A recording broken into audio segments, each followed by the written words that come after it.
Dom back on the road. Spoiler alert, 9 times out of 10, it's either body work or a transmission. Guys, spread on over to this side, left side, left side. People on the left side, step forward, step on up, make a friend. Everybody here looks freshly laundered, okay? You'll be fine. Come on in, right this way, everybody. Keep on coming, folks in the hallway, let's go. I don't want to see anybody end up working on the transmission that doesn't know what they're doing. Come on in. Hey, oh, look at that, there's Mia. What's up, Mia?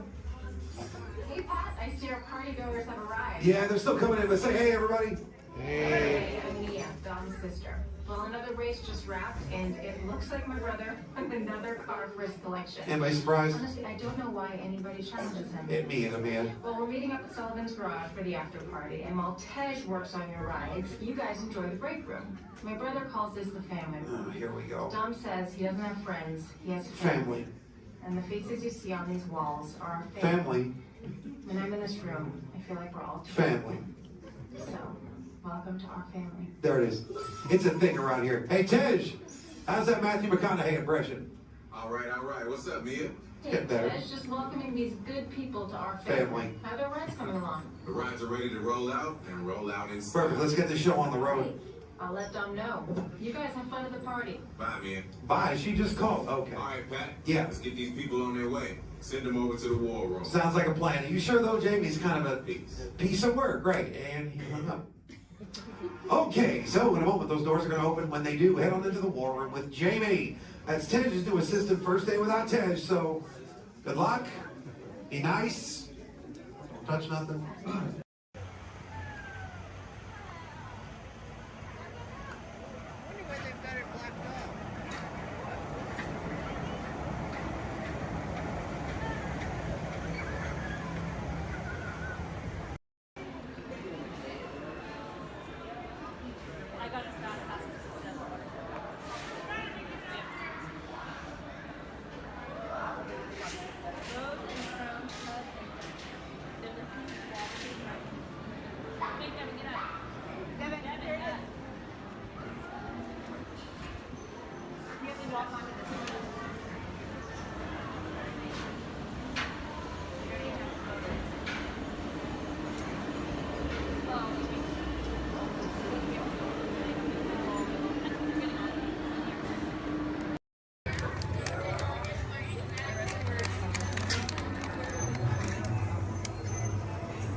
We've got some unauthorized people entering the base. Wait, they got ET. They're getting away. Unit 3, cut them off.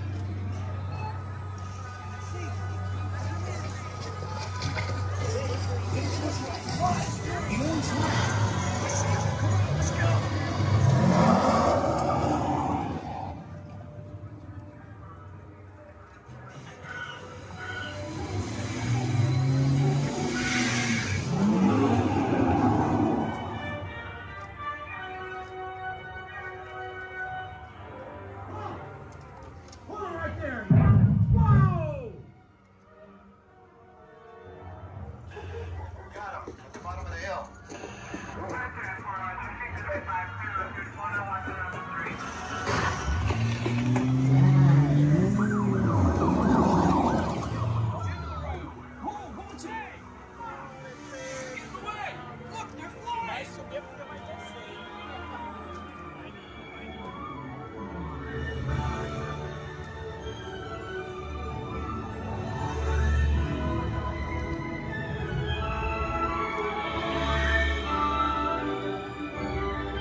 E.T. Go to Tickly. Hurry.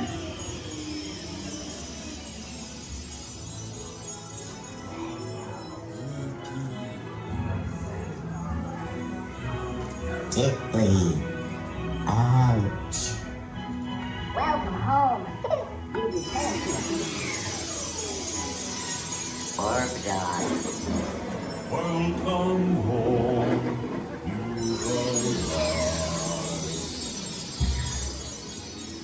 Ragdoll. You have saved our planet! Come, celebrate with us!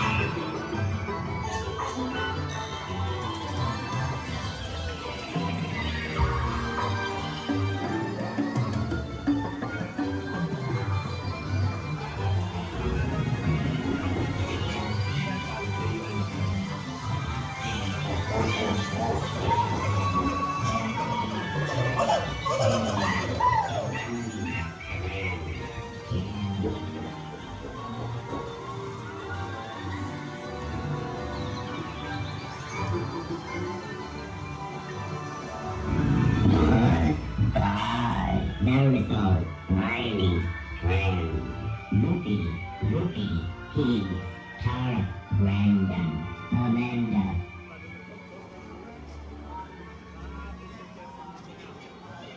Attention, please remain seated, keeping your hands and feet inside the ride vehicle.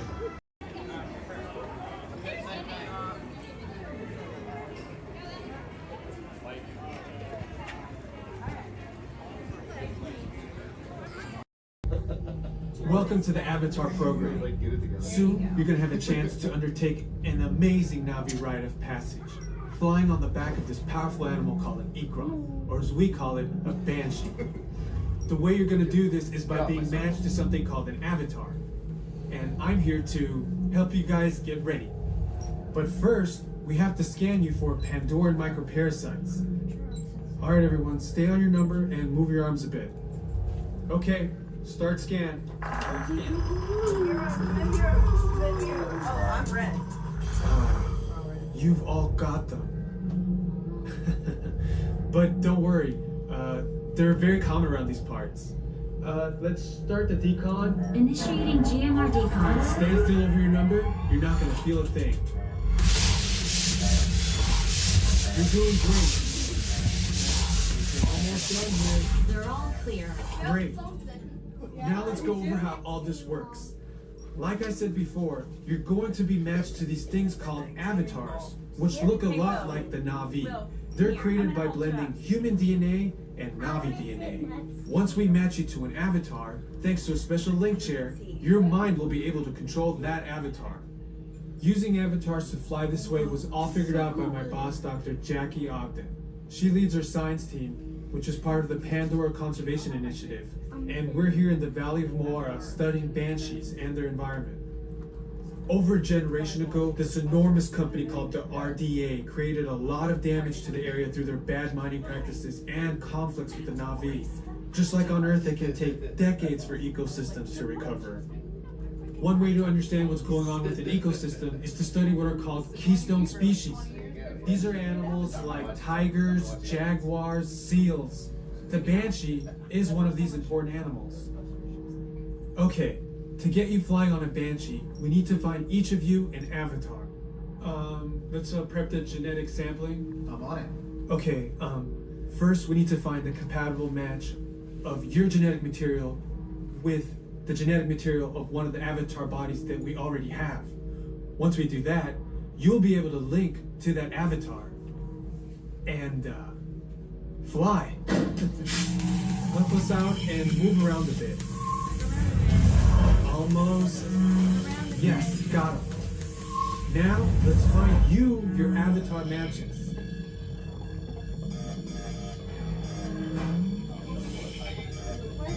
Your match?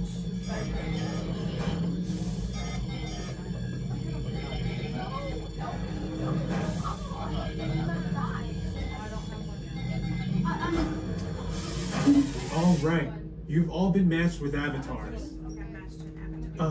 Looks like they're ready for you in the next room.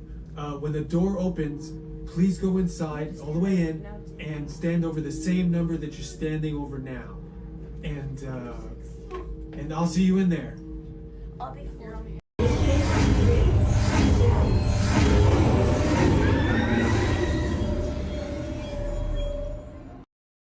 Automated driving technology activated. Welcome to the Sim Track.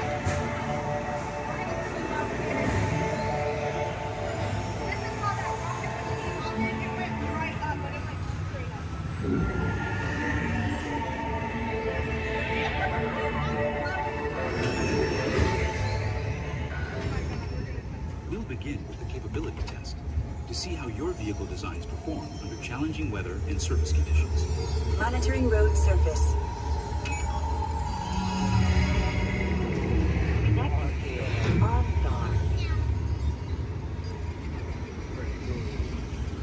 SIM car performance data acquired.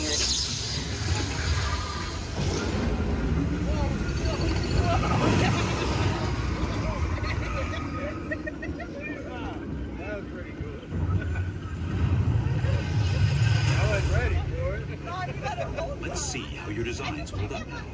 Commencing SIM car off-road and extreme weather sequence.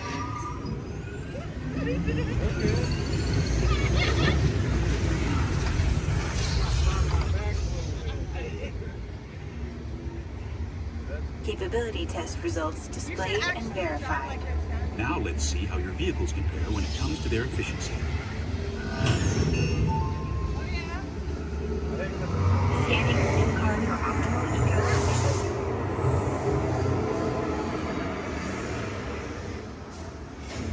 Engaging eco scan for aerodynamic efficiency.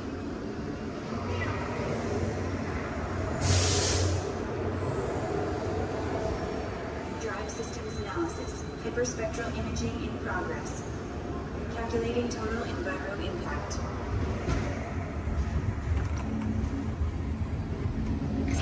Commencing responsiveness test. Okay, the responsiveness data is now being synchronized.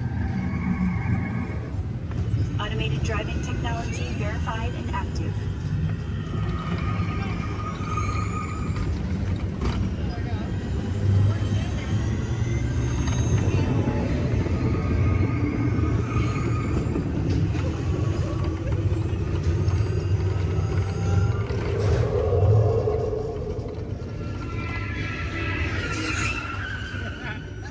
Automated crash avoidance technology disengaged.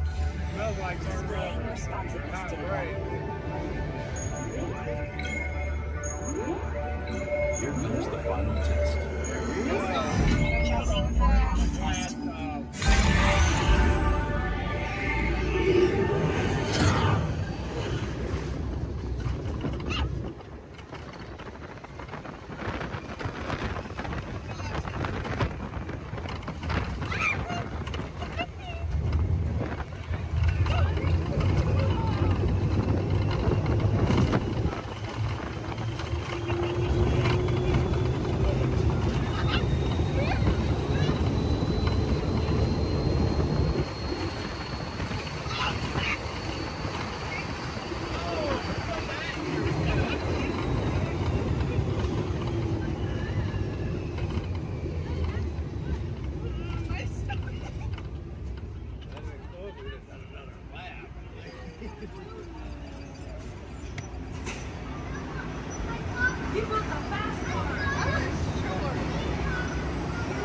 Displaying power test results. SIM track performance testing complete. This concludes your performance testing. You'll be able to see how your Chevrolet custom concept vehicle designs compared with the Sim car after you disembark. Is up to the castle. And you all got to stay seated because we're going to be hitting speeds upwards of 5 miles an hour. Please stay seated. No eating on the bus, no drinking on the bus, and no dancing on the bus. Now feel free to wave to the folks as we go up the street. A little elbow, wrist, touch your lips, and blow a kiss. Here we go. We're going by the Opera House on the right-hand side there. They have great moments with Mr. Lincoln. That's a great show. You need to catch it before you go home. It's really good. Where are you off from?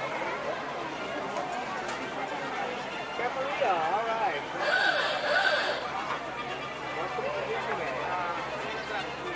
Our folks are coming down to Main Street, USA, plus this here at Town Square, the characters come out throughout the day here at Town Square.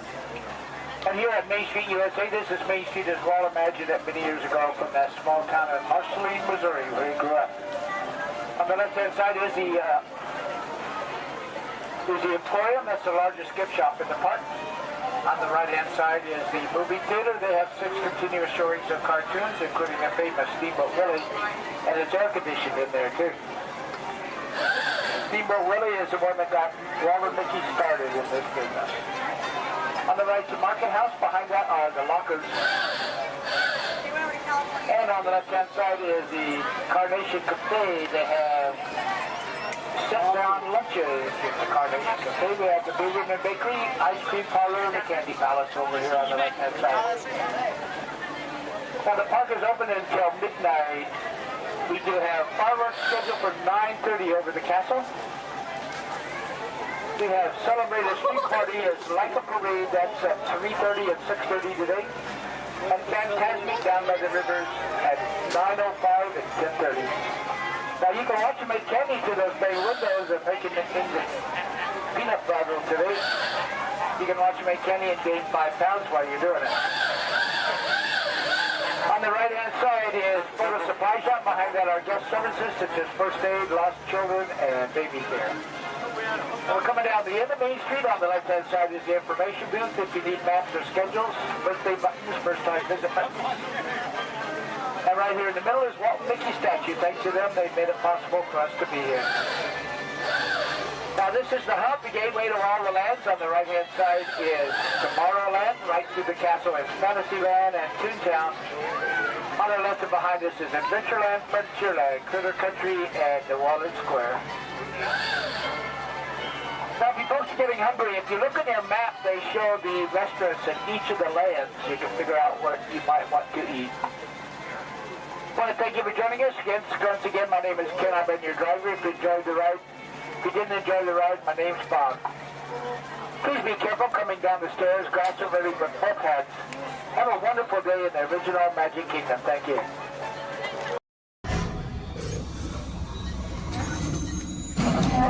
Engineers. Automatic repair engaged.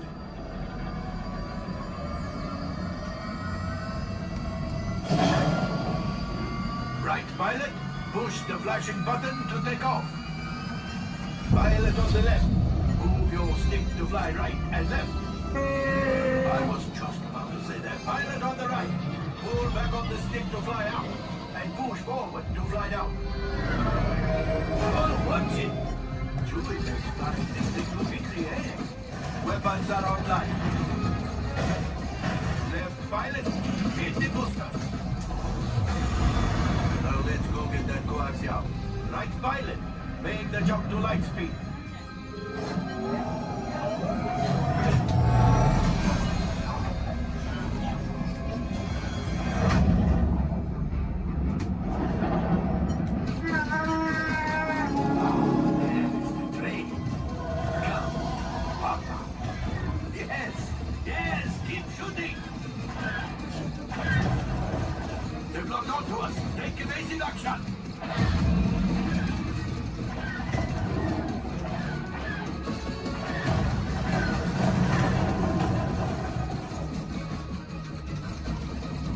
There it is, after that train. Gunners, fire the harpoon. Excellent, now gunners, shoot the cargo free. Left pilot, brakes. Well, my friends, that could have been much worse. Okay, it's much worse.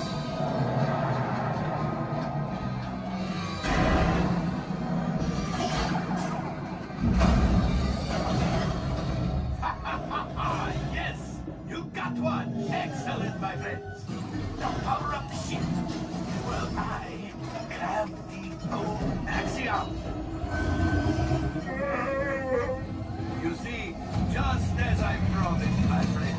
Now that the resistance has already, maybe a little something for Hondo. Pilots, line up behind the train so we can harpoon that last car. Gunners, fire the harpoon. Gunners, shoot the train.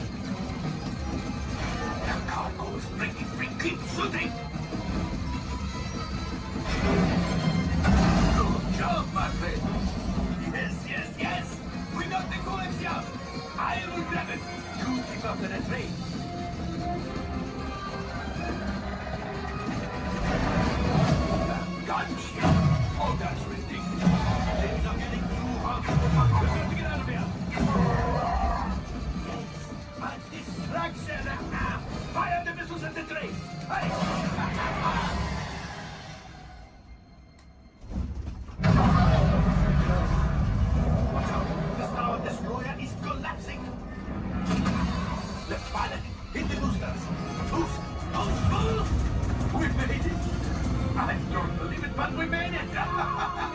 Now, let's get out of here.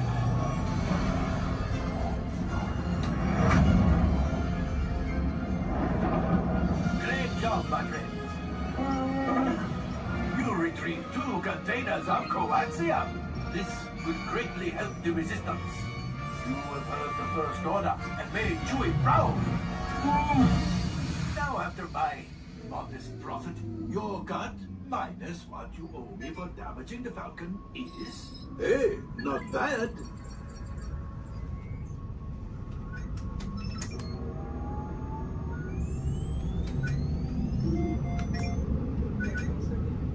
R5, damage report. Engine failure. All right. Hyperdrive leak. That is not too good. Multiple hull ruptures. Well, it could be worse. All right, I'm making an executive decision. Everybody out. Go on, get out.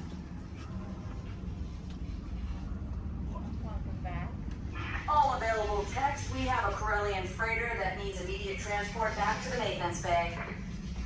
This thing has seen better days. Better fix all that before the Wookiee sees it.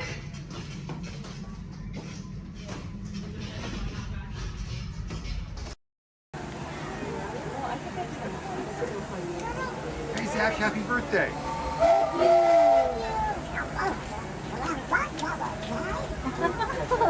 Who's that?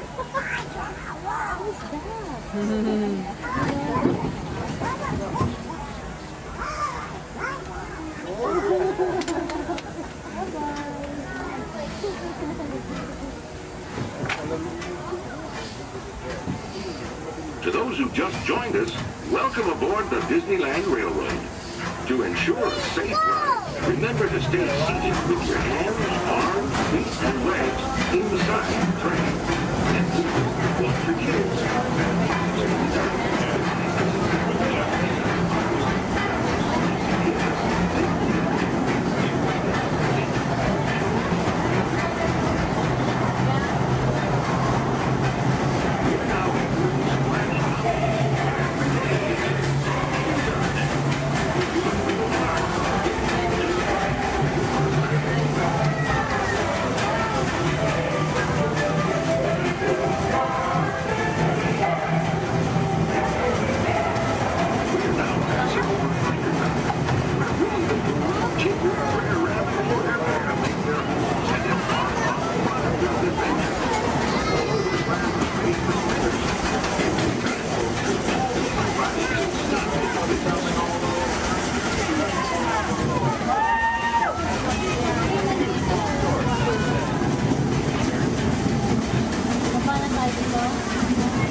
Boys and girls, we're on our way to Toontown Depot.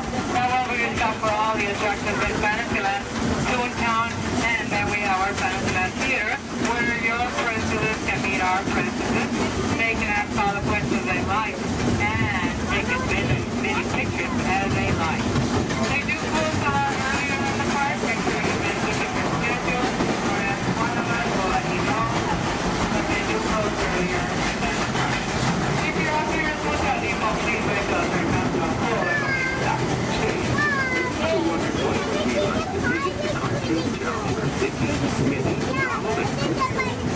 Well, just a few minutes. Find out for yourself.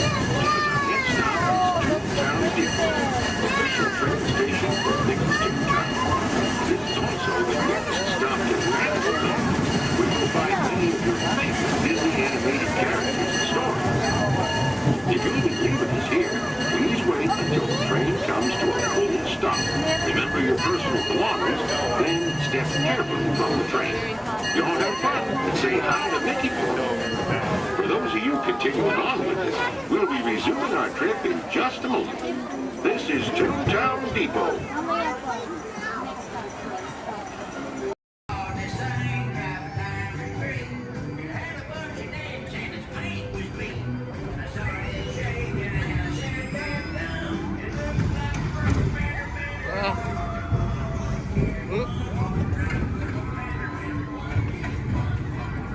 Wait, what?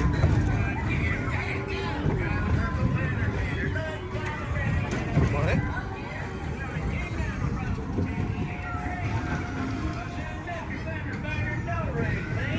I heard him say in a voice of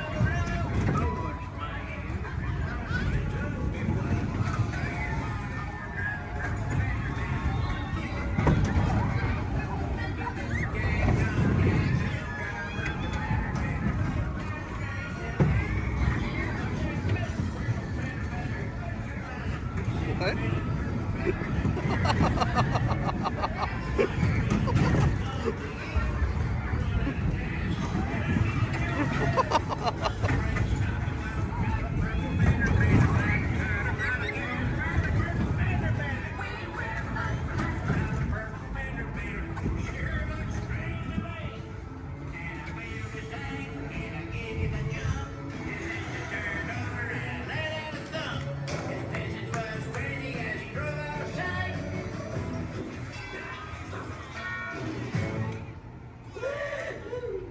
Can you believe that?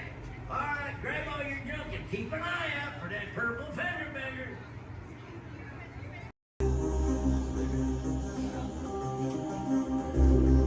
Didn't spend that long.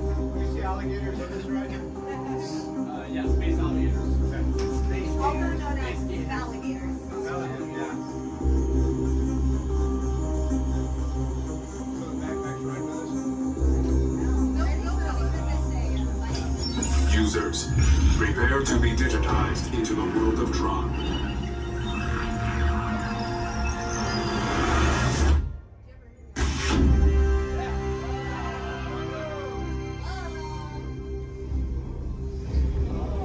Team Blue, welcome to the grid.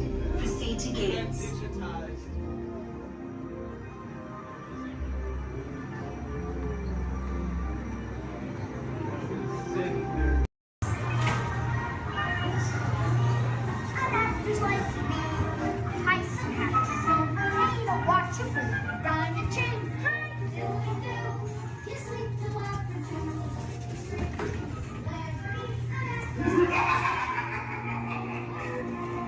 Now, you are working for me. Be careful.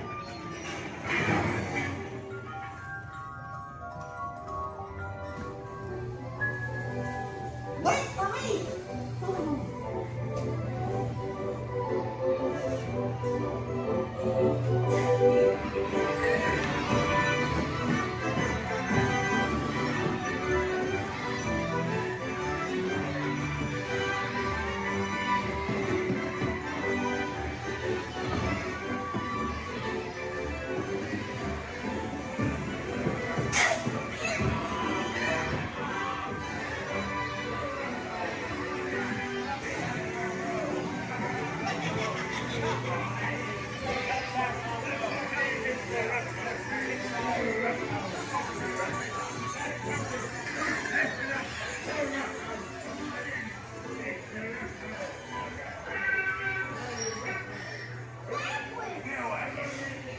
Jackass out of this.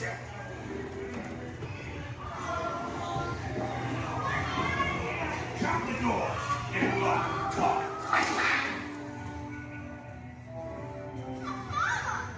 Please let me go. Please. Quick, hurry up. You blokes going somewheres?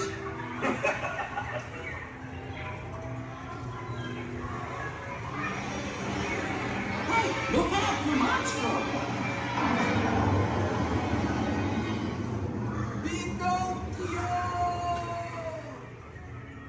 You're almost there.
We'll begin with the capability test to see how your vehicle designs perform under challenging weather and surface conditions. Monitoring road surface. Connecting to OnStar. SIM-car performance data acquired.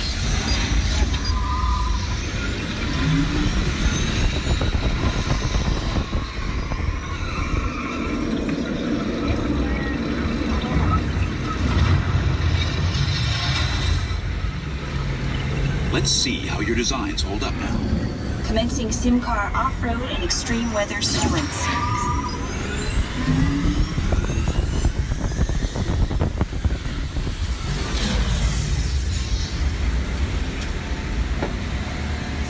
Capability test results displayed and verified. Now let's see how your vehicles compare when it comes to their efficiency. Scanning SIM-car for optimal eco-efficiency.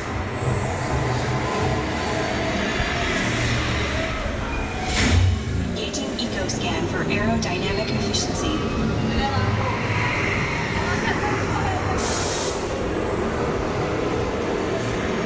Drive systems analysis. Hyperspectral imaging in progress. Calculating total environment impact.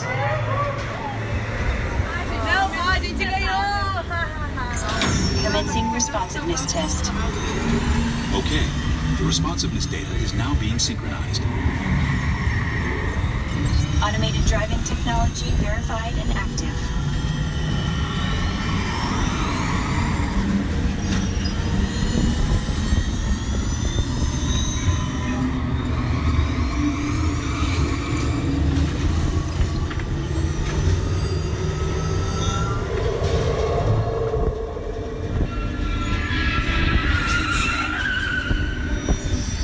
Crash avoidance technology disengaged.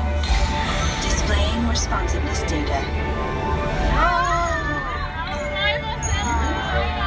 Here comes the final test. Energizing for power test.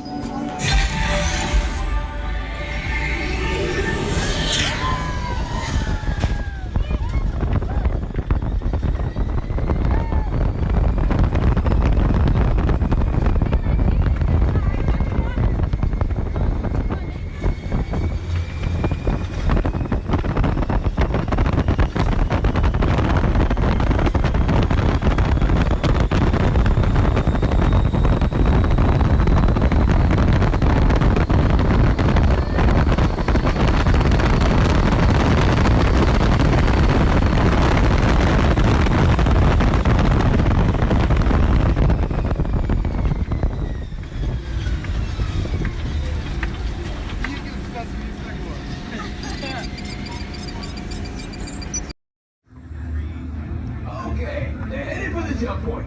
This plan is never gonna work.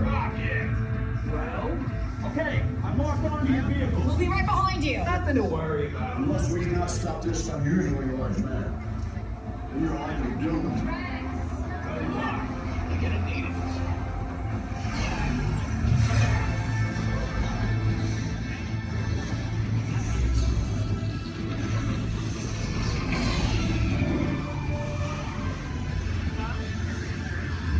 Supposed to follow me. What is that noise? Noise? No one's gonna stop rock and roll from existing. What have we done? I think we took a rock.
you think they deserve to be called? Do you see how they dress?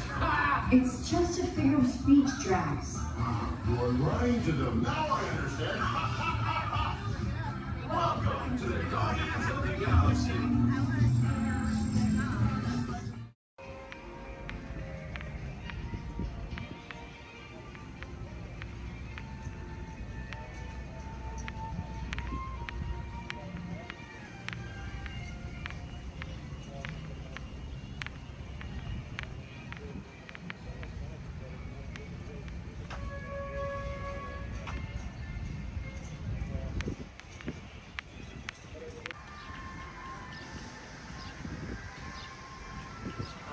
Hi.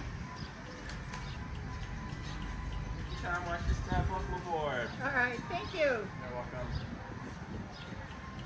I'll see you on the other side. All right.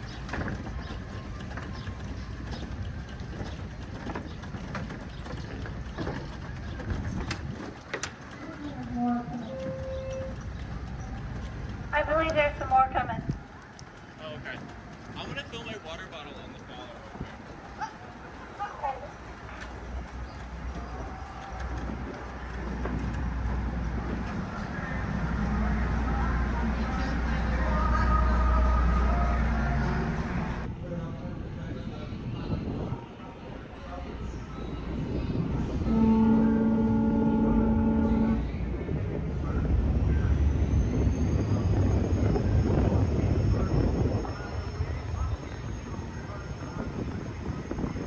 Ahoy, mate, and welcome aboard the Devil Joe Potter. We will be arriving at our destination in just a few moments. On our way, we'll travel 1 mile on the Grand Wave 7 which took over 3 years to activate.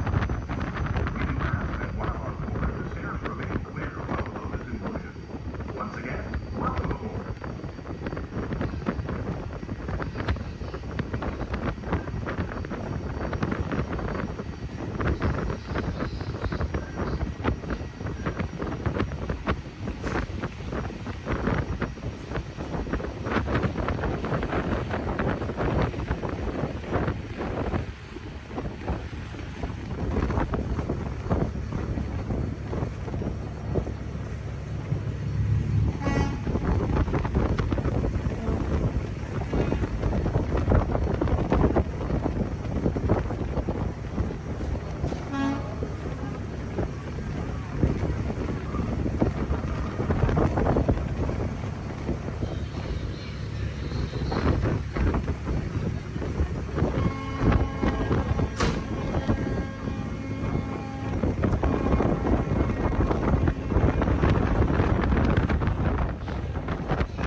Please stay where you are until we are safely done and the captain is given the all clear. Because this is a free floating vessel, we do have a tendency to bounce around a bit during docking. If you are standing or sitting on the stairs, we ask that you please clear the stairway. Everyone else, please remain where you are until we have completed our docking. Once again, please clear the stairway. You'll be given an all clear when it's safe to crown the stairs and doors. Por favor, manténganse alejados de las escaleras.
boys and girls, welcome to the Magic Kingdom. You are warmly invited to join Mickey Mouse and his Fantasyland friends for a magical celebration in the streets. Dreams will come true, hearts will soar, and you will become a part of the magic. For the time has come to take your places and prepare to welcome the wondrous and wonderful Disney Festival of Fantasy Parade!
under the sea is better than anything they got up there.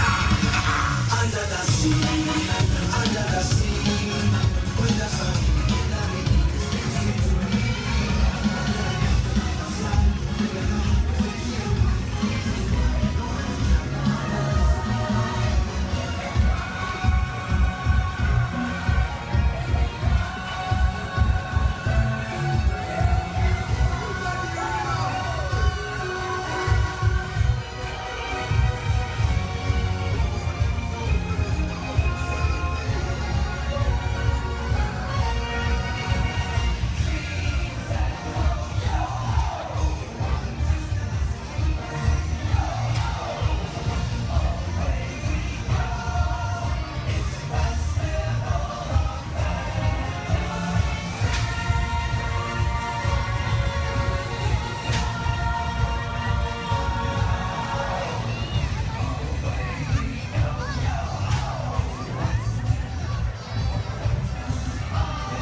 What's that?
Celebration ever!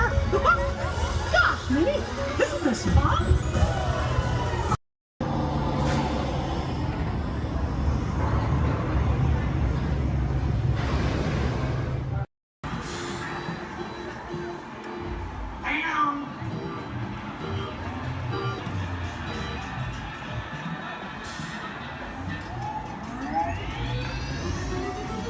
Here we go.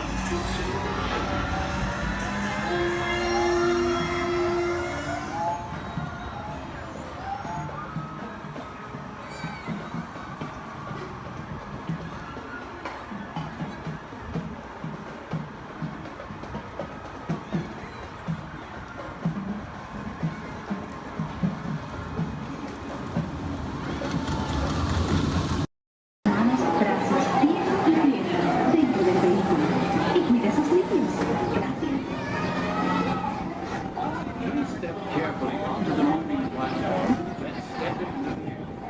For your safety, remain seated throughout your journey, keeping your hands, arms, feet, and legs inside the car. As leaders, supervise your journey. Remember to stay clear of the doors when you open and close automatically. Enjoy your trip aboard the Metroliner.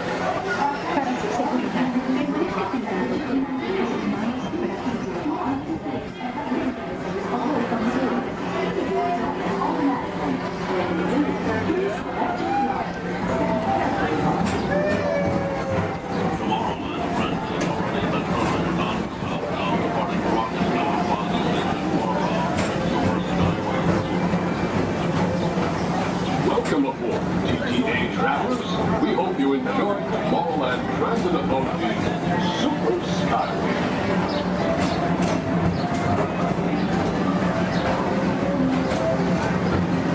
Now approaching Tomorrowland Interplanetary Convention Center. The convention center is home to a galaxy of wonders from faraway.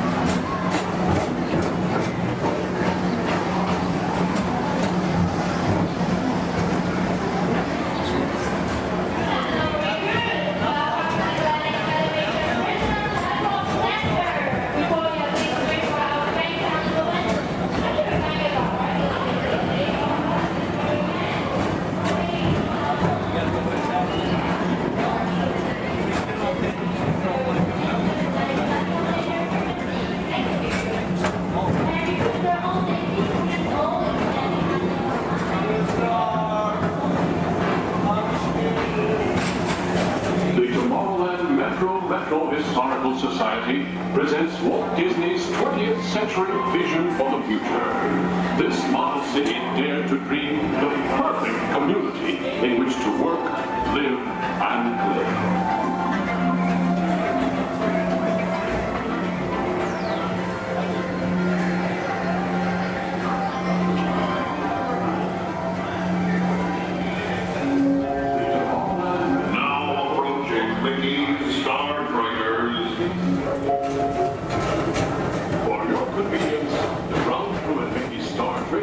Will be glad to rocket ship to any planet in the galaxy. Hi there, Tomorrowland travelers. This is Mr. Johnson and Sky Eagle Hovercraft One, bringing you the latest Tomorrowland traffic report. As usual, everything is perfect on Tomorrowland Superhighway. Back to you at DTA Center.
Another fine transportation service provided by the Tomorrowland Transit Authority. Attention, all visitors from Galaxy M31. Please keep forward-facing tentacles clear of oncoming Metroliner vehicles. Thank you.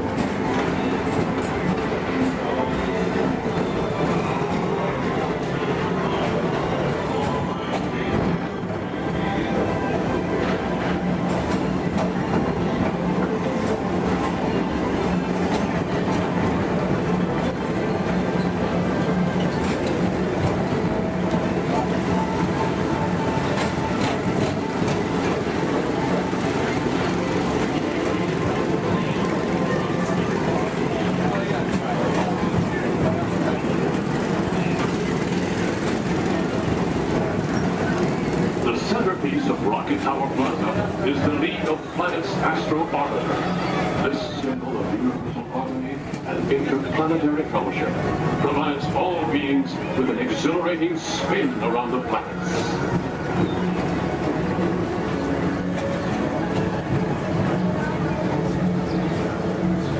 Member Blue Line passengers, for all your future travel needs, the TTA services all of Tomorrowland's outlying areas, including the personal rocket ship docking lot, and of course, perfect park acres. Paging Mr. Morrow, Mr. Tom Morrow. Your party for the Saturn has arrived. Please give them a ring.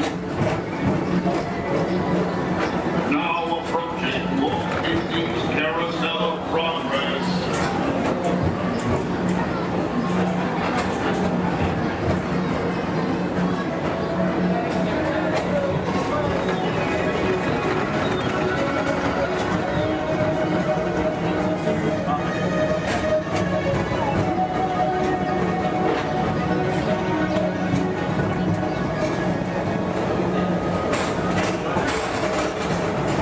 Citizens of Tomorrowland, join Buzz Lightyear on a daring space mission to save the universe from the evil Emperor Zurg. Report to Star Command and Buzz Lightyear, Space Ranger Spin!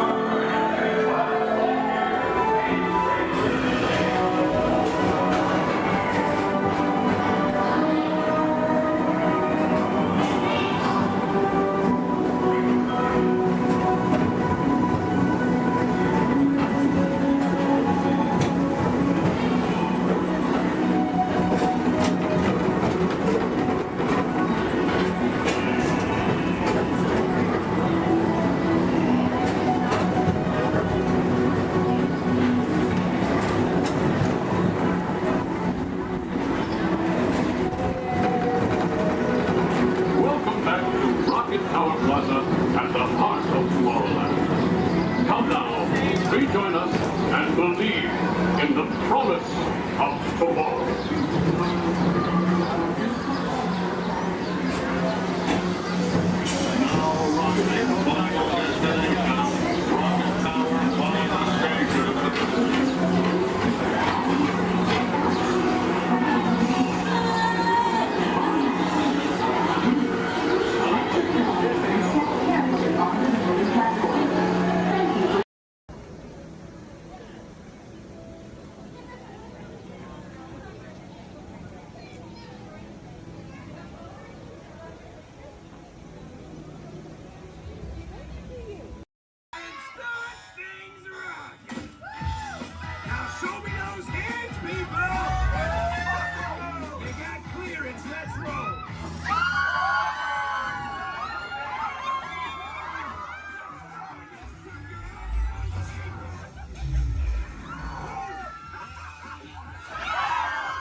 Here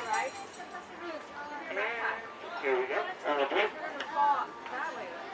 No, there's need a relative. Yeah, but it fell off. I don't know. I just want to take it off because it's going to fit. Just grab that blue blanket.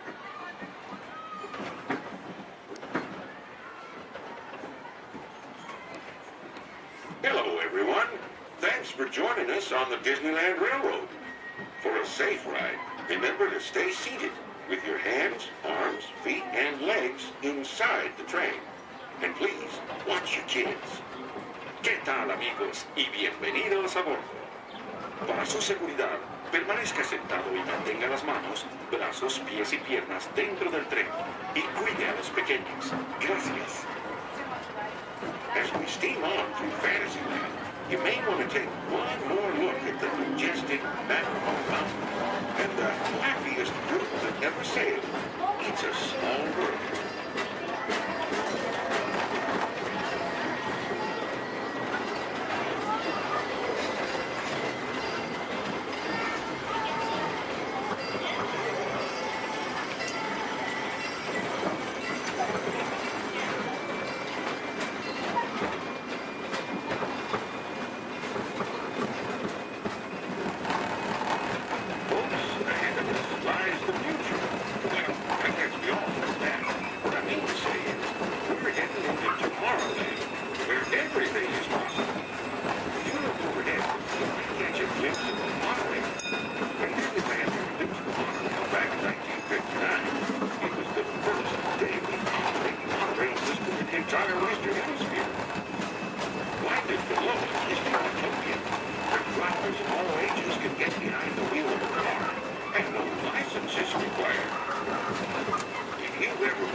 Welcome and good morning, everyone. We have some extra special friends here to welcome you all today. Let's hear it for Mickey Mouse and Minnie Mouse.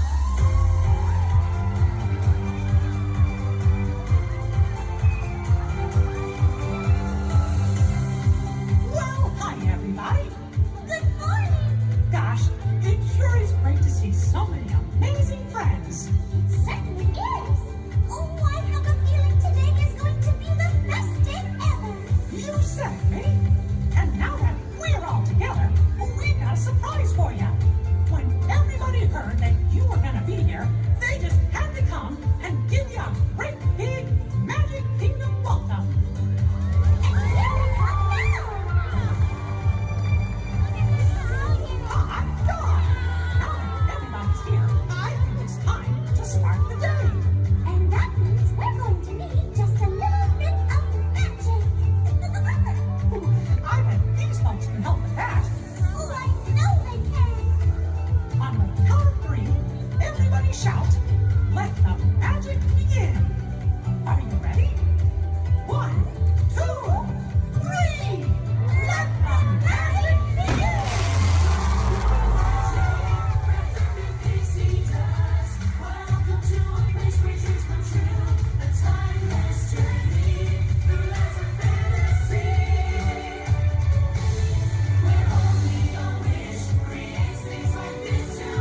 to return you to Batu.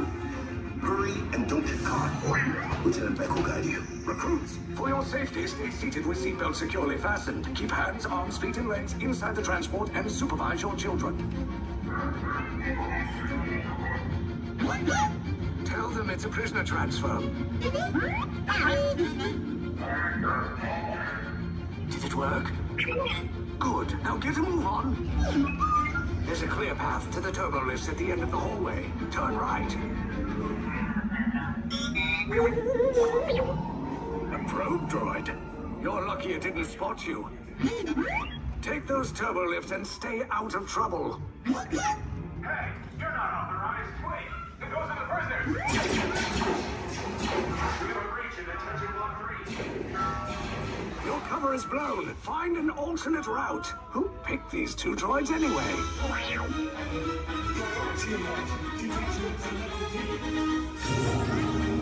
There we go. Fire!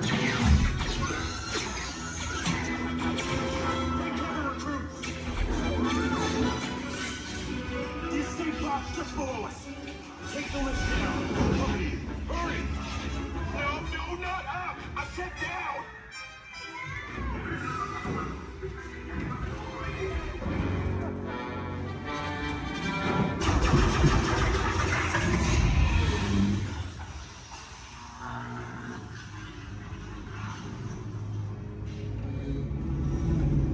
The Resistance will attempt to rescue the prisoners.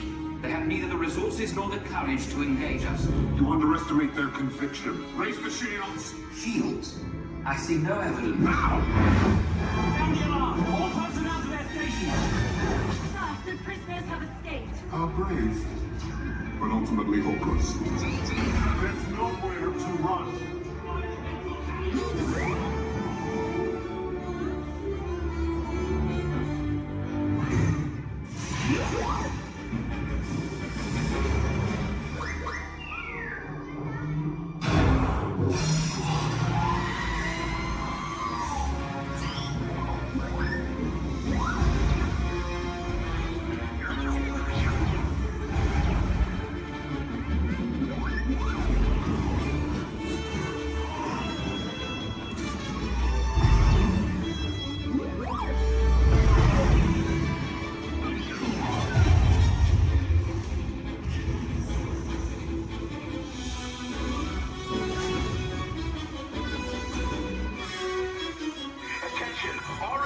Personnel, abandon ship. I repeat, abandon ship. Just as short as about. There's no escape. You will tell me the location of the secret base, and then I will destroy you and the Resistance.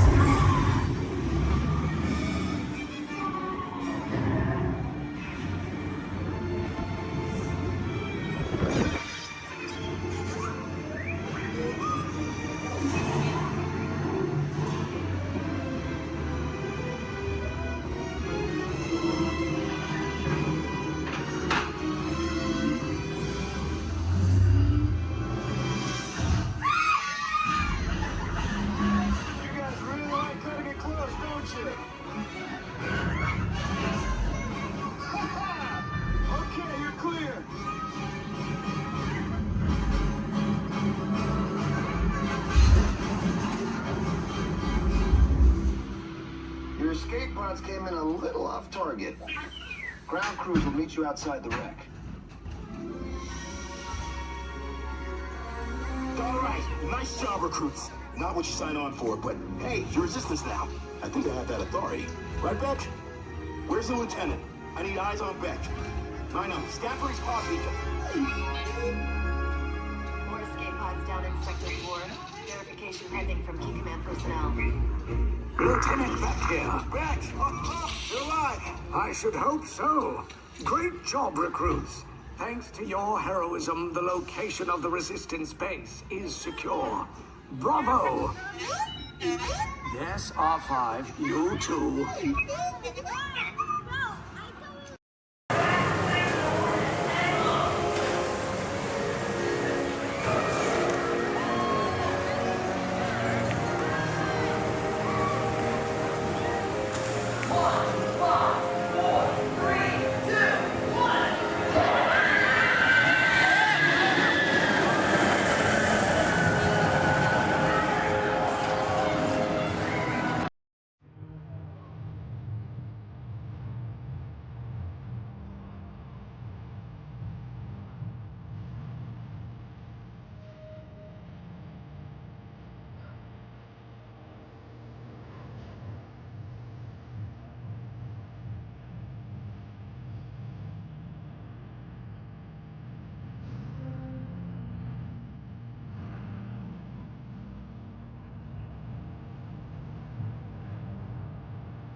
Good evening. On behalf of everyone here at Epcot, we thank you for joining us today on a journey filled with discovery, innovation, and the magic of human connection.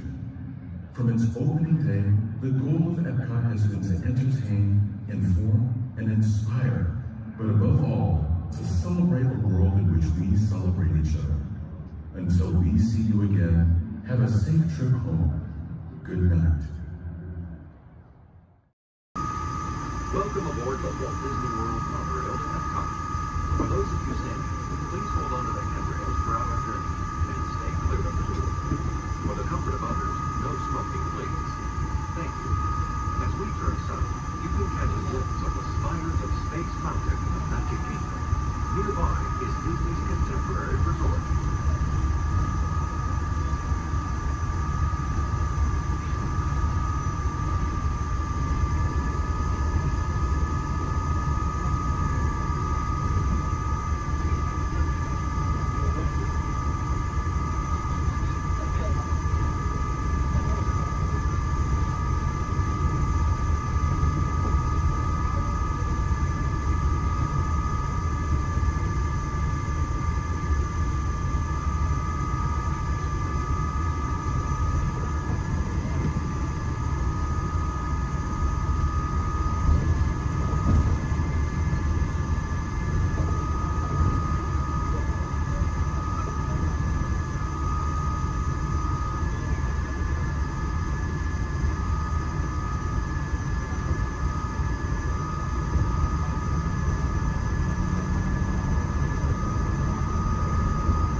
days on the revised future.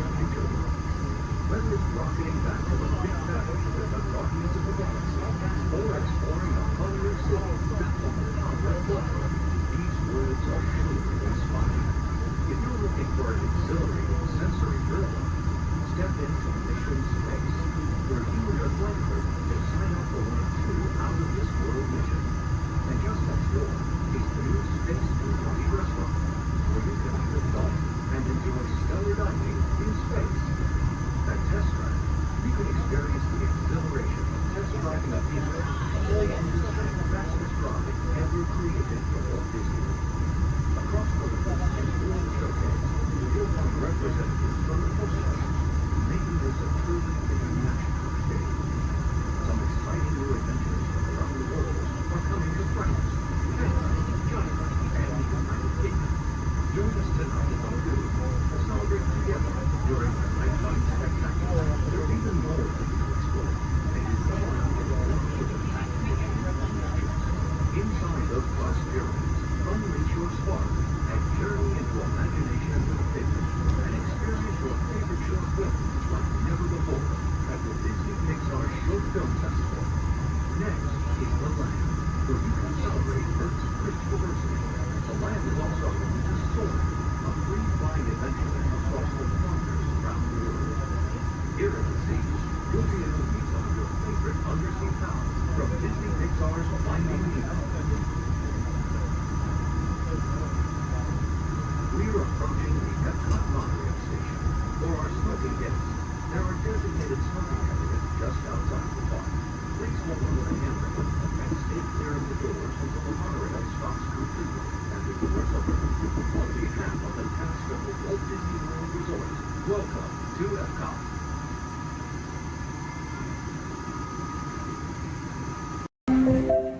This is Starport 75. Or as we locals call it, Space Mountain. Our high-speed rocket port to distant deep space destinations.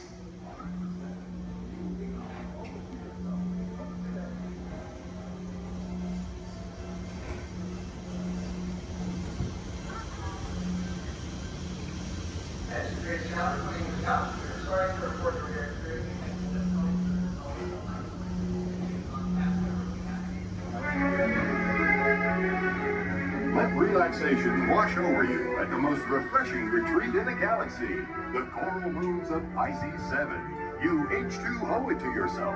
Book today.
Your attention, please.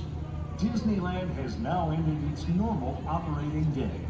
We thank you for your visit to the Magic Kingdom and that the memories you've made will bring you back again soon. While the rest of the park closes, Main Street will remain open for your shopping convenience. Thank you. Su atención, por favor. Disneyland ha terminado su día normal de operaciones. Les agradecemos su visita al Reino Mágico y esperamos que regresen pronto para crear aún más recuerdos. Mientras que el resto del parque comienza a cerrar, las tiendas de Main Street permanecerán abiertas para su comodidad. Gracias.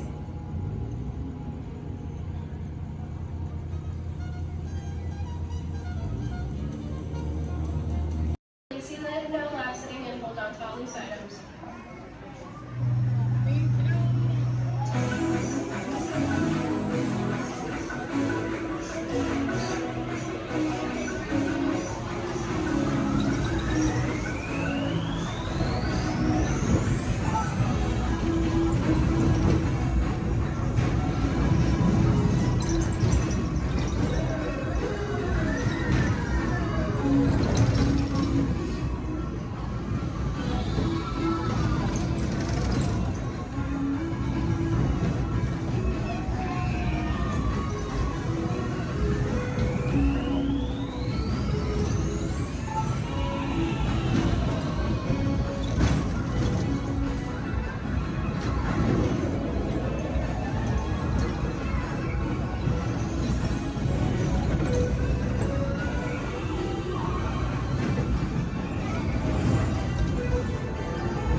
seguridad. Permanezca sentado y mantenga sus manos, brazos, pies y piernas dentro del vehículo. Y cuide a sus niños. Gracias. Please step carefully onto the moving platform, then step into the car. For your safety, remain seated at all times, keeping hands, arms, feet, legs, and other appendages inside your car. And please safeguard the other people. Stay clear of the door. Please keep all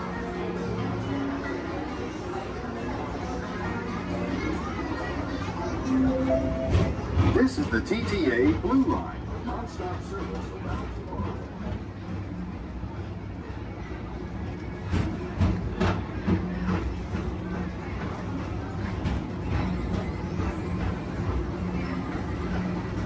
Greetings, intergalactic travelers. Welcome aboard the People Mover, presented by Enterprise.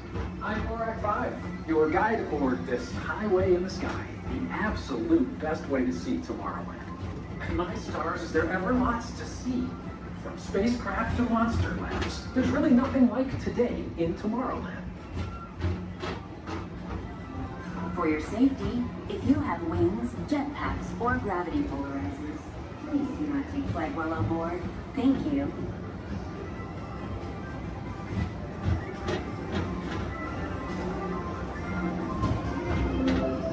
The next station is Tomorrowland Urban Planning and Star Traders. Transfer to green and red lines. Don't worry, your express train keeps on rolling through the future, right by two of my favorite spots.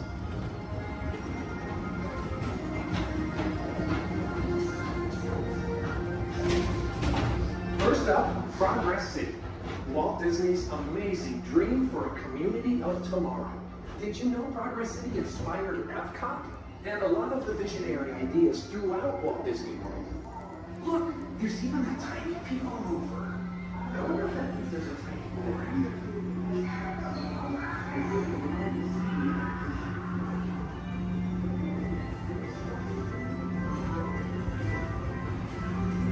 On your right is Star Traders, home to the greatest goods in the galaxy. Except actual stars.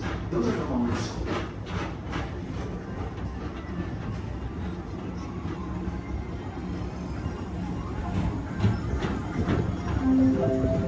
Now approaching Tomorrowland Speedway and Tron Light Cycle Run. I love a good circuit, and these are two of the best tracks in the cosmos for a bit of light, speedy competition.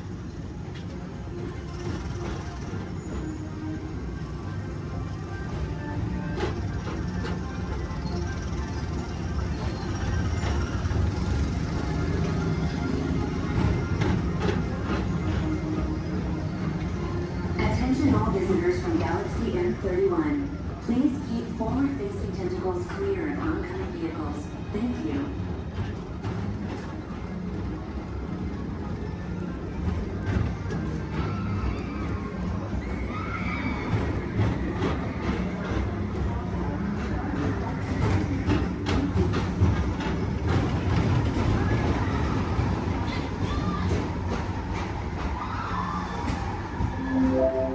This is Starport 75.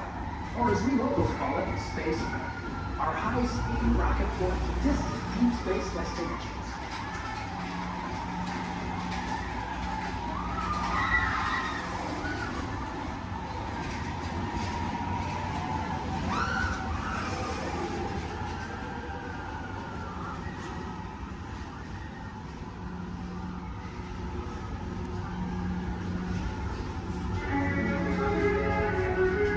Let relaxation wash over you at the most refreshing retreat in the galaxy, the Coral Rooms of Pisces 7. You H2O it to yourself. Book today.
Mr. Tom Morrow, please contact Mr. Johnson at the control tower to confirm your flight to the moon. Thank you.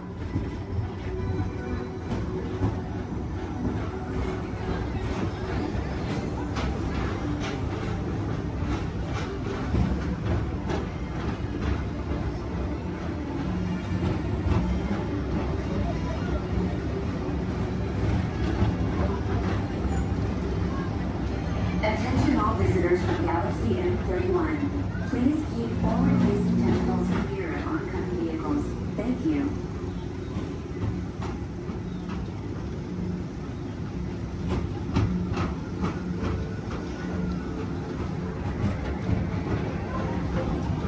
To your right is the Astro Orbiter, our celestial symbol of interplanetary harmony and fellowship. Hop aboard and launch high above Tomorrowland for a spin amongst the planets.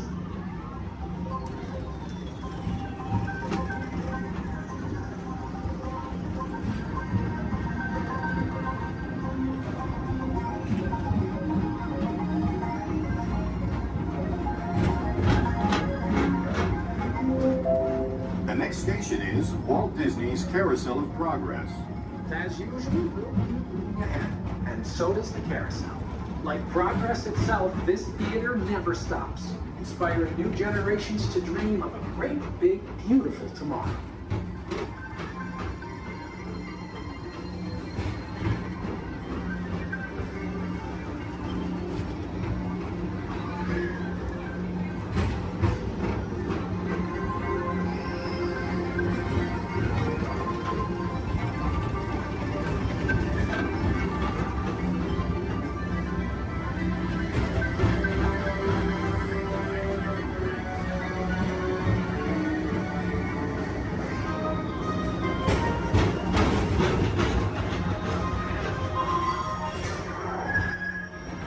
Space Rangers, report your star cruiser and join me on this daring space mission against the evil Emperor's herd.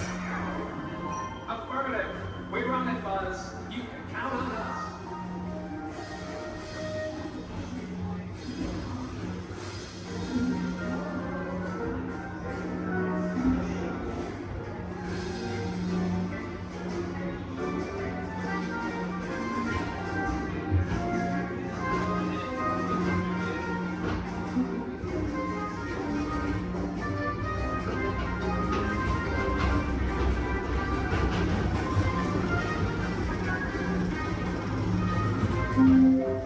Now approaching Monsters Incorporated lab floor.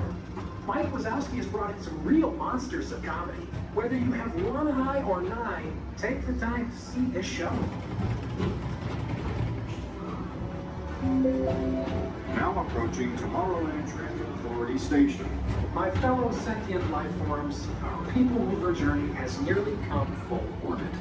Thanks for riding with us. It's been a pleasure to have you aboard.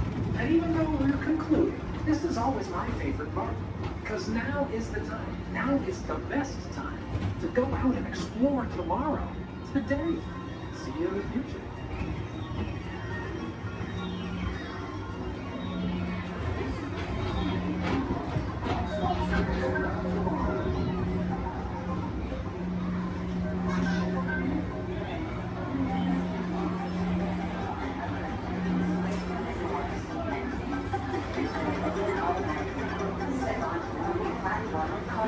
And exit by stepping away from the car.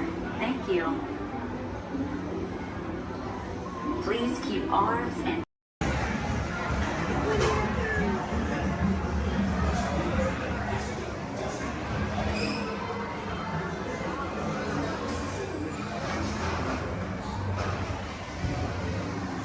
One day, 100-acre wood, the East Wind traded places.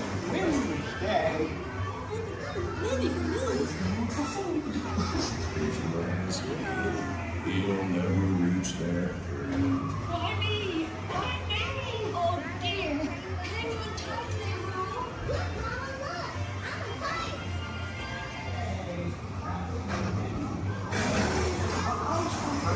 So unrolled my arms, you're able to see my by mistake. Time to tell you about my Uncle Clyde. I'm Tigger. Come bounce with me.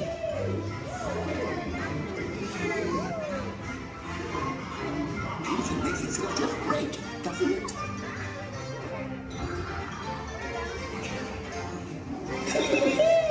Follow me! My kitchen. I almost bounced right out of the ride. Watch out for Evermonth and the Wolves. They steal honey. Steal honey?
Rain went away, and everyone gathered together to say, Hooray for Boo, too! Let's go to the party with little man.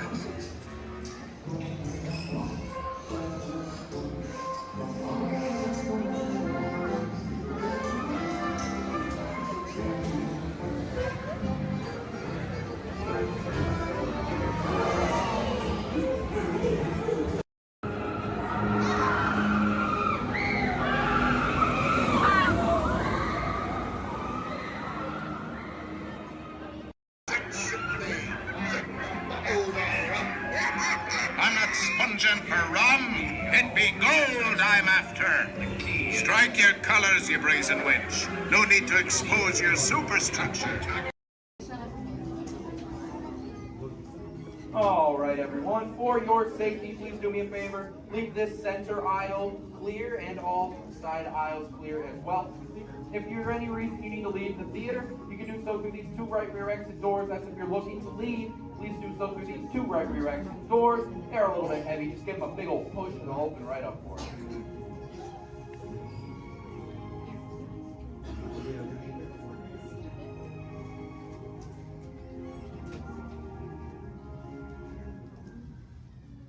Welcome to Turtle Talk. My name's Andrew. Before we get started, there are a few things that I would like to go over with everyone.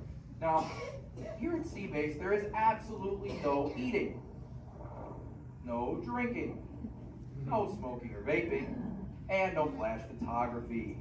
Thanks, guys. Now, this piece of equipment here is known as a hydrophone. It allows us to hear sounds from beneath the sea, and it's also going to allow us to hear from our very special guest today. Does everybody know who our special guest is? Please shout it out. Crush is coming to talk to us to learn more about the human world, and we're going to get the chance to ask him a couple questions about the turtle world. So, little ones, you're thinking of questions that you may get to ask Crush, okay? Now, it does seem like Crush is out surfing at the moment. In order to call him out, we need to yell, "Hey, Crush!" on the count of 3, all right? 1, 2, 3. Hey, Crush! Well, righteous, dude! Well, awesome! Check it out, man! Hey, dude, look! Double barrel, 360, totally tubular. Whoa, look at the humans in the human tank! Hello, humans! Righteous, man! Oh, dude, speaking of most righteous, look at this, bro. Hatchlings, grommets, offspring, totally chillin' sub-level. Look at this, right next to you, you got a little dudette, blue shell, brown noggin, goggles, and extra ears. Yeah, right there on the coral. Hey, bud, what's your name down there, dudette? Bella. Hey, what's up, bud? Are you having a good day, man? Yeah. Awesome. Can you talk like a turtle? No. Oh, I got your back. It's really easy. Just say, awesome. Nailed it. Try this one. Say totally. Put them together. Say totally awesome. Give it up for that dude. That's righteous. Good job, bud. Totally good. You talk like the turtle.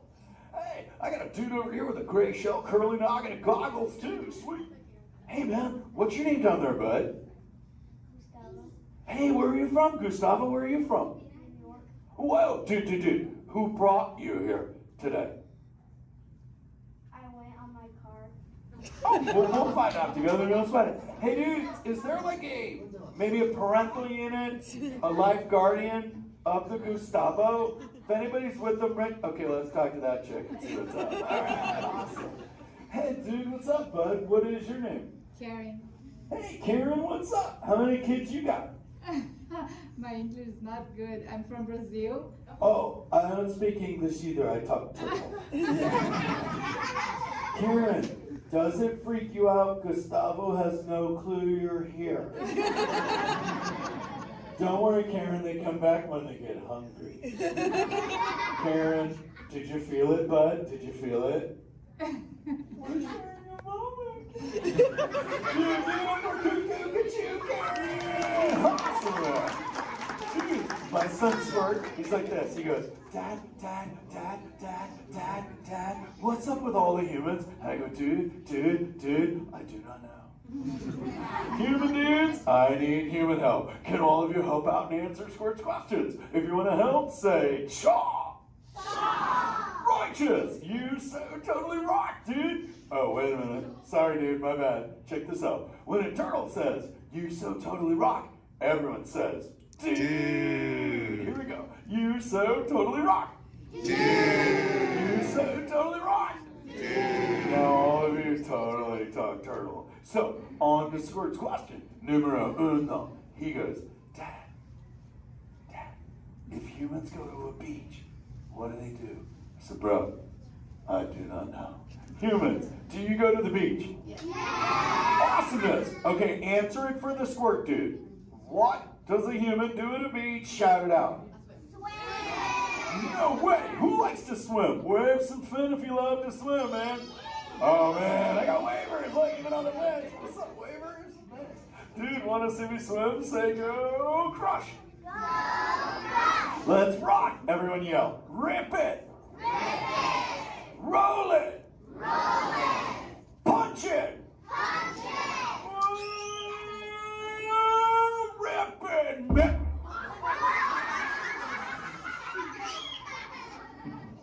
Hey, Crush, watch out for the glass. Hey, dude, thanks, Hank. How long has that dude been there? Oh, no, man. My bad, bro, my bad. Where are the manners? I've been asking the questions. Dudes, do any humans have a question about being a turtle? Raise a fin. Hi, if you have a question about turtles. Cool. Got a chick over here, aisle style, red shell, brown knock, hanging loose. Hello, bud. What's your name? Hey, bud. What's your question? What turtles eat? Oh, dude, we're chowing green seagrass and green sea kelp. Big dudes, you're sitting on green seagrass benches. But check it out, Harper. We only eat green stuff, and so it actually turned this green. So, like, I'm green, and my kids are green, and my parents are green. Oh, and my wife's green, and my favorite color ever, purple. He's pulling your fin. It's green. Hey, there's a purple chick over here with like a jellyfish lid. Let's talk to this one on this side. Hey, bud, what's your name down low? Scarlet. Hey, cool name, Scarlet. What's your question? My name's not Scarlet. Oh, wait, what's your name? It's Charlotte.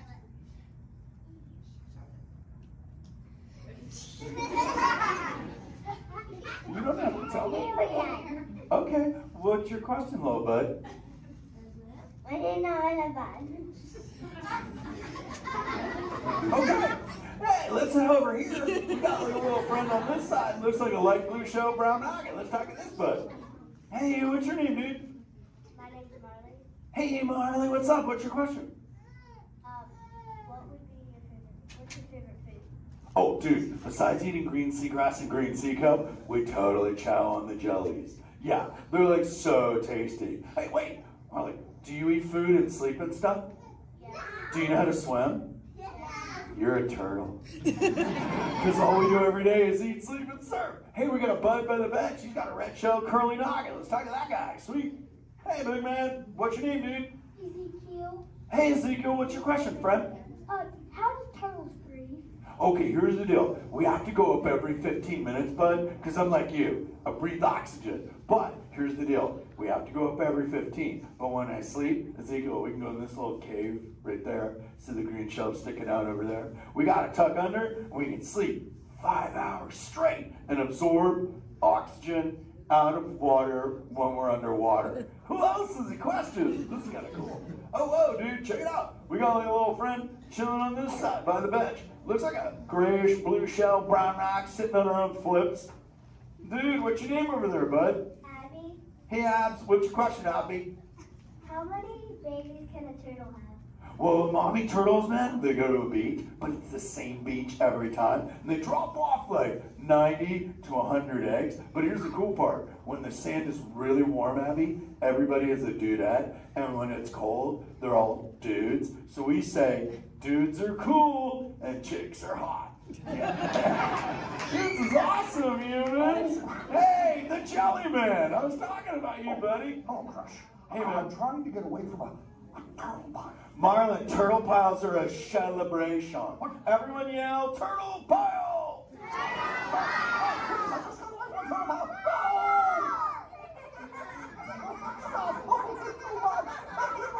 Oh, cool. Hey, boys, surf's up, dudes. Thanks a lot, Crush. For what? The turtle pile? Shout it out, humans! That dude has serious thrill issues. Humans, you rocked it! You so totally rock! Okay, like 4 kids remembered. The rest of you dudes pulled a hard dory. Dudes, don't space out! Remember, Turtle says you so totally rock. Everyone screams! You so totally rock! There you go, you're back again. Oh, bummer. Hey, bro, the frequency thing is not working. Whoa, it's Bailey. Call him back with your fins. Put your both fins up. Yeah, put your both fins up. Go.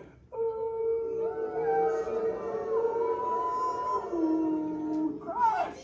Hey! Bailey, look at my friends. They're humans. Oh my goodness. Funny looking humans, huh? Hey, dude, stop. That's not cool. Those are my friends. They can hear you. No, they can't. Watch this. Hi, humans. Oh, okay. Why didn't you tell me? Dude, I tried, man. You got stoked out. Wait. Yeah, that thing. I'm getting something. Ooh, wow. Some of you have 4 ears. Weird. I'm not judging. Humans. Later, Crush. Later, Bailey. Everyone say, later, Bailey, dude. Bailey's echolocation's awesome. We're going to do it. Everyone, both fins up. Go. Okay, sub-level. Really good. Back bench. Solid. Grandma in the corner. This is where we put our fins up. Good job, Grandma. Good job. Fins up. Eyes closed. Go. How many fins am I holding up now? No, you gotta go. Yeah, you so totally rock. Squirt, come here. Squirt, look at this. Squirt, I just taught humans your ultimate favorite. Sweet. Dude, go for it. They'll blast you. You so totally rock. Yeah. Rock on, human dude. Rock on, Squirt. That's my son. I'm in a jam. Oh, wait. Remember this thing. You gotta be good to the oceans. And the oceans will be good to you. And slap the fins together for my man, Andrew. Rockin' the mic, man. Oh, righteous. Little dude. Use the word dude all day long. Because your parents will love you. Hey, Karen. You're welcome, Karen. Let's go! You so totally rock! Let's give it up for Crush. like to learn more about precious friends like green sea turtles, manatees, or sharks, you can do so up on the second floor of Sea Base. Now, little ones, don't move until your adult comes to get you. Adults, please collect your belongings, collect your children, head on up to those two right directions. Doors, or if you're taking, please don't stand up.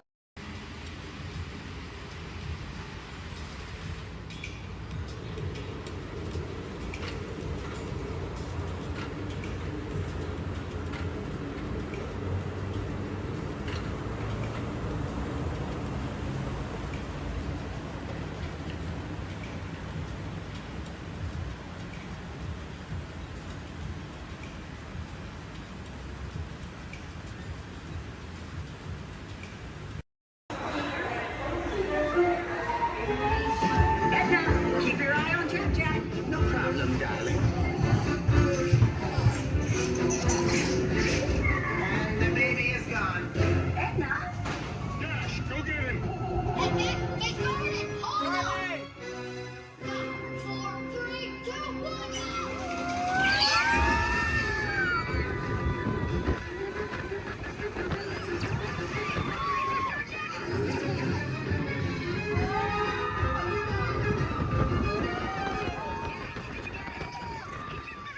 The baby has teleported to the next tunnel. Got it.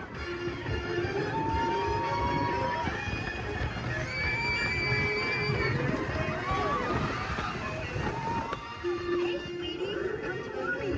No, don't go, Chloe. Oh, Jack, Jack.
Sorry that got a little crazy. Babies can be unpredictable. Yeah, Mom. Super babies. Please remain seated until the coaster comes to a complete stop. Remember to gather your belongings. Your little brother. And safely exit your vehicle. Have an incredible day.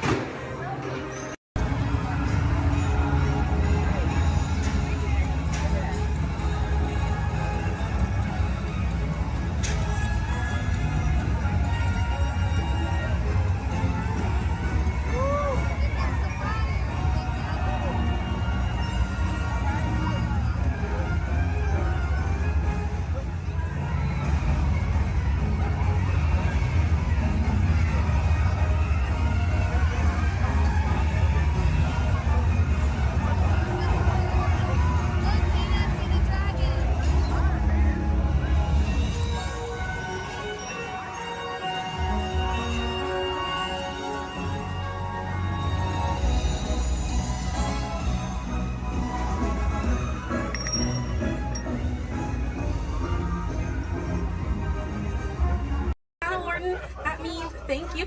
Another word that we say here on the reserve is Twin Day, and Twin Day means let's go. Jumbo everyone, my name is Selena. I'm going to be your safari guide here today.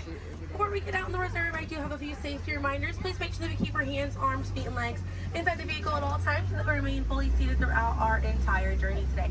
Now, if you take a look above your head, we have an animal spotting guide. You can use that guide to help me spot some animals out here on the reserve. I can't promise that we're going to see all of them, but I usually have some pretty good luck. Now we're going to be heading into the Little Aturi Forest here first, and this area is home to animals that tend to be shy. They like to use camouflage to blend in with their environments, but we're going to see what we can find today. And already see, looks like we're going to see that saddle-billed stork. They're high up on that left-hand side of the road there. And the saddle-billed stork gets its name after the little yellow patch that's on its beak. It's shaped like a saddle. Those birds are 5 feet tall and have a wingspan of 9 feet, about the same width of the canopy that's above your head. Now on that right-hand side there, we have the okapi. And the okapi have stripes on their legs that make them look like they're related to the zebra, but they're not. They're actually related to the giraffe. They have long, prehensile tongues that they use to grab vegetation. Their tongues are so long, they touch their eyeballs and clean their ears. As we're looping around here, you can see we have some greater kudu way up there, as well as the bongo. Now the bongos are going to have that deep, almost penny color coat to them, with those antlers over there, and then the greater kudu, the tan colored coat right there. Now the bongos are known as the ghosts of the forest because of how rare they are to spot in the wild. And their antlers, they angle backwards, and that's to help them get through thick vegetation and underbrush very quickly. Now the greater kudu that we see right there, the greater kudu are one of the tallest antelopes in Africa, or the second tallest antelope here on the reserve. They stand at 55 inches tall at their shoulder, and they can leap about 8 feet forward. Now coming up here on the left-hand side, we're going to see the black rhino.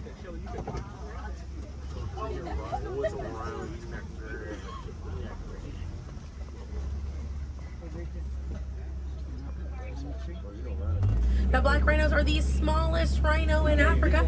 They weigh about 3,000 pounds. Rhinos are poacher hunted for their horns. Some people believe that they have medicinal value, but they do not. Their horns are not valuable at all, made out of keratin. And that's the same thing that our fingernails are made out of. Really good view of that bongo there on the right-hand side as we're passing by here.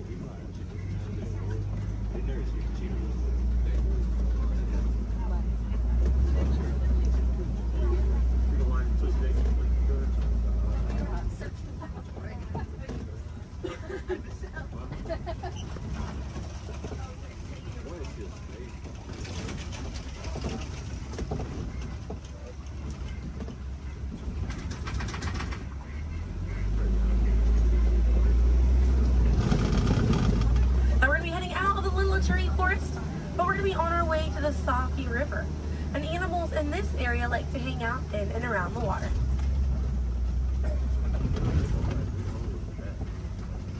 Now coming up on the right hand side, we're going to see some pink-backed pelicans. And the pink-backed pelicans get their name for the pink skin that occurs on their back during mating season. Now those animals are colonial nesters, so they'll nest between 20 and 500 pairs. That's a group of 40 to 1,000 pink-backed pelicans.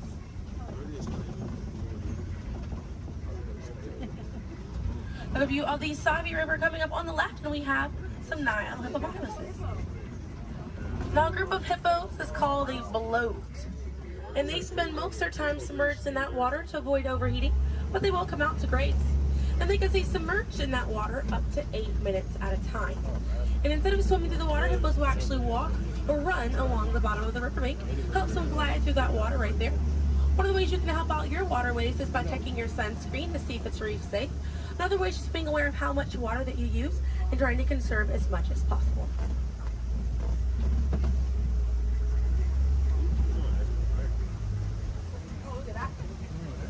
Another one there, taking a nap on that left-hand side.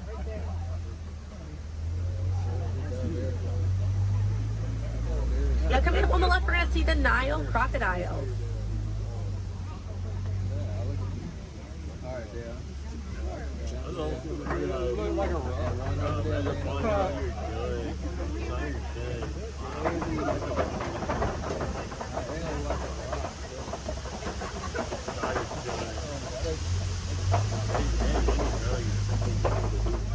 Now the Nile crocodiles can eat half their body weight in one sitting, and they can go months without eating if food is scarce. Now mother and father crocodiles are great parents, and they'll gently roll their eggs in their mouth. It softens up their shell, and it makes it easier for their babies to hatch. But we're going to be heading into the savannah now, and the savannah hosts millions of migrating animals every year. And it's home to Africa's most well-known animals, such as zebras and giraffes. I'm hoping that we'll be able to spot some today, but as we're getting out here, we have a pretty good chance to identify some animals with that animal spotting guide. We have lots of wide open spaces. So already see, looks like you can see the elands are out there. Wondering what other animals. I'm hoping it'll be a pretty busy day out there.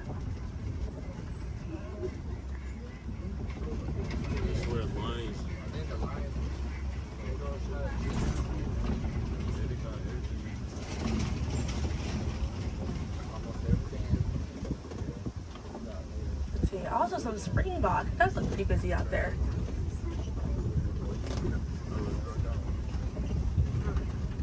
So we're still looking around here. Keep an eye on the right. They're going to be past this kind of rocky area. It's a herd of wildebeest way back there in that pathway. And the name wildebeest means wild beast in Afrikaans. And they'll travel in groups of 1.5 million, and they'll go about 500 to 1,000 miles every year. That's roughly the distance between here and New York. And during the wildebeest great migration, they can kick up so much dust that their dust cloud can sometimes be seen from space. Now, wildebeest are very impressive animals. They're able to run about 15 minutes after they're born. But this group of trees there on the right-hand side, they're all kind of pruned underneath to the same height, and that's about as far as those giraffes can reach. Lucky the vegetation on these trees all around this area here. Now that's going to be the Maasai giraffe, and the Maasai giraffes have an irregular coat pattern. They don't have those clean lines around their spots like the reticulated giraffe that's on your animal spotting guide does.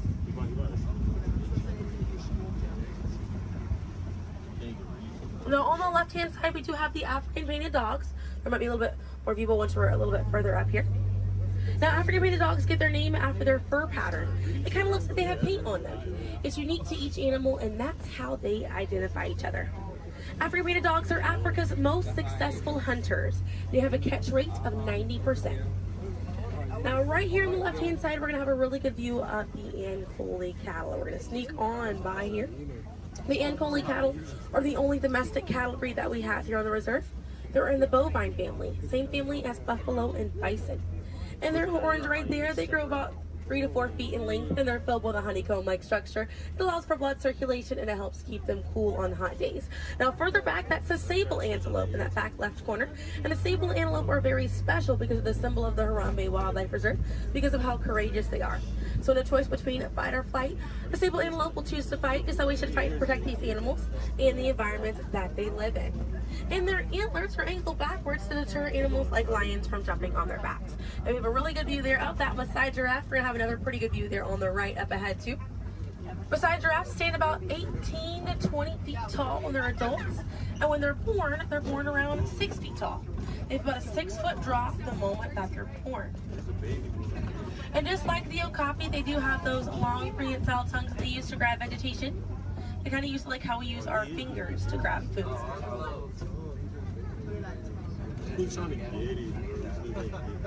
Really good view of them right there. They actually have the same number of neck bones or vertebrae in their neck as we do in ours. Theirs is just bigger.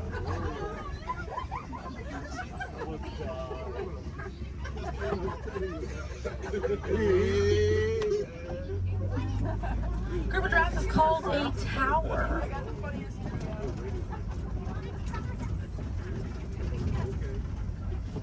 Now we're going to see on the left-hand side we have the elands. Now the elands are right next to the springbok. The elands are the tallest antelope on the reserve. They stand at 6 feet tall at their shoulder. One of my favorite eland facts is they'll make a flower crown with their antlers to impress the females during mating season. Now it's not a perfect flower crown. They'll kind of root up at plants and bushes, but it's the thought that counts. Another eland right there, a couple of elands right there.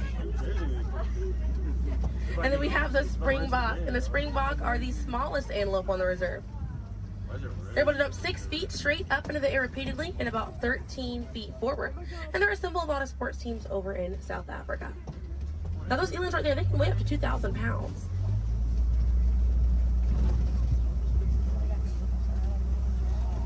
Another view of that Maasai giraffe right there.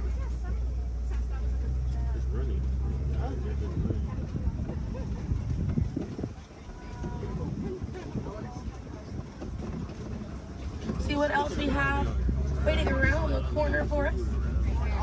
Another Maasai giraffe there. But a bit big, these giraffes.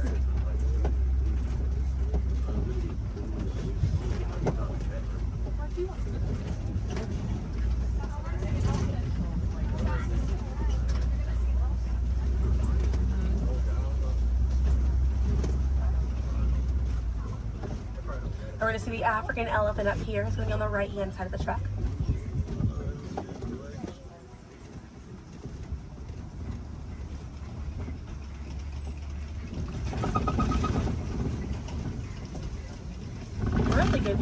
African elephant there on the right hand side.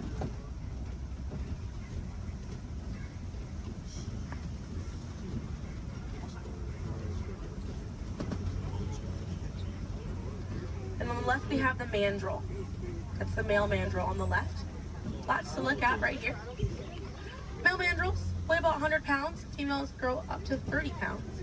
And they can bare their teeth at each other as a sign of aggression, but they usually don't. They usually do it as a friendly gesture. So it's kind of like the mandrills are smiling at each other. Now we got to see that elephant back there. And elephants are social creatures. That's going to be the African elephant. The females and their young will hang out in large groups together, and the males will form a loose bachelor group, or sometimes they will kind of hang out on their own, depending on their mood. And the way that African elephants stay cool is by flapping their ears. It runs air over the blood vessels that are dispersed all throughout their ears, and it helps bring their body temperature down.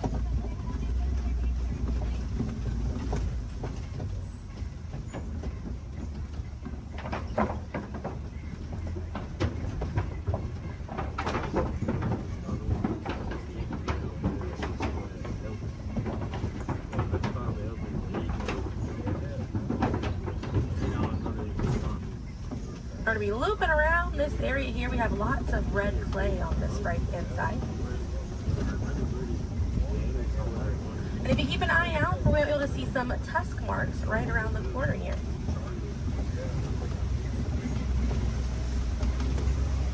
So those tusk marks on the right were caused by African elephants. And they'll scrape up against that clay and they'll eat it. More elephants there on the left hand side. And they eat it because it contains the minerals that they need, sort of like how we take vitamins.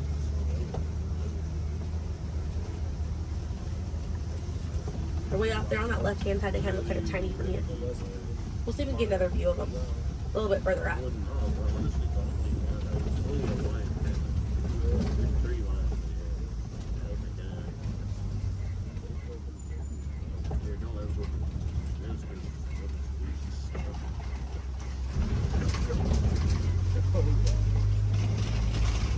So on the right hand side, we're going to pass by a couple of trees. There's one on the left by those elephants as well. And these trees are baobab trees. And baobab trees survive by storing water in their trunk, and they stay leafless about 9 months out of the year. Now, baobab trees have a few different nicknames. One is the upside down tree, and the other one you might be familiar with is the tree of life.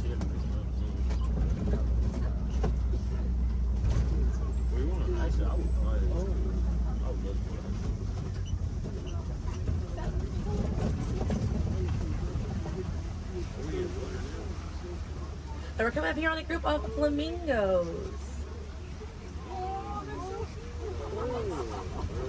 Group of flamingos is called a flamboyant. So here we have that flamboyant of flamingo. Now this particular species is the greater flamingo species, and they're the lightest colored flamingo in their family. They get their color from the brine shrimp that they eat, and over time it turns their feathers pink. It takes about 1 to 2 years to get that full pink coloring right there. When they're born all gray and fluffy.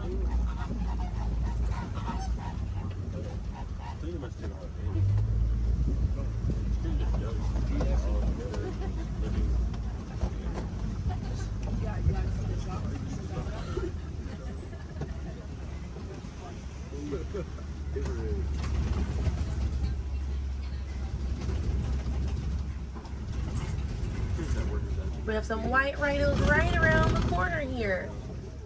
So they're going to be hanging out by a mud wallow on this left-hand side, and they'll use this mud wallow to cool off it. And they'll coat their skin in the mud to act as a natural sun protectant, sort of like how we use sunscreen. Now elephants do something very similar, and they'll fling dirt and mud on their backs as well. Just how important it is to protect ourselves outside in these environments by wearing hats, sunglasses, sunscreen. Very, very important, as well as staying hydrated. Now that white rhino right there, they weigh about 4,000 to 5,000 pounds. A group of rhinos is called a crash, and they can run at 35 miles an hour. Now on the right hand side, those are some ostriches way back there. Ostriches are the largest bird. They have wings, but they do not fly. They use those wings for balance and to help them change direction. Comes in handy because ostriches can hit speeds up to 40 miles an hour.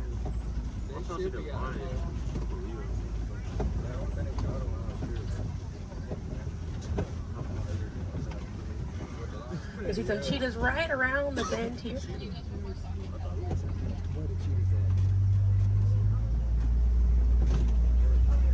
Really good view view of that cheetah here on the left. Now, cheetahs are the fastest land animal. They run a little over 60 miles an hour. And they have 2 black lines on their face. Those black lines are called tear marks. And they help reflect the sun. Benefits cheetahs because cheetahs are daytime hunters. Now, cheetahs do not roar. Instead of roaring, they'll meow and they'll purr. And their claws are not retractable, so they're out all the time. Now we're coming up here on some Kopi rocks. And Kopi rocks are rocks that jut out from the savannah. And a lot of times animals like lions will use these Kopi rocks as a vantage point to kind of scope out their territory and their prey. Really beautiful view of that male lion right there. Now at full volume, their roar can be heard up to 5 miles away. And they can sleep about 16 to 20 hours a day. Really impressive view of imposing right there. Now, female lions will do most of the hunting for the group, and the male lions will stay back and kind of guard the territory and guard their cubs. And the Swahili word for lion you're probably already familiar with. The way that you say lion in Swahili is simba.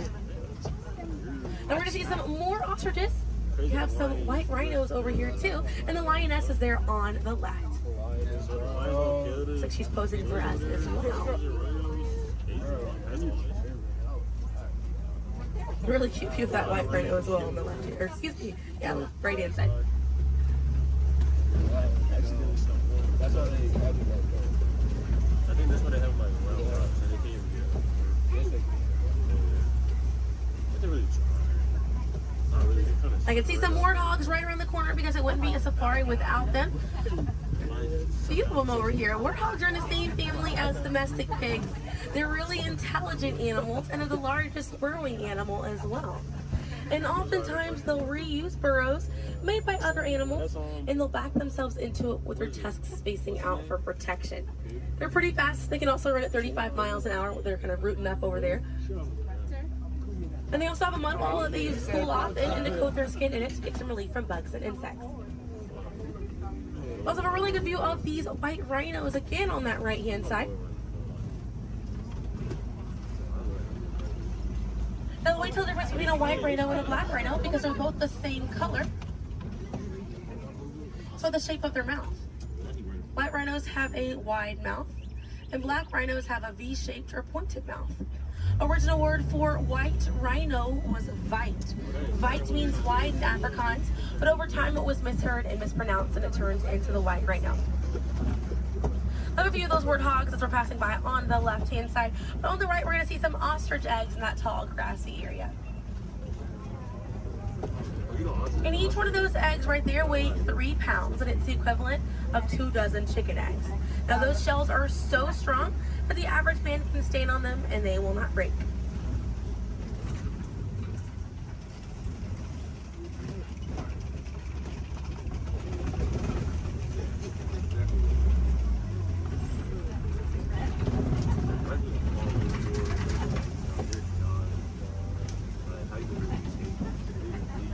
We're gonna see, looks like we have some Nigerian dwarf goats over here.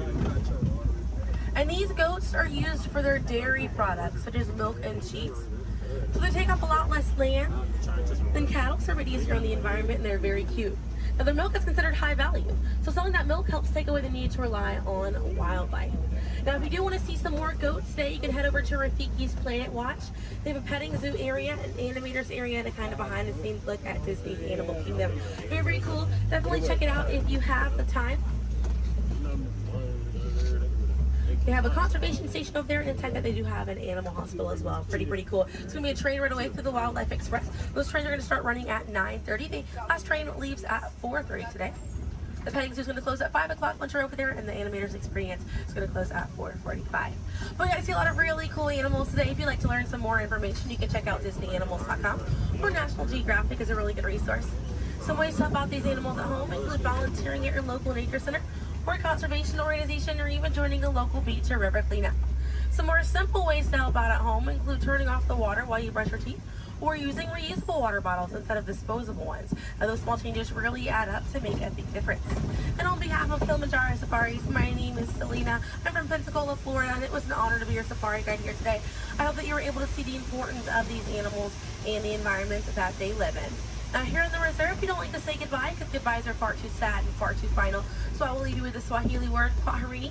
And kwaherini means to go well with the intention of seeing each other again one day. So kwaherini, my friends. Another word that we say here on the reserve is asante sana. And again, that means thank you. So thank you for joining me here at Kilimanjaro Safaris. I'll be dropping you off right around the bend here, right where I picked you up, so we still have a bit more of a journey together.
Astro Orbiter is now beginning its descent.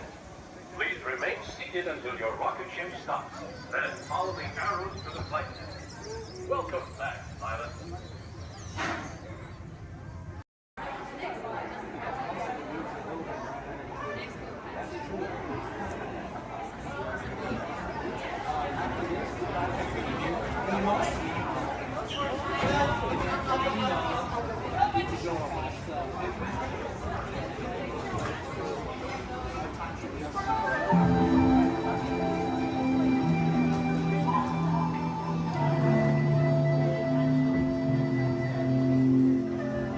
Welcome to a voyage of discovery and awareness of the richness, the diversity, and the often surprising nature of living with the land. Our journey begins as dramatic and sudden changes are sweeping over the land. The approaching storm may seem violent and destructive to us, but to nature, it's a new beginning in the cycle of life.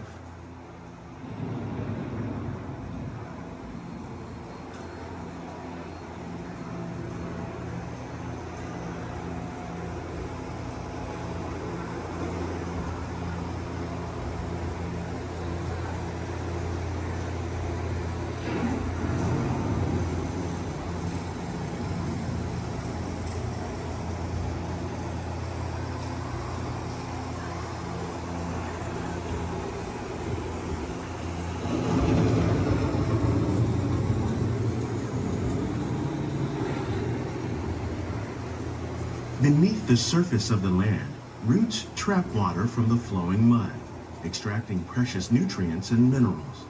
These elements, when combined with sunlight, create the diverse living systems of our planet.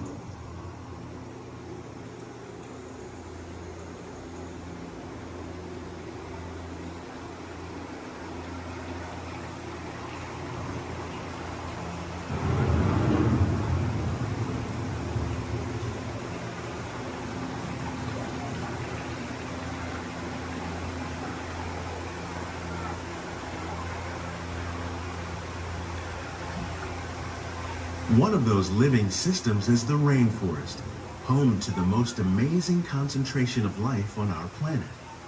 These dense and beautiful forests cover only a tiny portion of the Earth's surface, but they contain more than half of its plant and animal species. Rainforests are also extremely rich in productive living systems, providing us with oxygen, food, medicines, and other elements essential to our lives.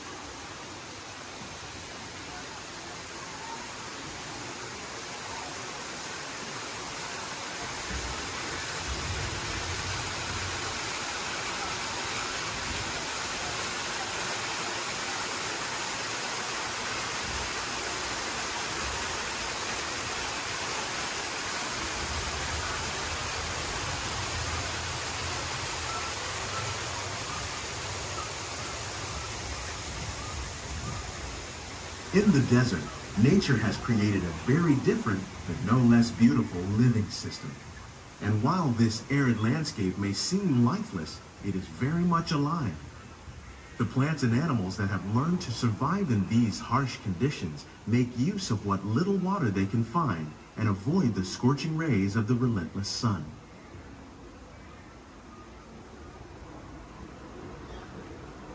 The American prairie once appeared as desolate as the desert, but over time, rainwater and nutrients gradually penetrated the hard surface of this land. Even the hooves of the mighty buffalo helped create the rich soil that would one day become home to the American farm.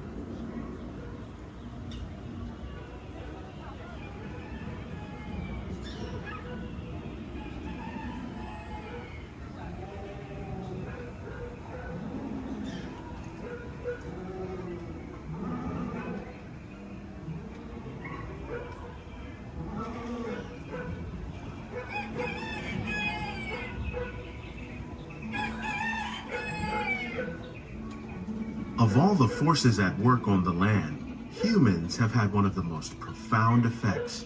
The need to produce food for a growing world led to the enormous use and sometimes overuse of the land. In our search for more efficient ways to grow food, we often fail to realize the impact of our methods.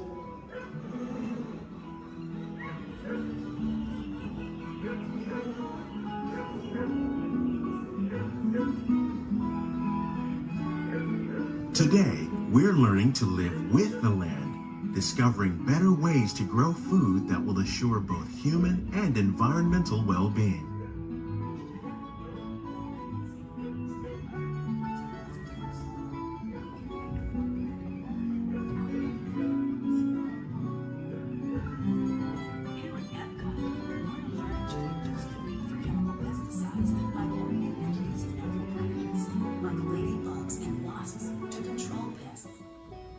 In the farmlands across America, we're learning that by plowing under vegetation containing natural fertilizers, we can enrich the soil without the use of chemicals. In arid regions, we're learning to produce food on desert seacoasts by developing and planting crops that thrive on salt water. In Japan, we're learning that by mixing leaves and other living materials into our soil, we can make farmland more fertile without the need for chemicals. How will we meet tomorrow's growing needs for food production, yet still respect the needs of the land? Some of the answers are being discovered just ahead. To help us maintain these carefully controlled ecosystems, and for your safety, please remain seated in your boat at all times.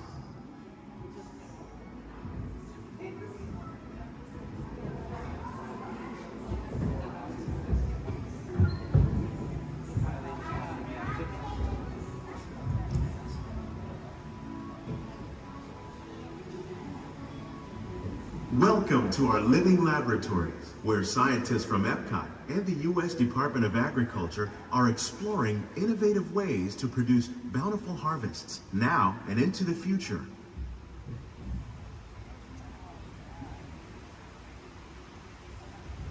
The tropics are home to the greatest diversity of plants on the planet.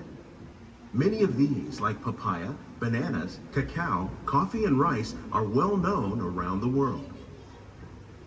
These are just a few of the edible plants that have been an important source of nutrition for people living in the tropics. Many are rich in vitamins and minerals, while others are well adapted to growing in less than ideal conditions. Some, like the water lily, thrive in wet, swampy areas and waterways. All parts of this plant, even the flower petals, are edible. The starchy root of the plant has long been used to make flour for baking.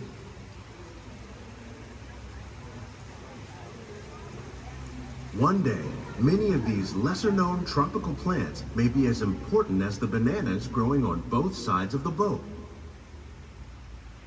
More than 28 million tons of bananas are eaten annually, making it the most popular fruit in the world.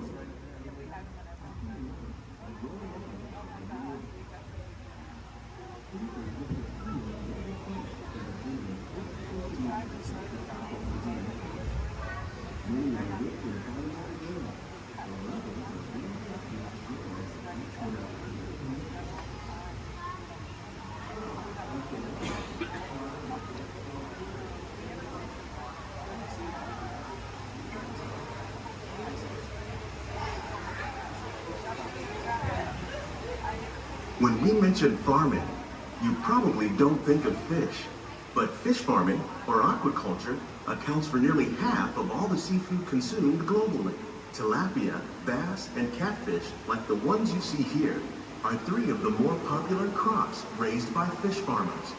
The sustainable system we're using here recycles the water in the tanks. As a result, we're able to save millions of gallons each year.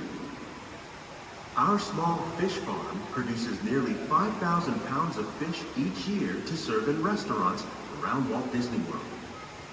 Innovations like this one can play an important role in our efforts to produce bountiful harvests and still protect natural resources.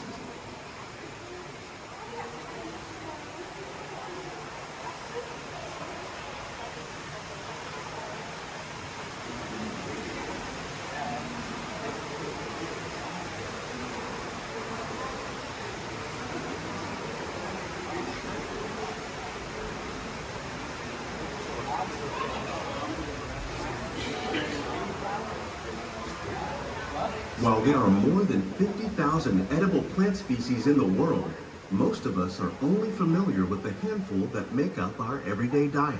The common grains growing here, wheat, maize, sorghum, and millet, plus rice, account for nearly 2/3 of our global food consumption. Learning how to increase yields of these staples is an important goal of research around the world.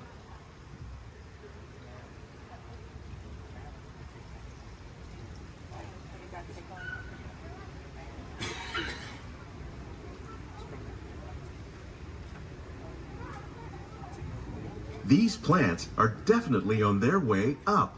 Innovative growing techniques like these increase yields while more efficiently using resources like water, fertilizer, and pesticides. Another innovation at work here is our integrated pest management program.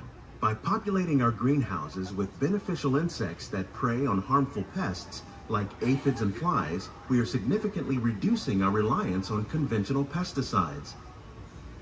We're growing these crops using our nutrient film system. This technique precisely controls and recycles water and nutrients. With it, we can produce over 27,000 heads of lettuce a year in this one small area.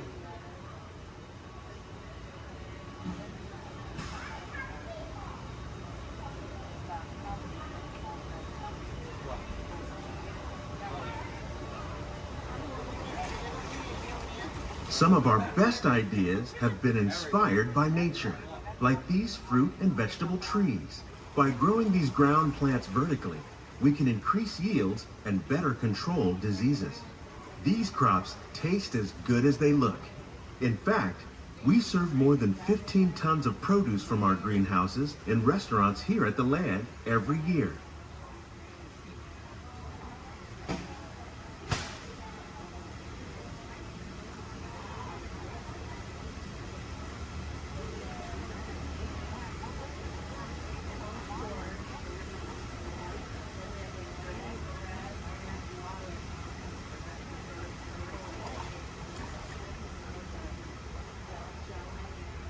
The future of agriculture may include innovative ideas like this vertical growing system. Plants grown in this way use a fraction of the space required by traditional growing methods. That saves water and increases production. The aquaponics system on your left combines hydroponics with aquaculture. The fish provide a natural source of fertilizer for the plants, and the plants help keep the water clean for the fish. It's another great way to produce more while using less. In our lab, Epcot scientists are working with the U.S. Department of Agriculture on a number of innovative projects. The goal of these efforts is to produce higher yielding and better quality plants.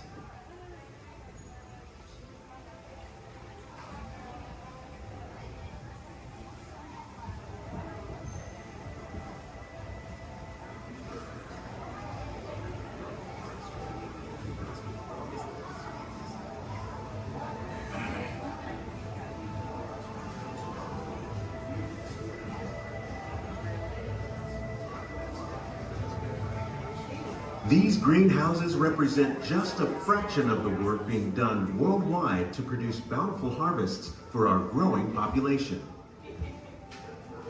Scientists, farmers, and even backyard gardeners are doing their part to improve the quantity and quality of foods that we all rely upon. Together, we can continue to find more ways to increase food production and protect our precious natural environment. Only then will we truly be living with the land.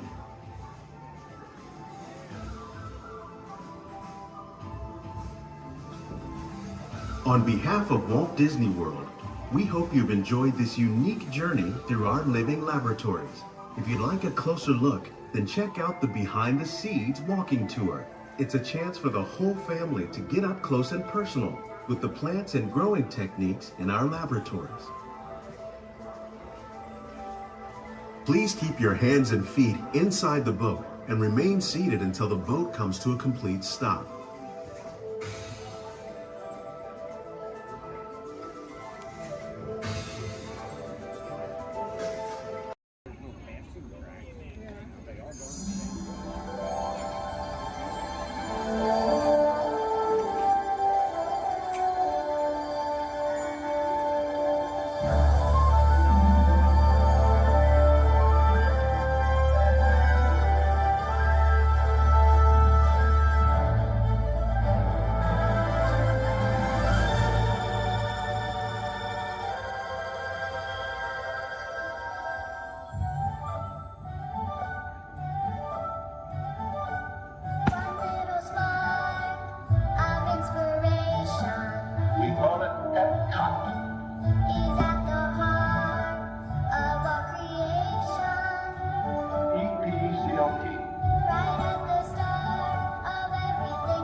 take your next steps into the future. We hope you'll continue exploring, creating, and discovering wherever you go. Remember, it only takes one little spark of inspiration to unlock the possibilities of tomorrow. From all of us here at Epcot, we wish you a wonderful evening and a safe journey home. Thank you and good night.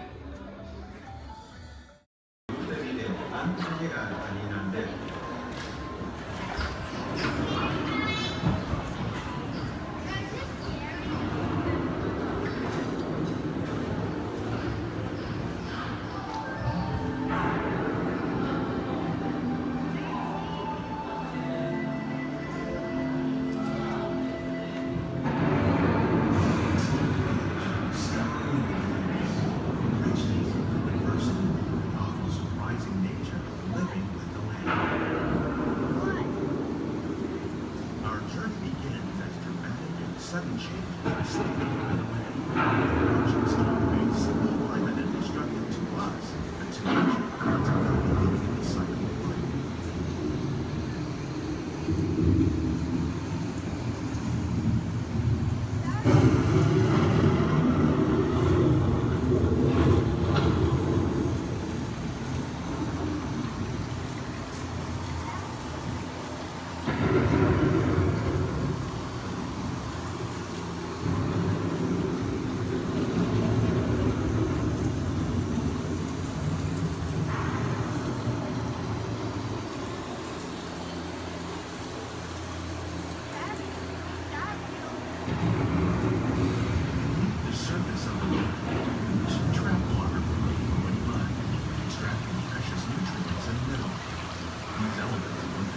Sunlight create the diverse living systems of our planet.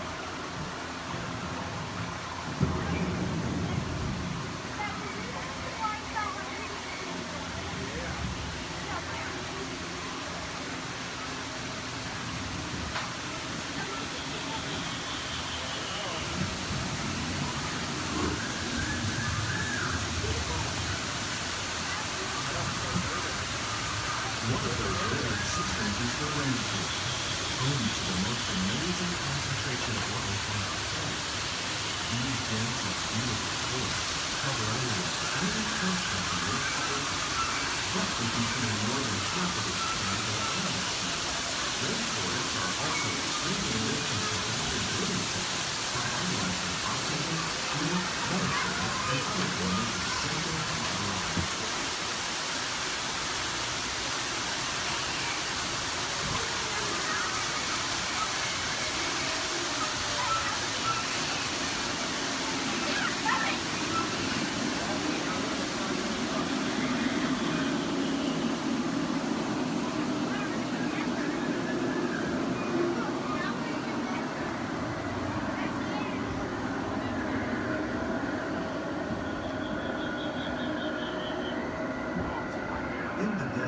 Nature has created a very different, known as beautiful living system. And while this arid landscape may seem lifeless, it is very much alive. The plants and animals that have learned to survive in these harsh conditions make use of what little water they can find and avoid the scorching rays of the relentless sun.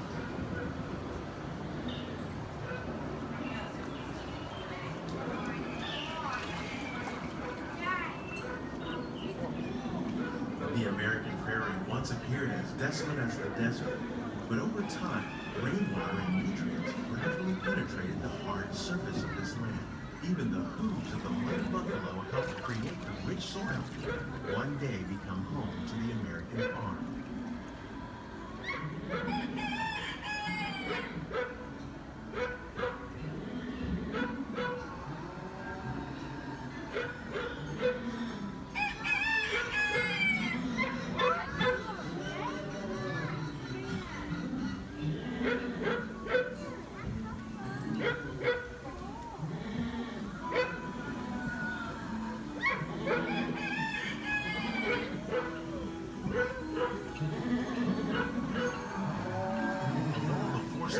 Humans have had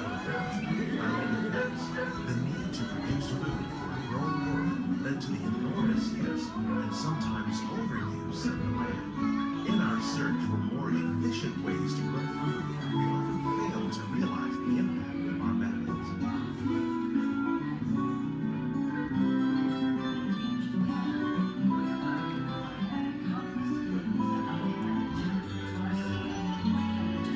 Today, we're learning to live with the land, discovering better ways to grow food that will assure human and environmental well-being. Fertilizers, we can enrich the soil without the use of chemicals. In Saudi Arabia and Mexico, we're learning to produce food on desert seacoasts by developing and planting crops that thrive on saltwater. Here at Epcot, we're learning to reduce the need for pesticides by using natural predators like ladybugs and wasps to control pests. In Japan, we're learning that by adding composted leaves and other plant material to our soil, we can reduce the need for fertilizers.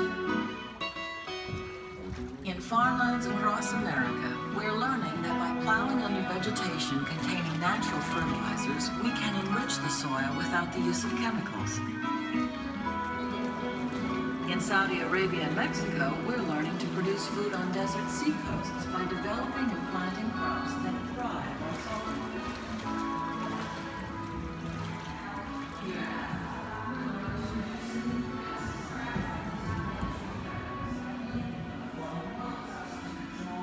How will we meet tomorrow's growing needs for food production, yet still respect the needs of the land? Some of the answers are being discovered just ahead. To help us maintain these carefully controlled ecosystems, and for your safety, please remain seated in your boat at all times.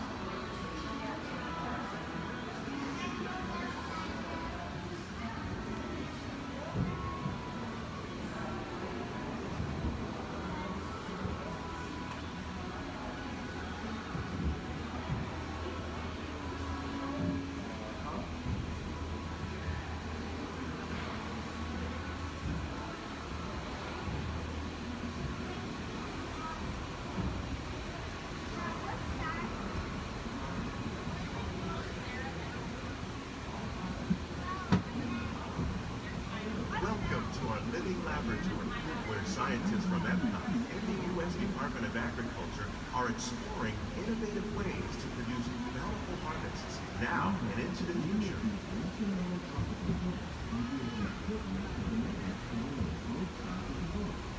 The tropics are home to the greatest diversity of plants on the planet. Many of these, like papaya, bananas, cacao, coffee, and rice, are well known around the world. These are just a few of the edible plants that have been an important source of nutrition for people living in the tropics. Many are rich in vitamins and minerals, while others are well adapted to growing in less than ideal conditions. Some, like the water lily, thrive in wet, swampy areas and waterways. All parts of this plant, even the flower petals, are edible. The starchy root of the plant has long been used to make flour for baking. One day, many of these lesser-known tropical plants may be as important as the bananas growing on both sides of the boat. More than 28 billion tons of bananas are eaten annually, making it the most popular fruit in the world.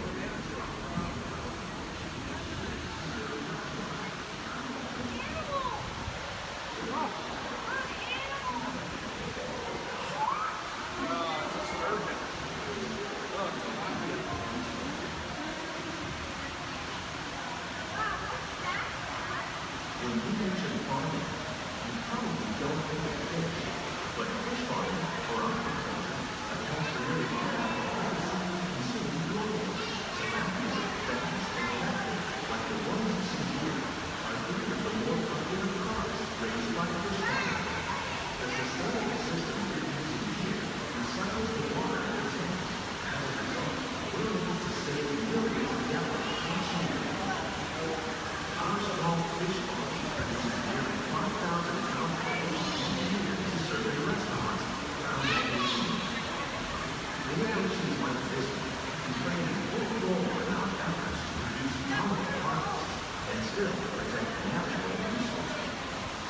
Him.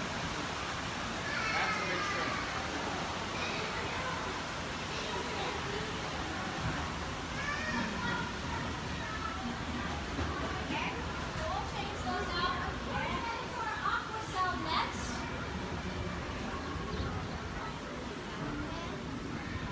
Little sunflowers.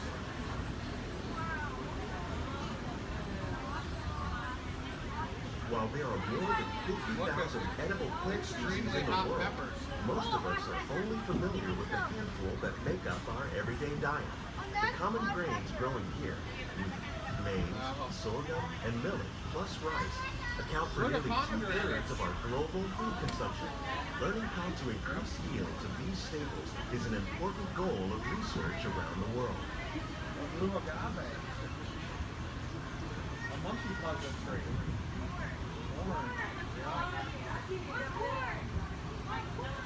These plants are definitely on their way up. Innovative growing techniques like these increase yields while more efficiently using resources like water, fertilizer, and pesticides.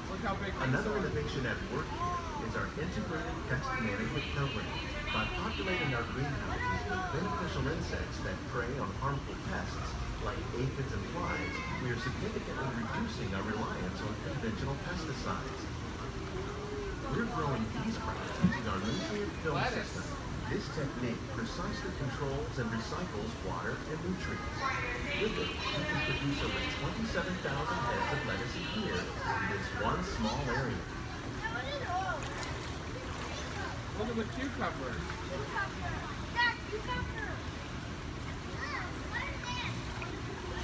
Look at the strawberries. Some of our best ideas have been inspired by nature, like these fruit and vegetable trees. By growing these ground plants vertically, we can increase yields and better control diseases. These crops taste as good as they look.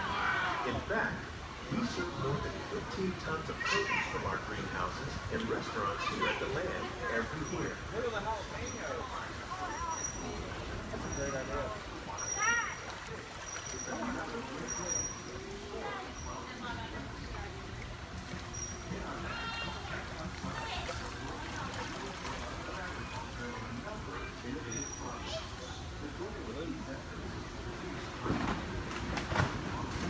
The future of agriculture may include innovative ideas like this vertical growing system.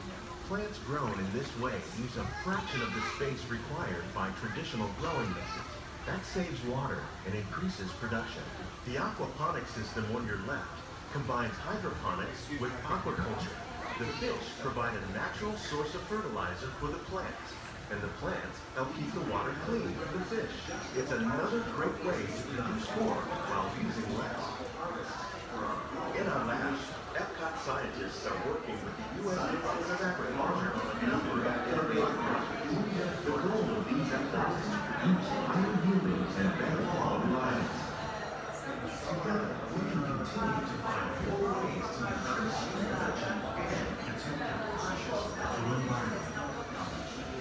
Only then will we truly be living with the land.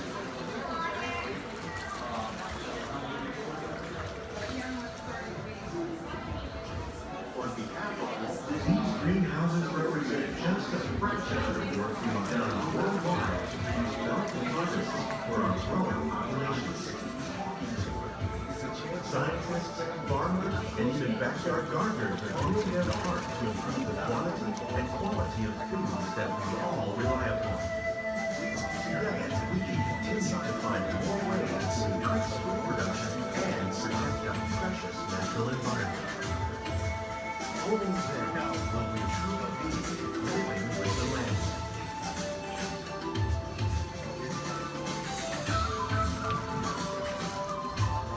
On behalf of Walt Disney World, we hope you've enjoyed this unique journey through our living laboratory. If you'd like a closer look, then check out the behind-the-scenes walking tour. It's a chance for the whole family to get up close and personal with the plants and growing techniques in our facility. Please keep your hands and feet inside the boat and remain seated until the boat comes to a complete stop.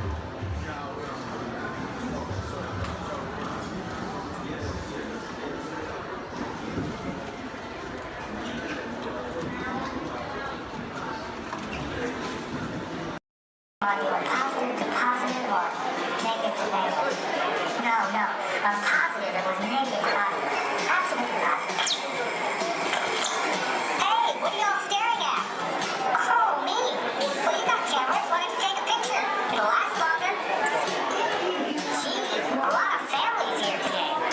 Glad you're flying with us. You know, I like families. Sure. I see a lot of mine these days. Oh, look, there's Dad. Hi, Dad. Dad was the top star to his pilot until he took a crash course in star speeders, if you know what I mean. Now he's a real basket case. Yep, that's him all over. It's a shame, too. He's really gone to pieces. Hey, are you all together today? Are you sure? Okay, how's it working there? Attention, please. Attention, please. We are experiencing unusual behavior from the G2 droids in Sector 2. Maintenance units begin surveillance of all Sector 2 G2 droids. I'm listening to K-Droids, my favorite station. This is the latest hit from Danny and the Droids. It's called I Wanna Weld Your Hand. I love those Roboto intros. Hey man, care to boogie? Your bipedal locomotion units are looking real hydraulic.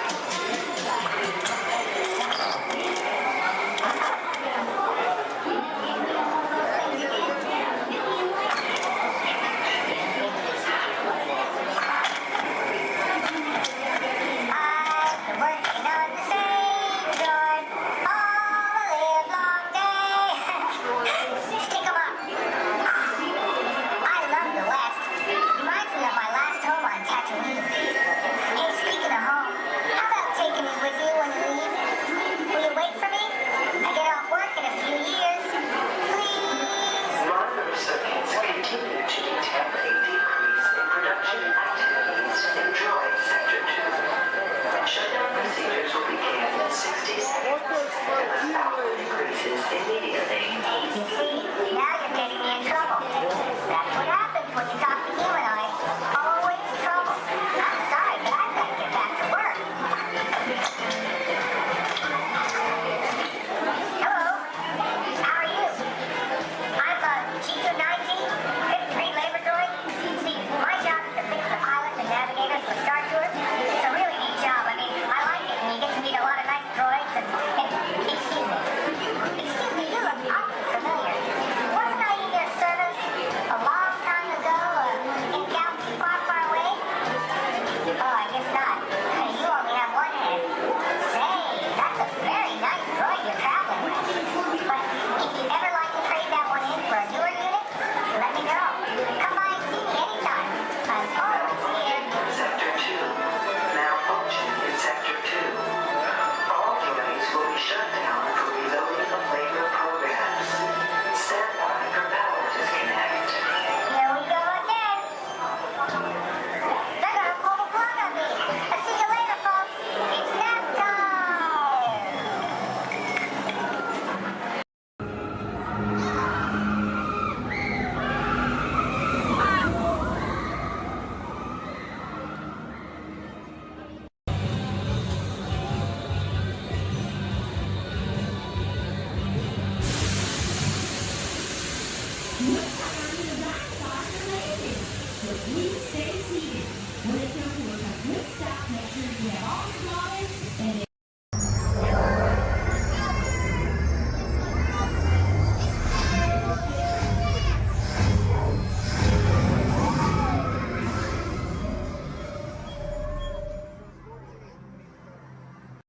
Yes, Walt has some of the brightest minds in the world, but I keep things around here pretty chill, so the kids can create the next big idea that will equip the tools to become the next generation of heroes.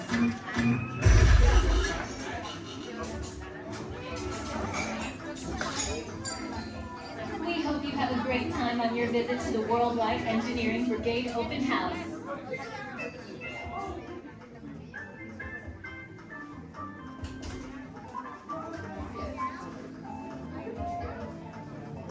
And now, our project lead, the brilliant, Peter Parker.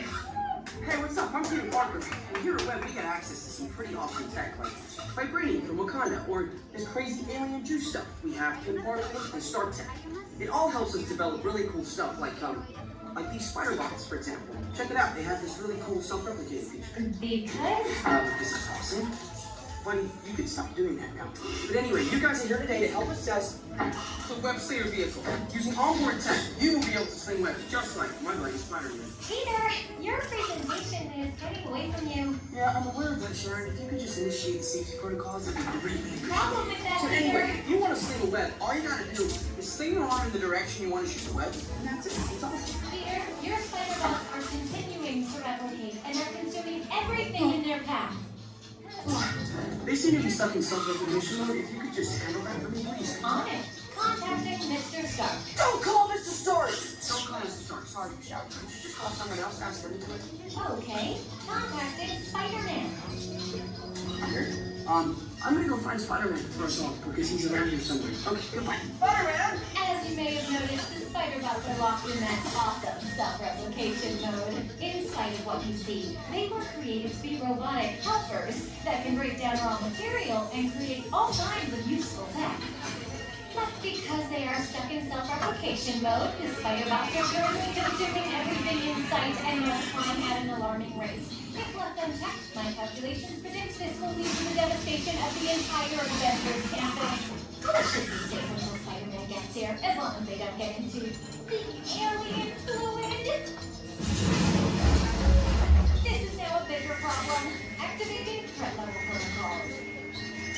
Hey guys, what's up? I hear you have a problem. I'm here to help. You made it. Great. That level is at exponential danger. You might need some help. Perhaps I'll call the Avengers? Don't worry, everyone. I got this. Okay, everybody. Open house is canceled. Wise idea. And I could use some help. Yes, you could. Sharon, prep the slinger vehicle. Already on. Everyone head to the slingers and we'll team up to stop the spider bots before they destroy the campus. It's easy.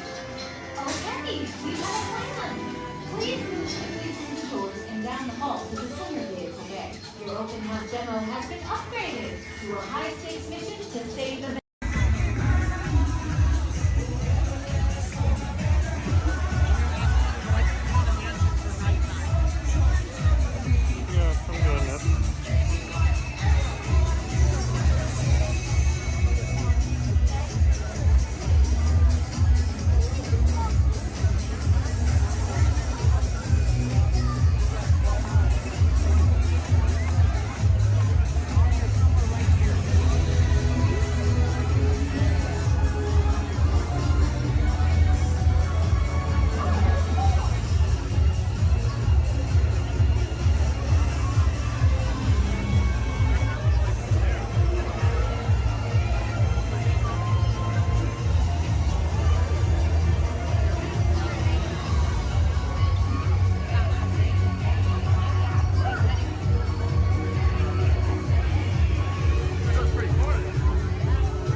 Terrans. I am Nova Prime Irani Rayan, commander of the Nova Corps. On behalf of all Xandarians, I hope you have enjoyed exploring the wonders of Xandar. As you have seen, your world and ours were born of the same moment, one which you refer to as the Big Bang. As such, we are all galactic neighbors in a vast universe which we and countless others share. For you to travel to Xandar would take 2.5 million years, assuming you had a ship that could fly at the speed of light. So we decided to come to you. But even we could not have reached you so easily were it not for the Cosmic Generator, an advanced piece of Xandarian technology that creates jump points, artificial tunnels that act as shortcuts, linking distant points in space. It is our desire to share this wondrous technology with your people, so that together we might explore new worlds and create a brighter tomorrow.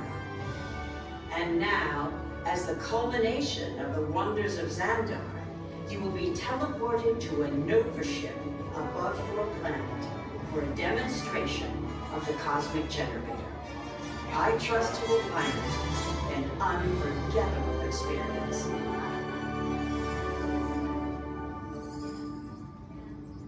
Welcome, people of Epcot, Epcoters, Epcotians, citizens of Epcot. Does anyone know what they call themselves? What? I'm on? Someone needs to tell me when I'm on. Welcome, Epcot Terrans. I am Centurion Tal Merrick, and we're just about ready to teleport you up to the ship for the demonstration. As you're about to enter a secure Nova area, I must ask you to put away your Terran communication devices at this time. Recording of any type is strictly prohibited.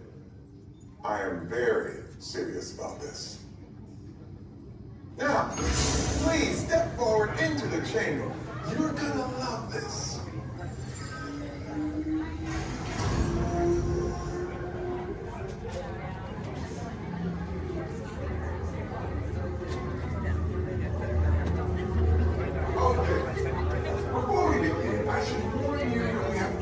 Teleported Terrans before, but since your molecular structure is very similar to Xandarians, it should work.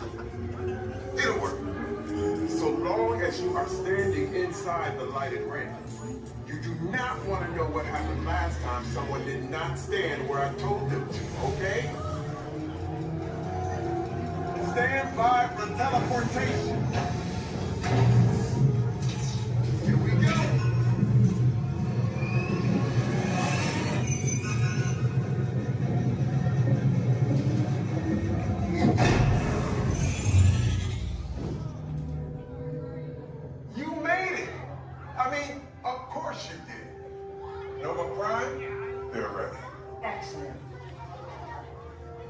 What you see before you is the Cosmic Generator.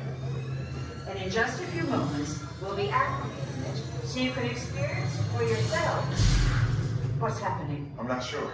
Our power's out. And the Cosmic Generator is gone. Cheerio, Monarch. Go to Code Red. Prepare the fleet. And call the Guardians. Now. There is no cause for alarm. Turn off that alarm. I've got an important transmission coming in. Hey, what's up, Nova Corps? Our Cosmic Generator has been stolen. What? How? Why didn't we think of that? That thing's gotta be worth a fortune. I am Groot. Good question. Yeah, who do you think took it? Perhaps that really big man outside your ship. Well, that is a big man.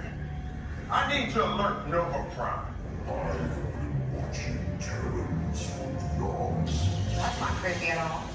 This species has failed. Wait, whoa, we didn't even know there was a test. He's got the Cosmic Generator. He's creating a new jump point. Jump point to where? Where? It's some kind of mutant jump point. It's going back to the dawn of time. Dawn of time, why? To erase an error. Well, that doesn't sound good. Your time is over. Wait, what do you mean? What do you mean it's so vague? The jump point is closing. Hey, Nova Dude, you're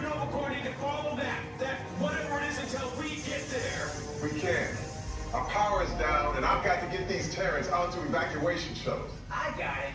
I reprogrammed the shuttles to follow him through the jump point. Wait, what? Look, they're our only chance of keeping track of that whack job until we get the cosmic generator back. Piece of cake. Wait! There's cake. Where's this cake? The odds are impossible. Yep. But it's our only shot. Good luck. Are you sure you can control it? Come on, it's me. We got this. We're all toast. First it was cake, now there is toast. This plan is making me so hungry. Terrence, listen up. You need to make your way to the evacuation shuttles now. We'll follow the fleet when we get our power back. I mean, when we get our power back.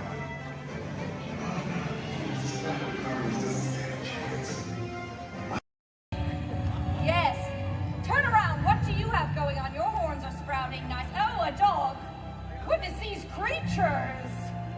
At least he's quiet. In fact, he's almost to nothing. He's just zero. Turn it around. I don't like it looking at me. Yes. I think we all need to have a party and not invite someone. I think you're right. And I know who it is, the Queen. She's not here this year. My, how the tables turn. I got the invitation. You know what's worse? Everybody make sure we're staying seated. Sante Sun Award, and that is me. Thank you. There's another word we like to say out here in Harambe, which is Tuwende, and Tuwende means let's go. Jumbo, everyone. My name is Julia, and I will be your safari guide today. A few quick safety reminders before we head on in. Just make sure to keep your hands, arms, feet, and legs inside the truck, and make sure everyone is staying seated for the entire safari ride. Above you, you'll see that animal spotting guide. That'll help you identify some of the animals that we might be seeing out there today. So go ahead and look it over for a quick second, see if you can find any of your favorites. That's also a great time to get any cameras or phones out and ready, as the roads are going to be pretty bumpy and we won't be able to stop for every animal.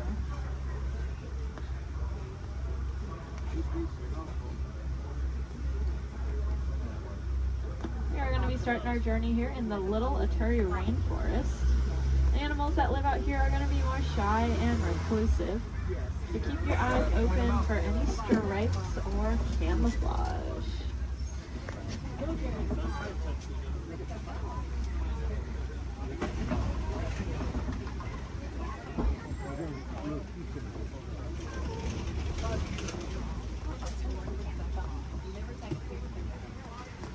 Like off to the right there is that okapi.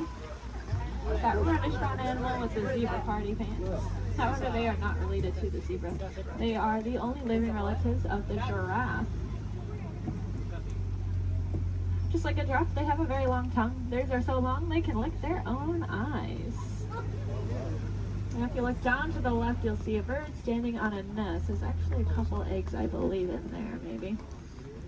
That is a saddle-billed stork. They're about 5 feet tall, and their wingspan is about 9 feet long. And if you look up at that canopy above your head, that is also just about 9 feet long. Put that in perspective for you. Now, if we look back at the okapi over there, I said they're related to the giraffe. Just like a giraffe, they have ossicones, which are those stubby horn things on their heads. But that one that we're seeing doesn't have any ossicones. That's because she's a female. Only male okapi will have them, whereas all giraffes will have them. Up on the hill to the right are the greater kudu. And we can tell they are female. That's because they don't have any horns on them. The males will have horns that can spiral backwards up to 6 feet long. If you look off to the left against this cable wall here, you'll see a black rhinoceros. Kind of looks like one of those boulders, just a lot smoother.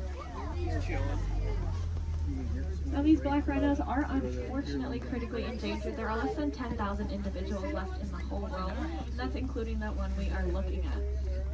They don't have any natural predators though. That is all due to the poaching of their horns. Their horns are thought to have medicinal value to them, so they'll be rounded up and used in medicine. However, those horns are made entirely out of keratin, which is the exact same thing that our hair and our fingernails are made out of.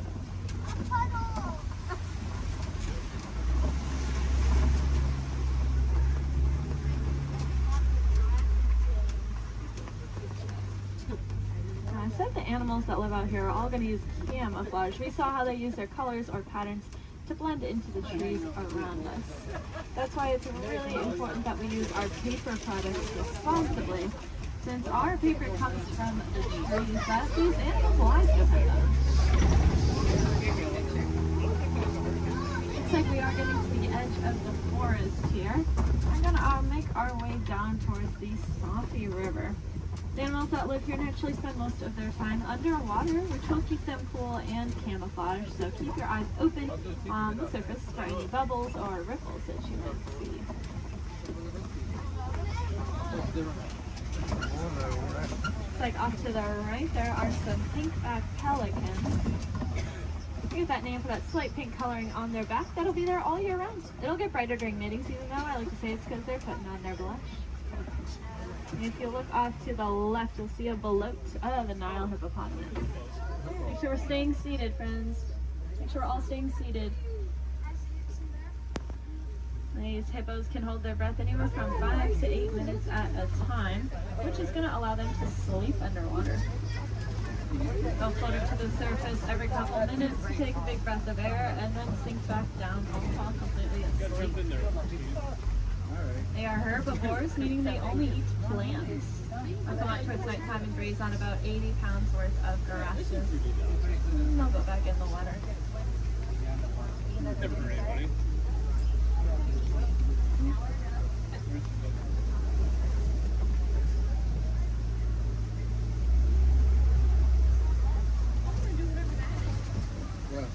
Keep your eyes to the left, especially as we cross over this bridge up ahead here, and you'll see the Nile crocodile.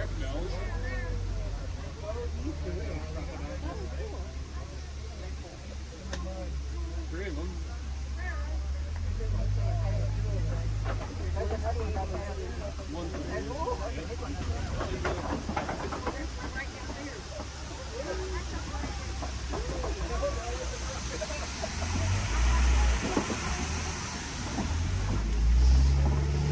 Those crocodiles are pretty impressive. They can weigh anywhere from 500 to 1,000 pounds, be as long as a giraffe is tall, and they have the strongest jaw and bite force of any animal. Being said, they are really amazing parents. They're going to take their eggs, put them in their mouth, and roll them around very, very gently. That'll help break up the shell, making it a lot easier for those babies to hatch. Now, it sounds like there is an animal in the road up ahead, so I think we're going to hang tight here for just a second. This is their home, and they can go wherever they want, and sometimes they choose the middle of the road. So we'll just wait for them.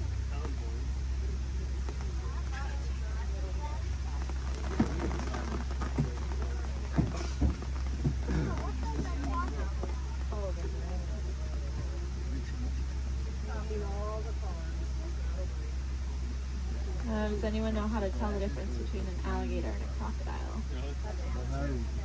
Yeah, a lot of people say the shape of their snout, which is true. That personally confuses me though, because it's the opposite of what you think it would be. So what I do is I look at their teeth. When their mouths are closed, if you see teeth sticking up and out, then it's a crocodile. And if you don't see any teeth when their mouth is closed, it's an alligator.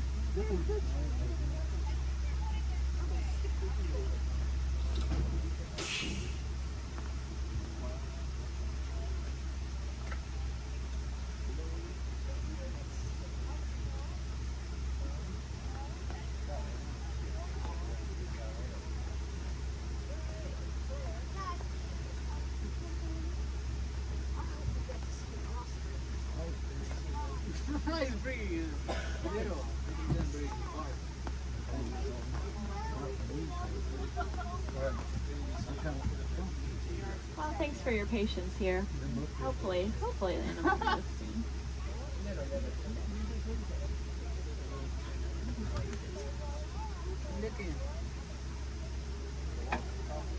Crocodiles are also something that are called a living fossil, which just means that they were alive way back when all the dinosaurs and all them were alive. But they never went extinct, and they didn't evolve into a different species. They kind of just stayed. A lot of other animals like that, like horseshoe crabs, cockroaches, they're all living fossils. But so are those crocodiles and alligators.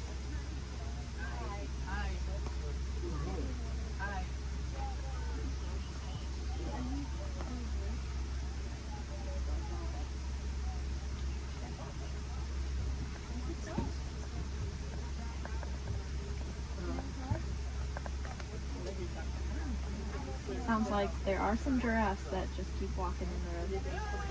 This is just what we call a giraffic jam. Now you can say you went to Disney World and got stuck behind a giraffe.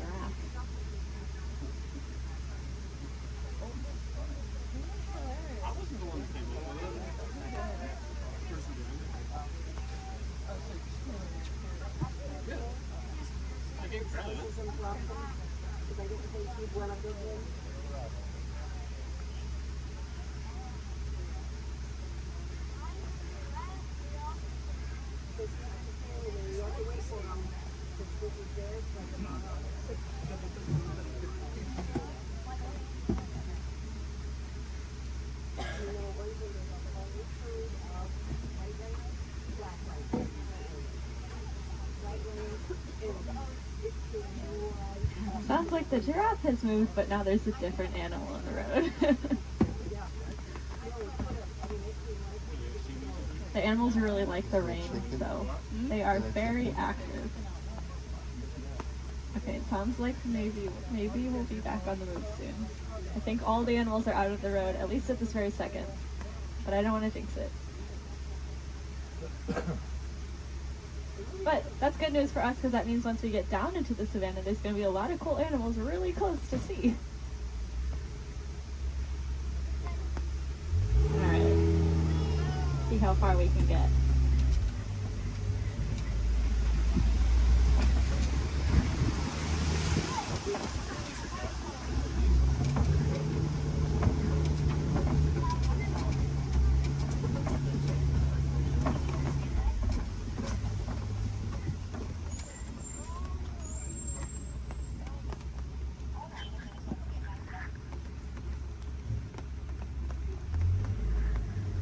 Now this might sound really ironic considering that it is raining, but we are leaving the river and heading towards a much drier area, where it really does not rain as much. And I say that because the baobab tree that's off on the right there, it is going to be leafless about 9 months out of the year just to conserve water. Some people call it the upside down tree because, well, it looks like the roots are on the top. It's also known as the tree of life. That's because it stores a lot of water in its trunk there. So other animals will use it as water source. We can even use the bark as medicine. One of my favorite things about the baobab tree is that it does have flowers, but they only bloom at night because they're pollinated by bats. Alright. Looks like we are finally able to head here into the savannah.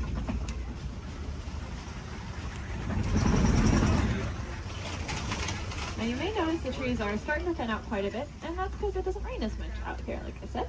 So the animals here can't really rely on camouflage in the same way, and so they're going to be very agile and flighty. Most of them can run within an hour or two of being born.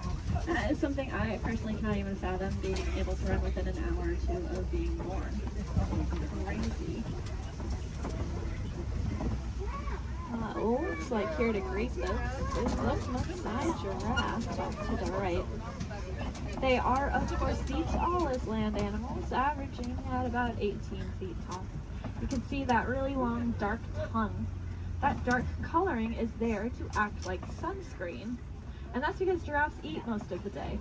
And by most of their day, I don't mean like half the day. I mean they eat about 20 to 22 hours. Out of that 24-hour time period, they're going to spend eating. So that tongue is that dark coloring just to protect it, since it is out about 20 hours a day.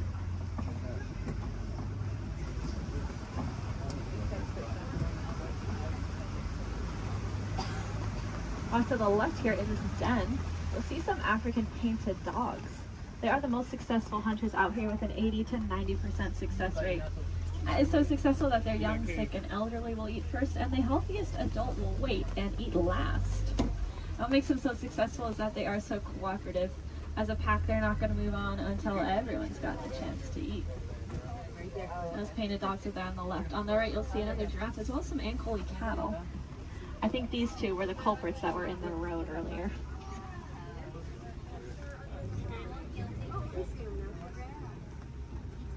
Those cattle have those really large horns on them that look pretty heavy, but they are hollow with a honeycomb-like structure on the inside. That'll help blood flow to keep them nice and cool. If you look to the left, you'll see the sable antelope, those 3 brown antelope back there. You'll also see some Hartman's Mountain zebra. Now take a really good look at these zebra here, because one of them is a little bit smaller than the other one, and that's because she's about 7 months old. That's her and her mom there. And if you look at her legs, though, her legs are just as long as her mother's, and that's because zebras are born with their legs fully developed. Running, as I said, is very important out here, so those zebra babies are born with long, lanky legs, ready to run within half an hour of being born. Their stripe patterns are going to be unique to them in the same way that our fingerprints are unique to us. That's actually true for a lot of animals, not just those zebra. It's true for those painted dogs we saw, and it's also true for these giraffes up here.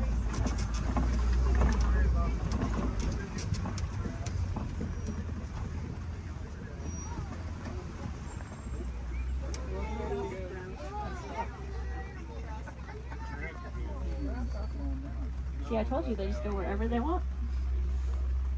Oh, look, the zebras are in the road now. Over here they're in the road too.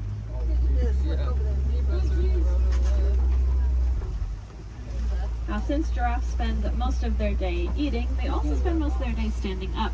They don't really like to sit down, it's very vulnerable for them. They even prefer to give birth standing up. So that's about a 6-foot drop for those baby giraffes. I like to say the first thing a giraffe experiences in life is gravity. Of course, when you're born already about 6 feet tall, I guess it really doesn't matter that much. It also is going to kickstart their heart, that drop, so maybe it's a good thing.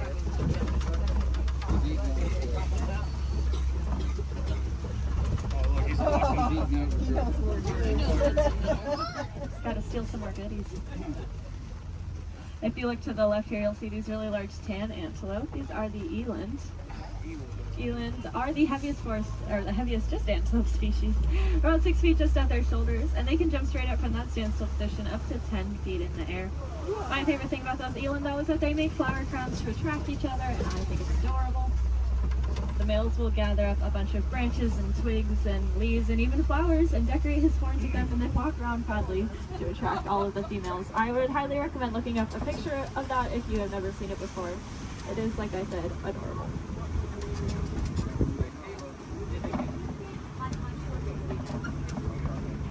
Now off to the right, there's going to be a path. We're not going down that path, but if you look down it, you'll see some little tiny antelope called the springbok. They get that name because they can jump about 6 feet up and 13 feet across. When they do that, it kind of looks like ping pong balls hopping across the savannah. Makes it really confusing for those predators out there. Now, all the animals that live out here have a very important job to do. They're going to be the landscapers. So those antelope will be the lawnmowers, giraffes will prune back the trees, and then larger animals will be the bulldozers. They'll knock over trees. And if you look around us, looks like there have been a whole bunch of trees knocked over. There's really only one animal I can think of, though, that is large enough to act as a bulldozer and knock over an entire tree. Let's see if we can find them. There's also a really large watering hole. There they are. Like off to the right is an African elephant. We are going to get a really good look in a second, though, so I don't mind looking over to the left because there are some mandrills walking around. Mandrills are the largest old world monkeys, and they have that distinctive blue coloring on them. Might remind you a little bit of Rafiki. Let's see, I promised to give you this elephant here. And I know the road up ahead has been closed, so I think we're going to get really, really good view. Yeah.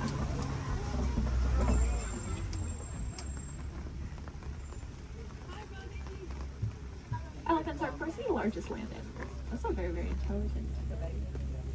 You can see him using that trunk. They have about 40,000 muscles in that one trunk. To put that in perspective for you, we have a couple hundred different muscles in our entire bodies. They have 40,000 in that one trunk. That is kind of unbelievable to me. And it's going to allow them to do a lot of really cool things, though. You see them eat with it. They also drink water, kind of like a straw. And then sometimes they'll suck up a bunch of dirt or mud and then spray it on their backs to help protect their skin from all those natural elements.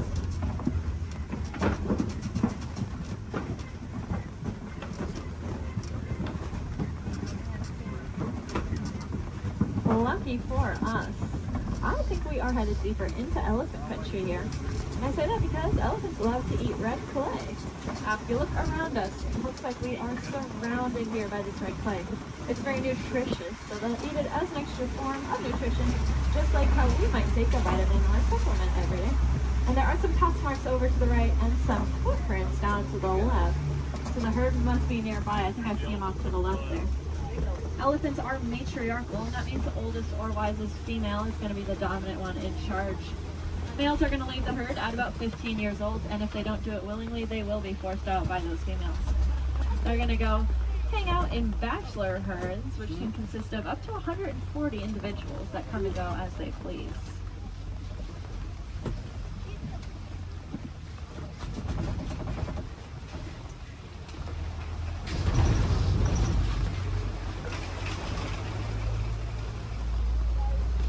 Keep your eyes to the left. Some pretty good sights here. Unfortunately, though, elephants are running into a lot of different conflicts out there in the wild. They are losing their homes for various reasons and getting forced closer and closer to people, specifically farmers and their crops. Not knowing any better being elephants, they see those crops as yummy treats and they eat them, or they stomp all over them, which of course upsets the farmers, putting the elephants in danger. Luckily, we did some research recently and learned that elephants are afraid of bees. They have very sensitive skin and do not like to be stung. So now out in Kenya, farmers are building fences out of beehives. That scares off the elephants, which keeps them safe, and in turn keeps the crop safe and the farmer's livelihood. And the farmer gains a new crop, which is, of course, the honey from the bees. And if you like honey, you can look up the Elephant Safe Honey Project and learn a little bit more about how you can support that. If you look to the left here, you'll see the greater flamingos. They are the largest flamingo species, but the lightest in coloring. They're going to get that pink coloring from the brine shrimp that they eat. There's a protein in there called beta-carotene, and that's what'll turn them pink. It's the same thing that's in carrots. They're going to get their food by doing something called filter feeding. So if you can picture a pasta strainer, the noodles get stuck inside and the water comes out. That's how their beaks work. They take a big mouthful of water, the food gets caught inside, and the rest of the water flows right on out. That's why it's super, super important that we keep our waterways clean, because if we have plastic or trash floating around in that water, they could take a big mouthful of that. And we don't want any of our trash ending up in those flamingo beaks.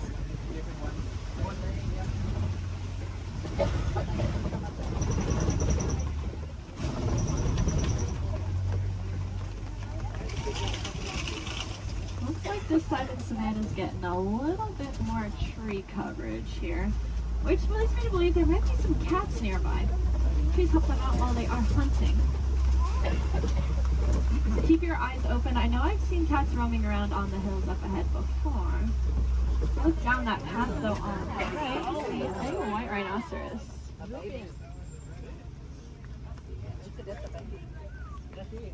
White rhinos are the most social of the 5 rhino species. They're usually always in a group with their buddies, so that one's friends probably aren't too far behind. They have a really, really good hearing too. Their ears will wiggle independently of each other, and they look like funnels, which helps them pinpoint the exact location a sound is coming from.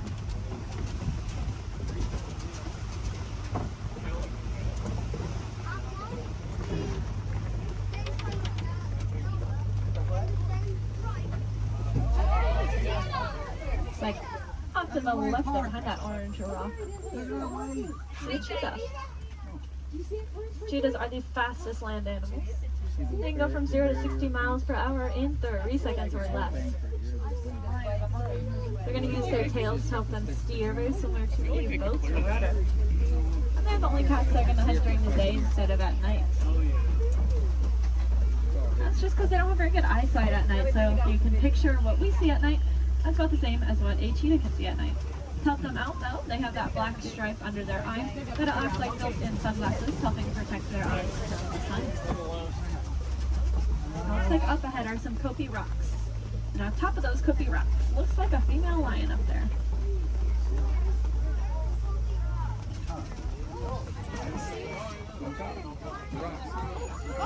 The second tallest rock on the top of it. She's laying up there. Females are going to be the ones that go out and hunt.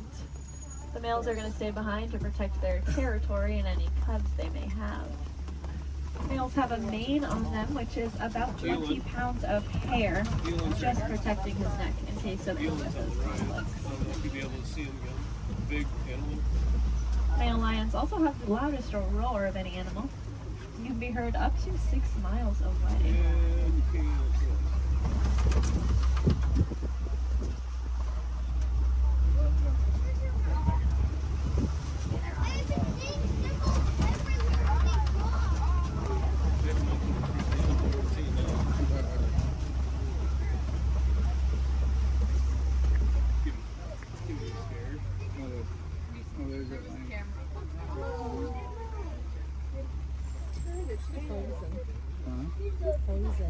She is looking at us. That is so cool. That was really unbelievable.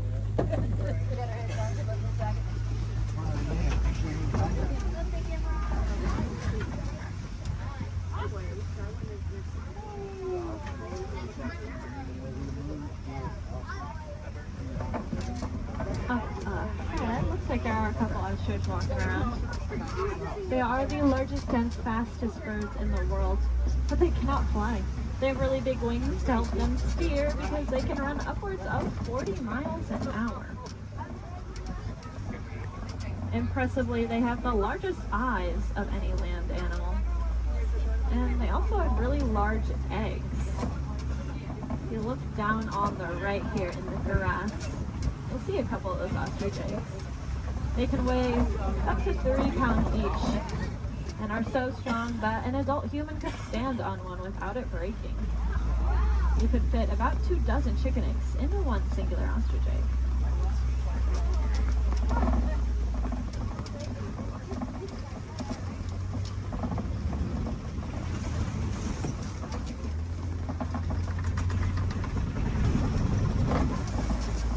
Up ahead is the warden's post. The warden takes care of all the animals out there on the reserve. There's some special ones up here with them. I bet they're all hiding under this porch from the rain though. These are the Nigerian dwarf goats.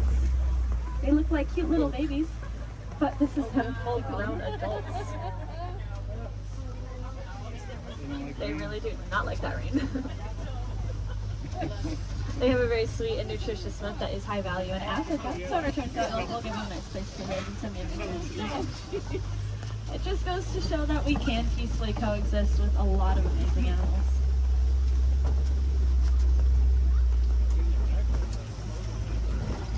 Unfortunately, those gates do signify the end of the reserve and our return back to the village. I really hope you enjoyed that safari. More than that though, I hope you learned something new. If you did, maybe you can tell your family and friends those fun facts that you'll learn when you get home.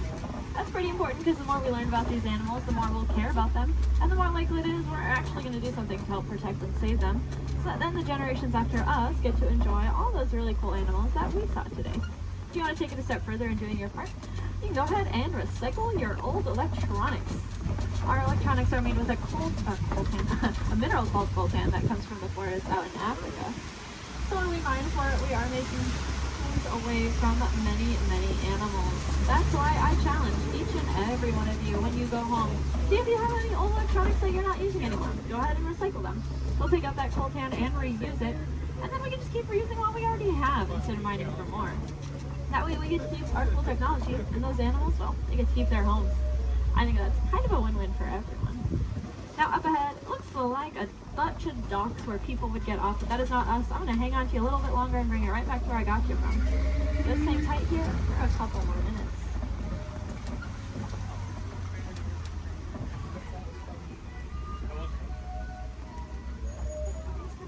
He's people watching.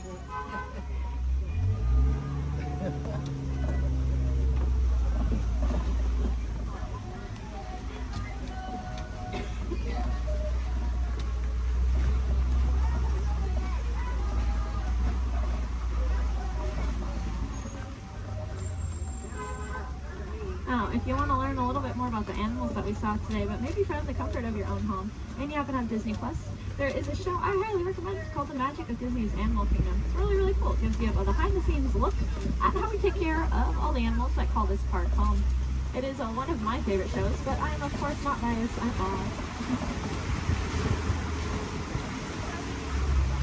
If you want to see some more animals while you're in the park today, I'd recommend heading over to the Gorilla Falls Exploration Trail.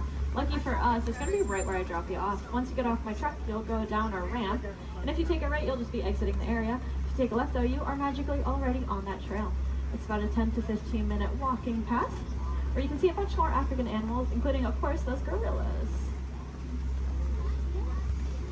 If you head over to Asia, there's an Asian version of that trail as well called the Maharaja Jungle Trek, and they have all those Asian animals that we love, like bats, Komodo dragons, and tigers. It's also an aviary in both of those trails. If I had any wilderness explorers on board, you are riding the Simba 1. That is the code you'll need to get your safari badge, the Simba 1.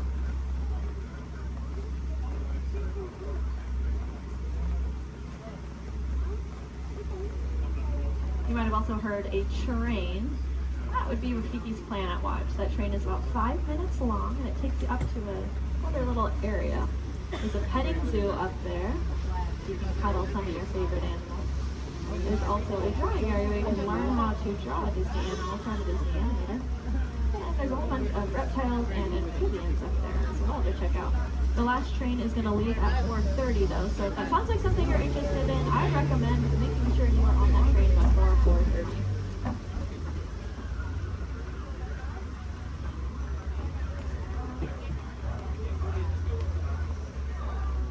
Looks like we are almost there. Thank you for your patience. I know that was a little bit longer than expected.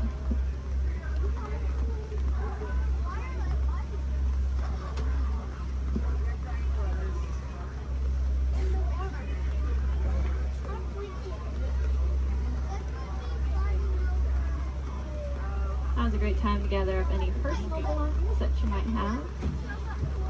Make sure you have everything with you.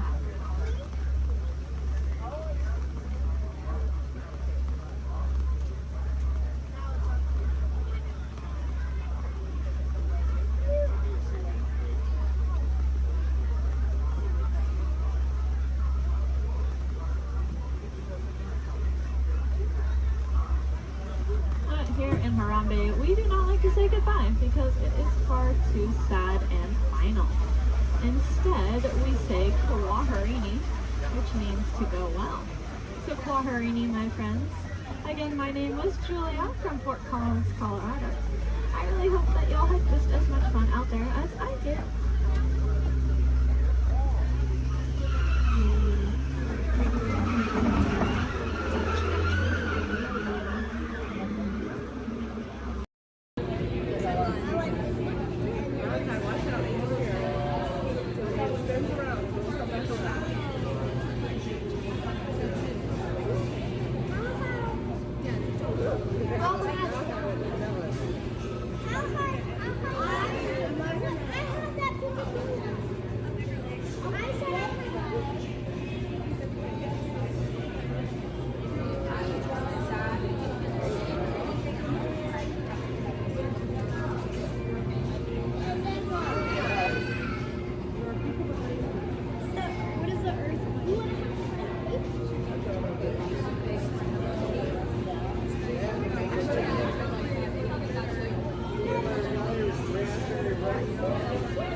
Please remain fully seated.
Welcome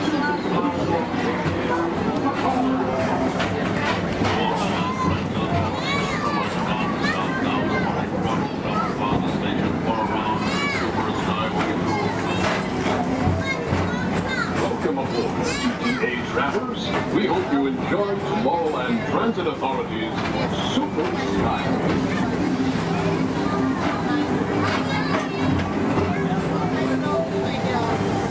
Now approaching Tomorrowland Interplanetary Convention Center. The convention center is host to a galaxy of wonders from the faraway track.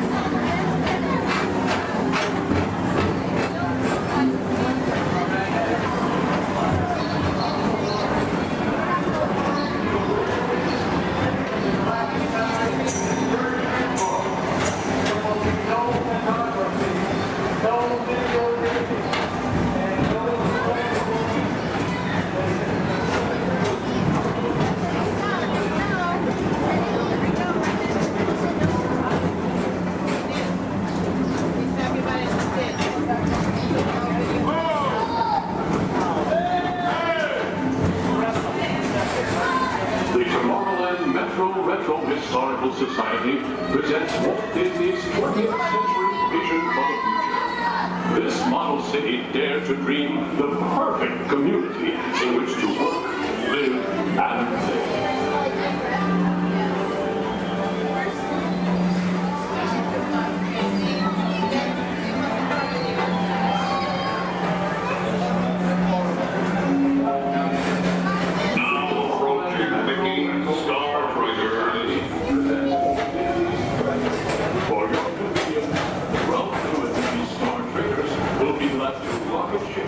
To many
service provided by the Tomorrowland Transit Authority.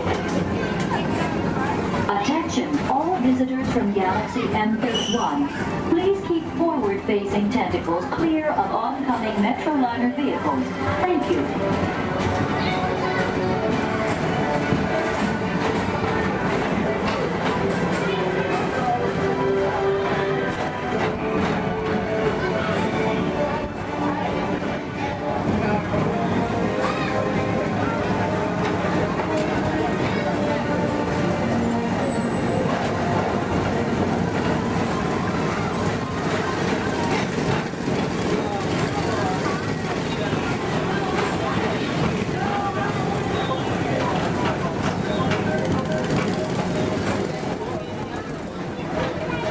The centerpiece of Rocket Tower 1 is the League of Planets Astro Orbit. This symbol of universal harmony and interplanetary fellowship provides all beings with an exhilarating spin around the planets.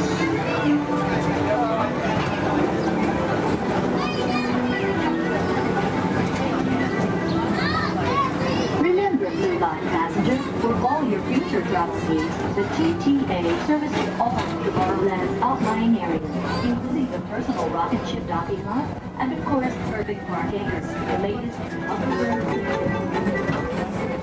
Aging Mr. Morrow, Mr. Tom Morrow. Your party staff has arrived. Please give them a ring. Now approaching Walt Disney's Carousel of Progress.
At the heart of Tomorrowland. Come now, rejoin us and believe in the promise of tomorrow.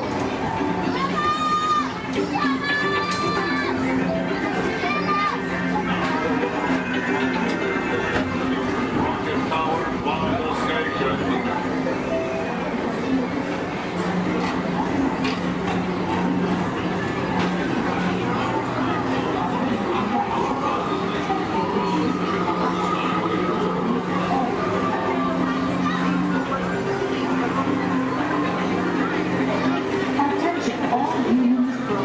Intergalactic beings.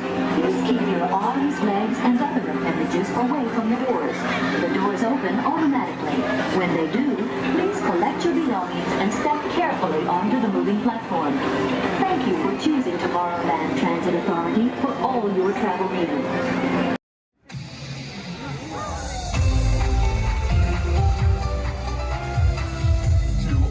Come to this happy place, welcome and good morning, everyone. We have some extra special friends here to welcome you all today. Let's hear it for Mickey Mouse and Minnie Mouse.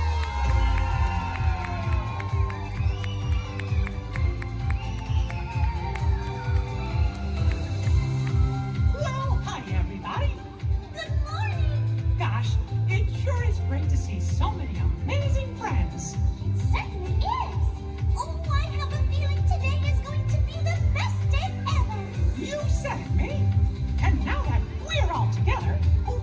surprise for you. When everybody heard that you were gonna be here, they just had to come and give you a great big Magic Kingdom welcome.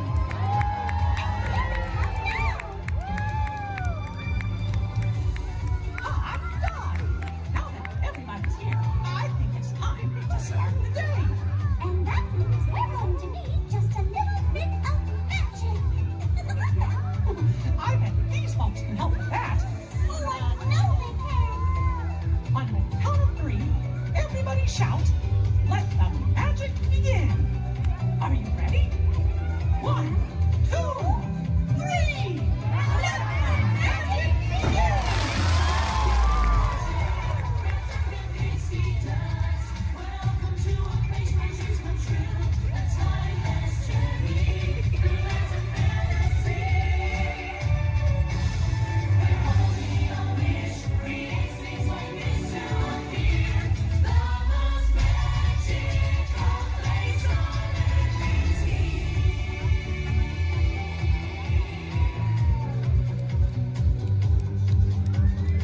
Well, what are we waiting for? Let's get going. Bye-bye, everyone. See ya real soon.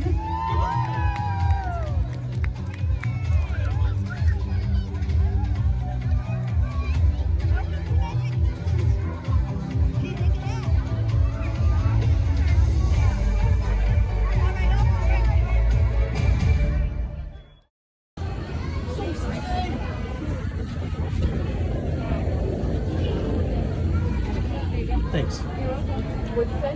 Yes, I did. You did? Oh. So I said like no. I knew so. I was like, Motion tracking, assigning individualized color profiles, web shooters calibrating. woo! You there, Spider-Man? I'm here. Where are you? On our way. Okay, please sit back and enjoy your ride until we reach the intended disaster. Wait, I thought you were still an exponential laser. Yeah, disaster sounds right. I got you, Dave.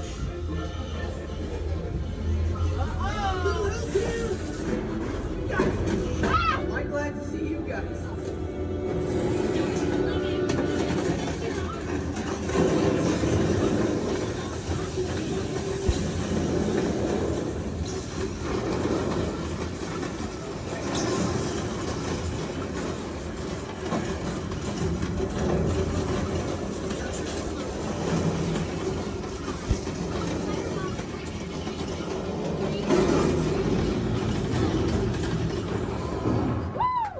They're heading into the tunnels. They're gonna catch you. Nice. Elevating threat level to out of control. Should I call for more help now? No. We can have the laser slow down. Actually,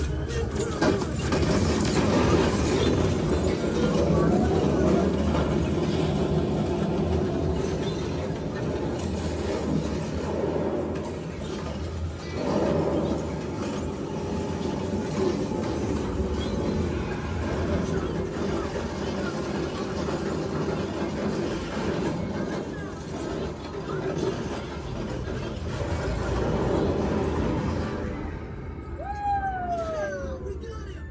Right? We did. I'm detecting Nice. spots ahead. Right? Sorry. Elevating threat level to legit crazy. Yeah, that sounds right.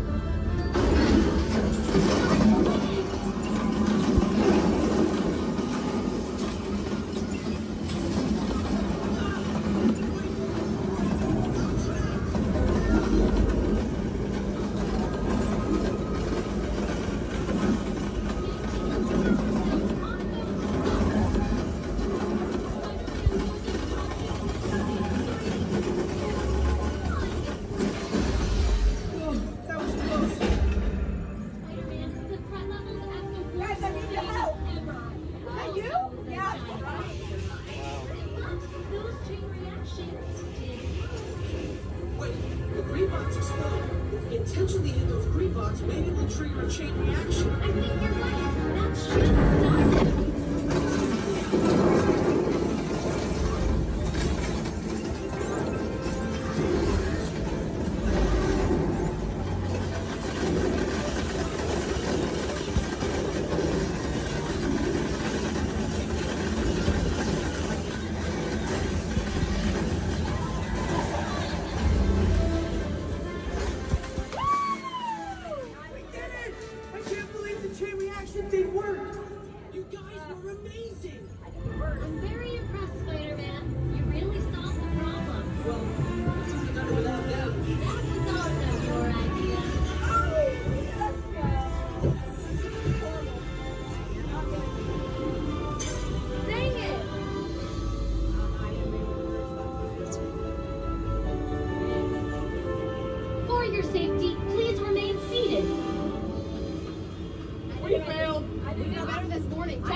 so good. My arms are tired. Reinforcements, remain seated inside the transport.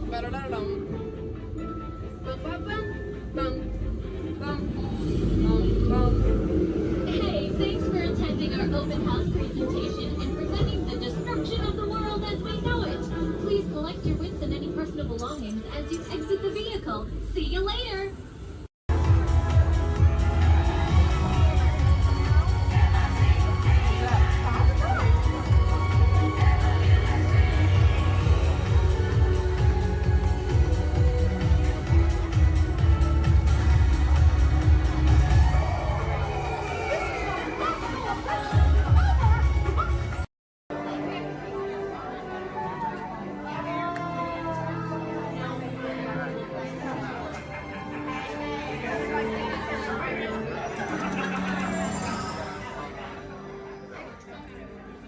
Greetings, Terrans.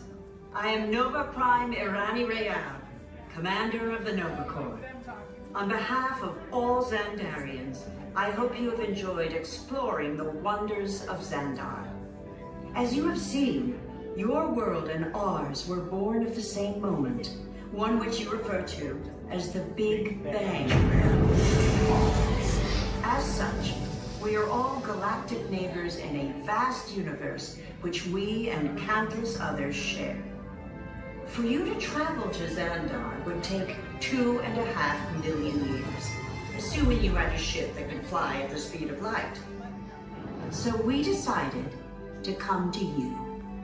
But even we could not have reached you so easily were it not for the Cosmic Generator, an advanced piece of Xandarian technology that creates jump points, artificial tunnels that act as shortcuts, linking distant points in space.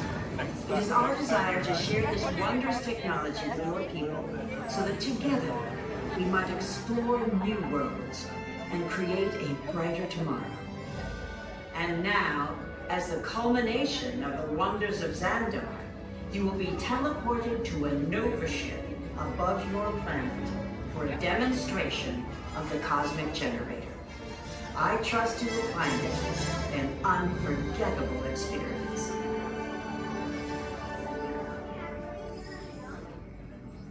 Welcome, people of Epcot, Epcoters, Epcotians, citizens of Epcot. Does anyone know what they call themselves? What? Someone needs to tell me when I'm on. Welcome, Epcot Terrans. I am Centurion Tal Merrick, and we're just about ready to teleport you up to the ship for the demonstration. As you're about to enter a secure Nova area, I must ask you to put away your Terran communication devices at this time. Recording of any type is strictly prohibited. I am very serious about this. Now, please step forward into the chamber. You're gonna love this. You're on! That was the best. That was like probably highlight. You're on! Someone get that guy back on. I should warn you that we have never teleported Terrans before. But since your molecular structure is very similar to Xandarians, it should work. It'll work. So long as you are standing inside the lighted ring. You do not want to know what happened last time someone did not stand where I told them to, okay? Stand by the teleportation. Here we go.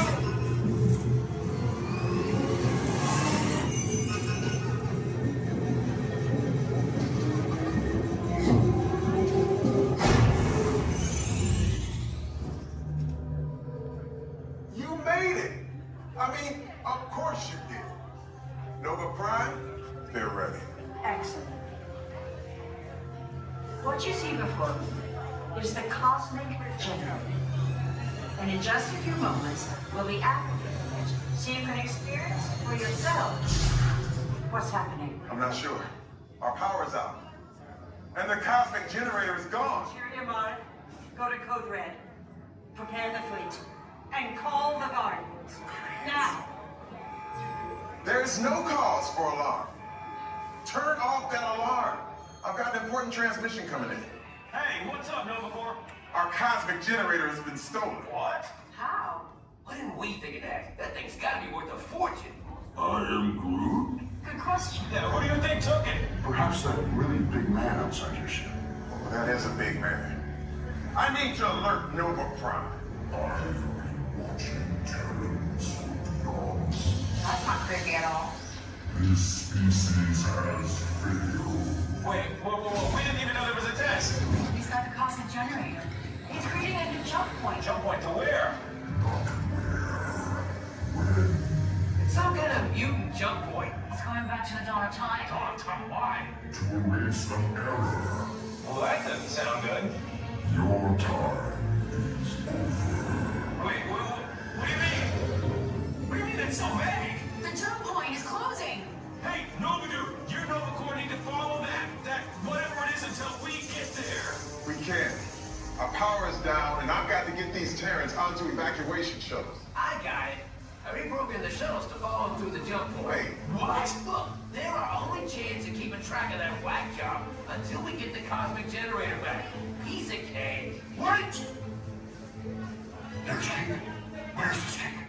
The odds are impossible, Yep. but it's our only shot. Good luck. Are you sure you can control it? Come on, it's me. We got this. We're all toast. First there was King, now there is toast. This plan is making me so hungry. Terrans, listen up. We need to make our way to the evacuation shuttles now. We're following the plane to get our power. Brazos fríos y viejos dentro del vehículo. Y cuide sus líquidos. Gracias. Please step carefully onto the moving platform, then step into the air. For your safety, remain seated throughout your journey, keeping your hands, arms, feet, and legs inside the car. And please, supervise your journey. Remember to stay clear of the doors, but all will not close automatically. Enjoy your trip aboard the Metroliner. Para su seguridad, permanezca sentado y mantenga sus manos y brazos antes de all consumed.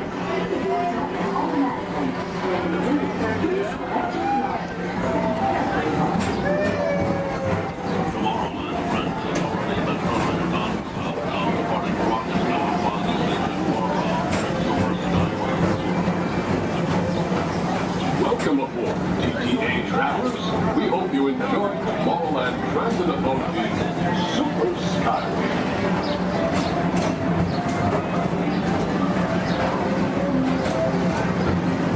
Now approaching Tomorrowland Interplanetary Convention Center. The convention center is home to a galaxy of wonders from faraway times.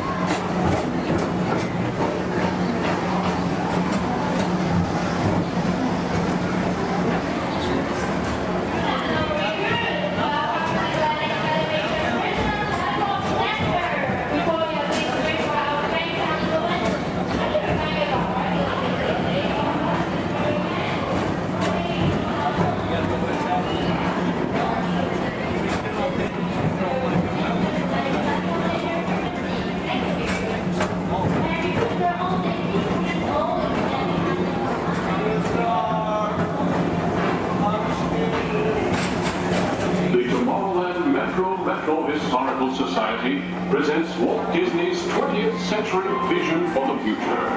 This model city dared to dream the perfect community in which to work, live, and live.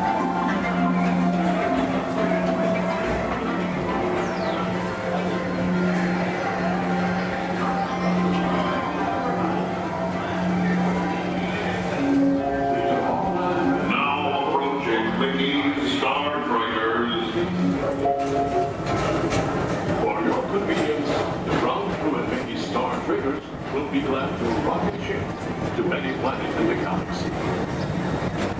Hi there, Tomorrowland travelers. This is Mr. Johnson and Sky Eagle Hovercraft 1, bringing you the latest Tomorrowland traffic report. As usual, everything is perfect on Tomorrowland Superhighway. Back to you at DTA.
another fine transportation service provided by the Tomorrowland Transit Authority. Attention, all visitors from Galaxy M31. Please keep forward-facing tentacles clear of oncoming Metroliner vehicles. Thank you.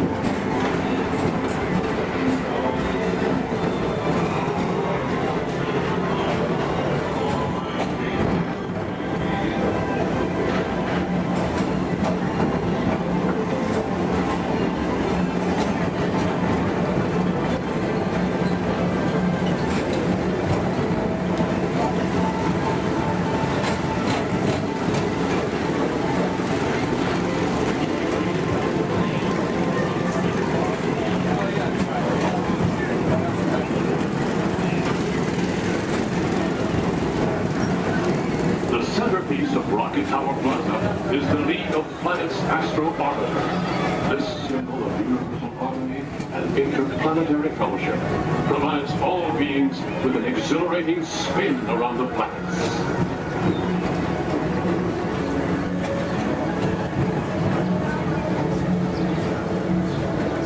Blue Line passengers, for all your future travel needs, the TTA services all of Tomorrowland's outlying areas, including the personal rocket ship docking lot, and of course, Perfect Park Acres. Paging Mr. Morrow, Mr. Tom Morrow. Your party for the Saturn has arrived. Please give them a ring. Now approaching Walt Disney's Carousel of Progress.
Hello.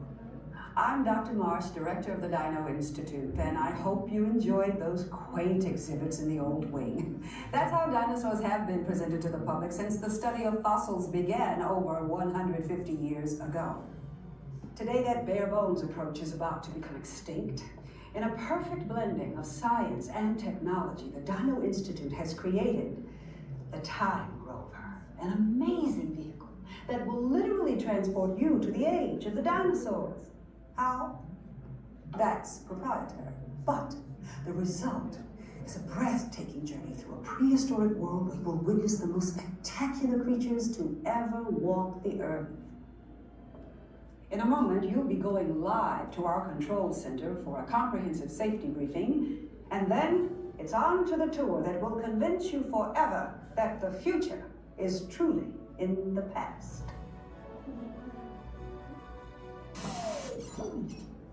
Hello there. Welcome to our little trans-dimensional joyride, folks. I'm Dr. Seeker, your friendly controller and a heck of a paleontologist, if I do say so myself. But let's not talk about me, let's talk about you, and how you can help me make history today with the Time Rover. It's like this. If I can bring you back from the Cretaceous period, it stands to reason that I can bring back a live dinosaur with you. And not just any dinosaur. Take a look at this guy. He's an iguanodon, and I'm certain that he is the key to understanding these magnificent creatures. I tagged him with a locator during an unauthorized field trip. Otherwise, I'd be traveling with you. Right now, our dino should be about here, at the very end of the Cretaceous period. That's where you're going today. I've arrived, it seems, just in time to correct a little misstatement. Dr. Marsh. That is impossibly close to the giant asteroid impact that destroyed most life forms on Earth. Our tours are designed to take you to the early Cretaceous period. And I can assure you that all time rovers have been securely locked on those coordinates. That's right. See? Securely locked. Access denied. Continue. Of course. We were just talking about seatbelts. Plug them in, use them. It can get kind of choppy out there, so keep your hands and arms inside the vehicle at all times. Flash photography? I wouldn't. It alters the homing signal, and that's not good. Oh, and one more thing. Those locked coordinates? We're in. Now, here's the drill. You follow the homing signal to the iguanodon, then I'll enlarge the transport field, and boom, you're back with one additional passenger extra large. And don't worry about that asteroid. You'll be in and out of there before it even breaks the atmosphere. Trust me, what could go wrong? Hey, it's me again. Remember, only you guys are going on this special mission, so don't tell anyone, okay?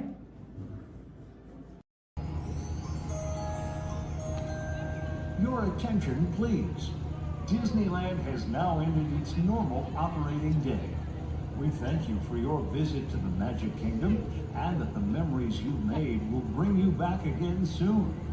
While the rest of the park closes, Main Street will remain open for your shopping convenience. Thank you. Su atención, por favor. Disneyland ha terminado su día normal de operaciones. Les agradecemos su visita al Reino Mágico y esperamos que regresen pronto para crear aún más recuerdos. Mientras que el resto del parque comienza a cerrar, las tiendas de Main Street permanecerán abiertas para su comodidad. Gracias.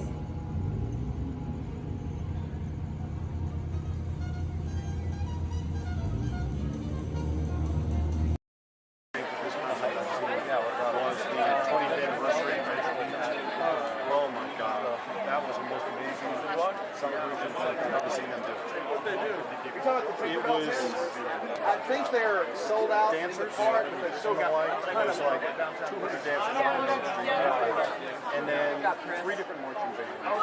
And the whole day of the answer, you just get nothing going on. Roy Disney standing up with his dad reading the dedication synced with his dad. I was the only one that got that joke. Then, so he really began. Nothing to see here. Ladies and gentlemen, boys and girls, 55 years ago today, Walt Disney dedicated the happiest place on earth. Since then, Walt's dream has brought joy to millions around the world. Join us now as we go back to that memorable day, July 17th, 1955. To all who come to this happy place, welcome. Disneyland is your land. Here age relives fond memories of the past. And here you may savor the challenge and promise of the future. Disneyland is dedicated to the ideals, the dreams, and the hard facts that have created America, with the hope that it will be a source of joy and inspiration to all the world. And now, let's all join together in singing Happy Birthday to Disneyland. Are you ready?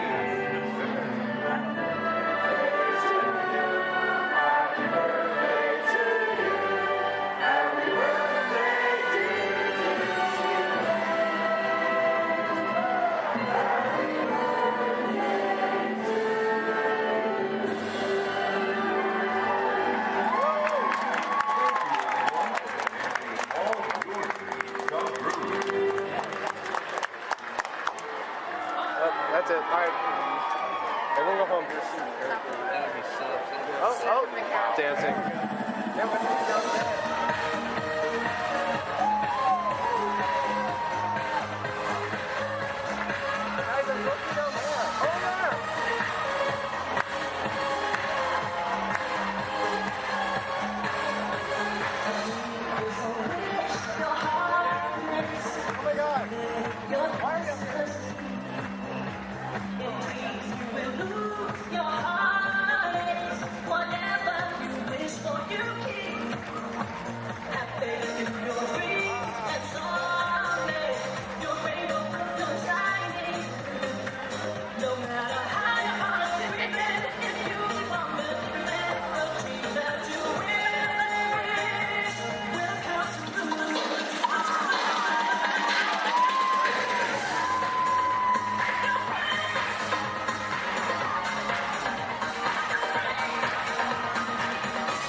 Minor detail.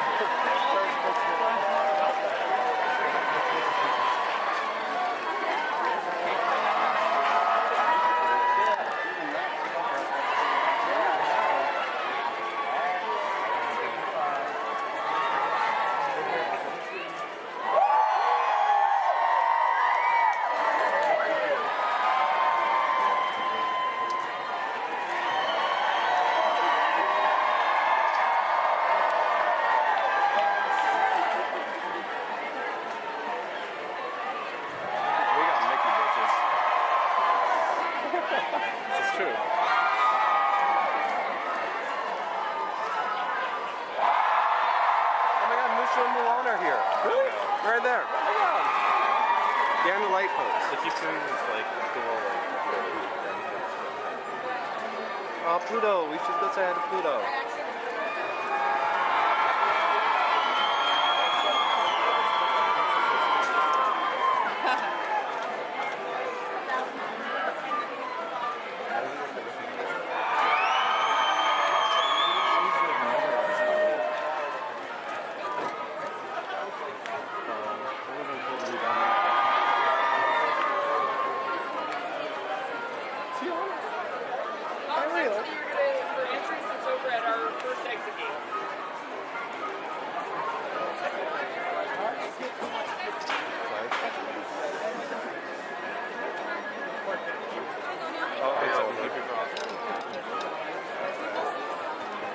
Some of them are leaving now.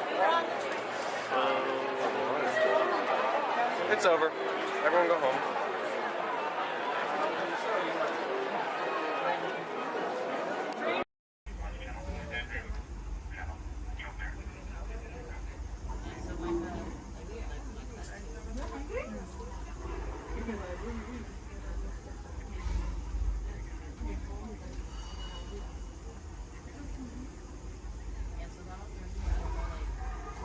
Oh, Lord! For those of you just joining us, welcome aboard Excursion 3 on the Disneyland Railroad. For your safety, please remain seated at all times, keeping your hands, arms, feet, and legs inside the train. Please supervise all children, making sure they are seated away from the train openings, either fully on a lap or on a bench. Our next stop will be the Land of the Future Tomorrowland Station. Oh, they're doing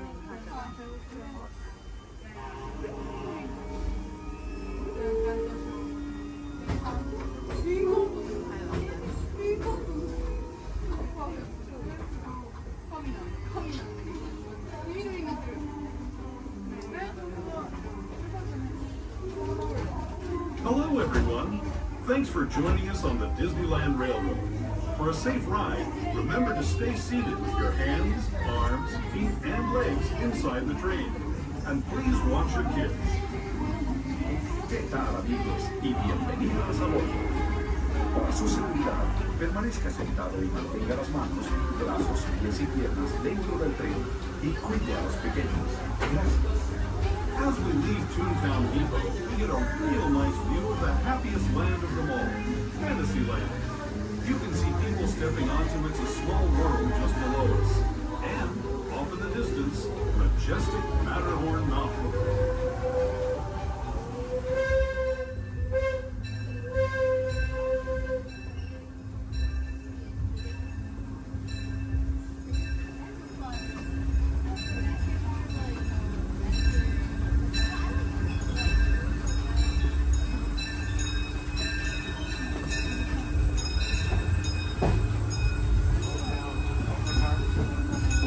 Steaming forward into the future to a land inspired by visions of tomorrow, both practical and imagined.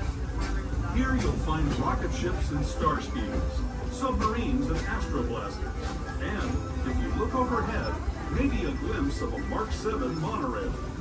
This is the latest version of the first daily operating monorail system in the entire Western Hemisphere, gliding above Disneyland since 1959. Below the monorail, and us, are the fun-filled roadways of the Autopia. Drivers of all ages can get behind the wheel of these cars. No experience or license required. If you're into soaring spaceships or doing battle with evil empires and emperors, Tomorrowland is definitely the place for you. Speaking of which, we're pulling into Tomorrowland Station right now. If you're leaving us here, just stay seated until we come to a full stop. Gather your belongings, including lightsabers and astroblasters, and step carefully from the train. Thanks, and have fun in the future. For the rest of you, just sit tight. We'll be on our way again in just a minute.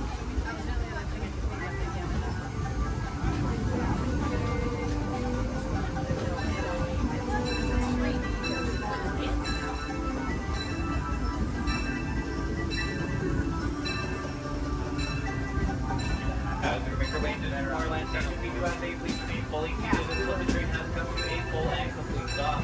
This will be a stop for all Tomorrowland attractions, including Space Mountain, Star Tours, the adventure continues. Finding out about submarine voyage, the monorail, the Autopia, and many more.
we'd like to board those passengers with voids or anyone requiring special assistance. Thank you.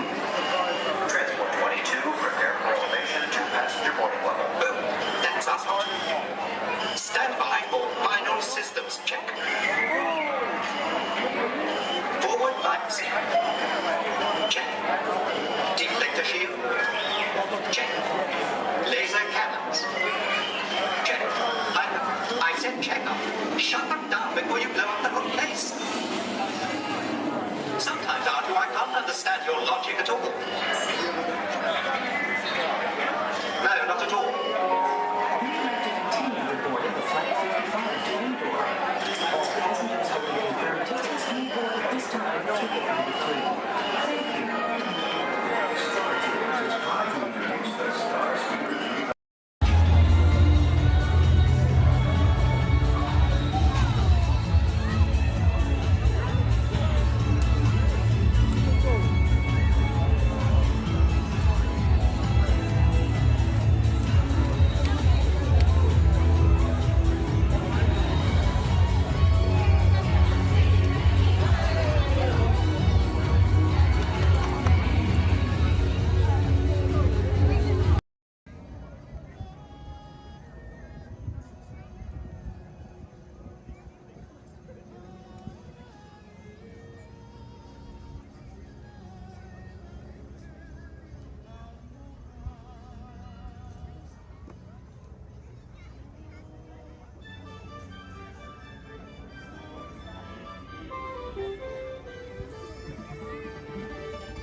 Guests of Disney's Polynesian Village Resort, aloha!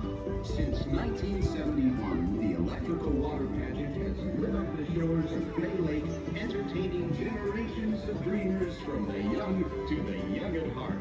As we celebrate 50 years of magic here at Walt Disney World Resort, we invite you to join us in this time-honored tradition. Enjoy the lights, the music, the magic of Disney's electrical water pageant.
To everyone who's ever answered the call of this magical place, mahalo. We have shared the breath of magic. For 50 years, you have trusted us with your dreams, and tonight we hope you feel them twinkling in your eyes, enduring like the sparkle of Disney's electrical water patches. From all of us to all of you here at Disney's Polynesian Village Resort, we bid you aloha and hope you wake tomorrow to find your dreams are even brighter in the light of a new day.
Gracias.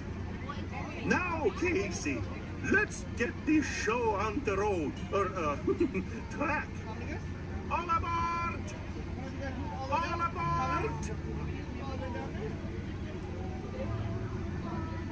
All aboard! Let's go!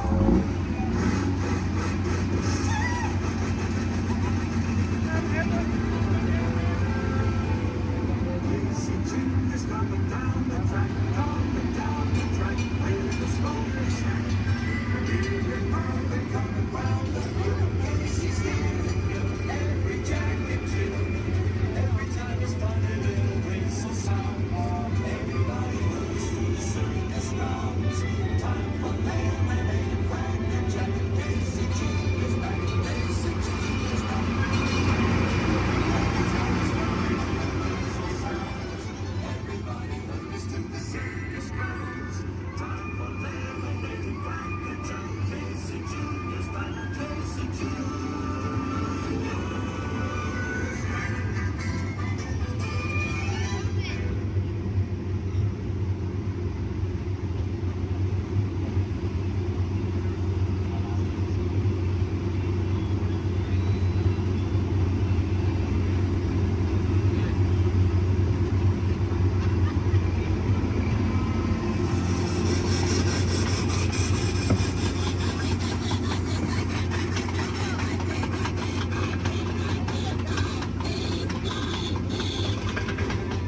say to the animals, that's the end of the lion. Fantasyland! Fantasyland!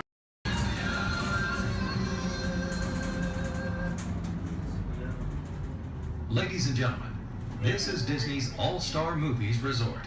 Please collect your belongings, watch your head and step as you disembark, and take small children by the hand. Thanks for riding with us, and welcome home. In 1923, a young man from the American Midwest, along with his older brother Roy, started a cartoon studio in the back rooms of a small real estate office in Hollywood, California. This was the small beginning of a family entertainment company that would create unforgettable stories.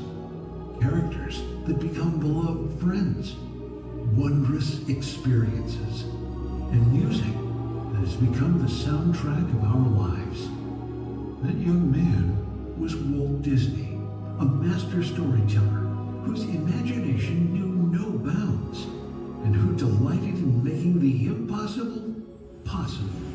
Disney 100, the exhibition, is a journey through 100 years of Disney magic, presented in themed galleries based on Walt Disney's creative concepts and philosophies. These include storytelling, creating believable characters, the spirit of adventure and discovery, the magic of sound and music, the world around us, real and imagined, curiosity, imagination, and technological innovation, the worldwide wonder of the Disney parks, and an everlasting sense of optimism about the future. Walt Disney famously said that it was all started by a mouse, but it really was all started by Walt himself. His philosophies became the foundation of the Walt Disney Company. They still inspire Disney's artists, filmmakers, Imagineers, and the storytellers of today. Oh boy! Oh, steady! Whoa! Hi, Mouseketeers! Well, here we go again, so hang on. Anything goes. You ready? And let the show begin! Here's my pal Walt to tell you how the magic is made. There's a lot of satisfaction in developing ideas into reality when we consider a new project we really studied. Not just the surface idea, but everything about it. And when we go into that new project, we believe in it all the way. We have confidence in our ability to do it right, and we work hard to do the best possible job. There's really no secret about our approach. We keep moving forward, opening up new doors, doing new things, because we're curious.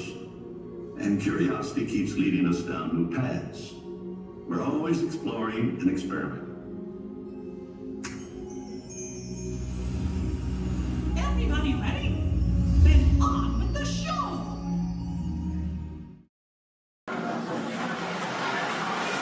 Time travel commencing in T-minus 10 seconds and counting. This is Seeker. Listen up. We've got to get in, grab the iguanodon, and get out before that asteroid hits. Let's roll!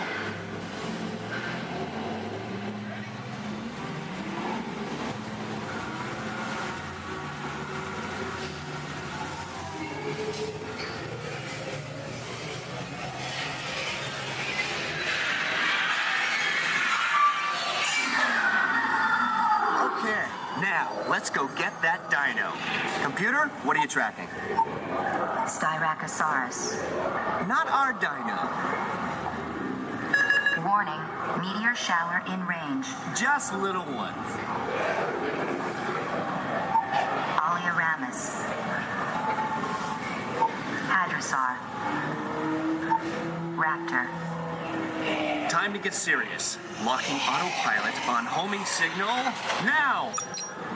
Hang on! I'm tracking a big dino on the scope. Could be ours. Computer, full stop. Identify. Carnotaurus. Definitely not our dino. Go, go, go!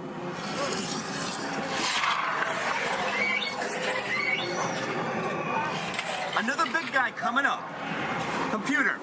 Slow and identify. Sauropod. Still not our dino, but at least this one's a vegetarian. Whoops. Asteroid impact in 90 seconds. We better move it. Pterodactyl. Incoming! Asteroid impact in 60 seconds. We can't stop now. Keep going, keep going. Compsognathus. Computer, what's happening? Loss of traction. Four-wheel drive, move it. Warning, meteor strike. Evasive maneuver. Right, left, right, left. That was close. Computer, now what? Carnotaurus. That's it. Abort mission. Abort, abort. Iguanodon. Forget it. Get them out now. Asteroid impact. Brace yourself. This is it. They're not gonna make it. They're not gonna make it. Mission accomplished. You made it! I knew you would, and guess who made it back with you? I better find it before security does. Thanks for everything!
Just kidding, you will never see them again.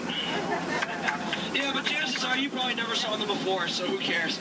Ladies and gentlemen, welcome aboard the world-famous Jungle Cruise, world-famous for being world-famous. My name is David, and I'll be your skipper, your tour guide, your social director, your dance instructor, and if you don't laugh at my jokes, your swimming instructor for the next 2 weeks. Alright, the first river we're entering is the Amazon River, where everything is larger than life. You can tell to the left and to the right of the boat by these butterflies coming up over here. Now, these butterflies, just to let you know, have a wingspan ranging between a mild and tiny 12 inches to a whopping and amazing 1 foot. And over here to the right is Inspiration Falls. Now, people usually ask me in unison, why do you call it Inspiration Falls? How odd of you guys to ask. Well, the longer you stare at it,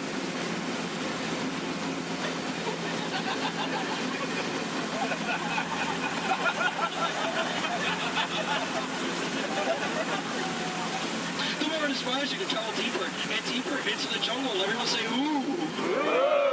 Everyone say, ah. That is isn't inspiration, then I don't know what is. So let's keep going.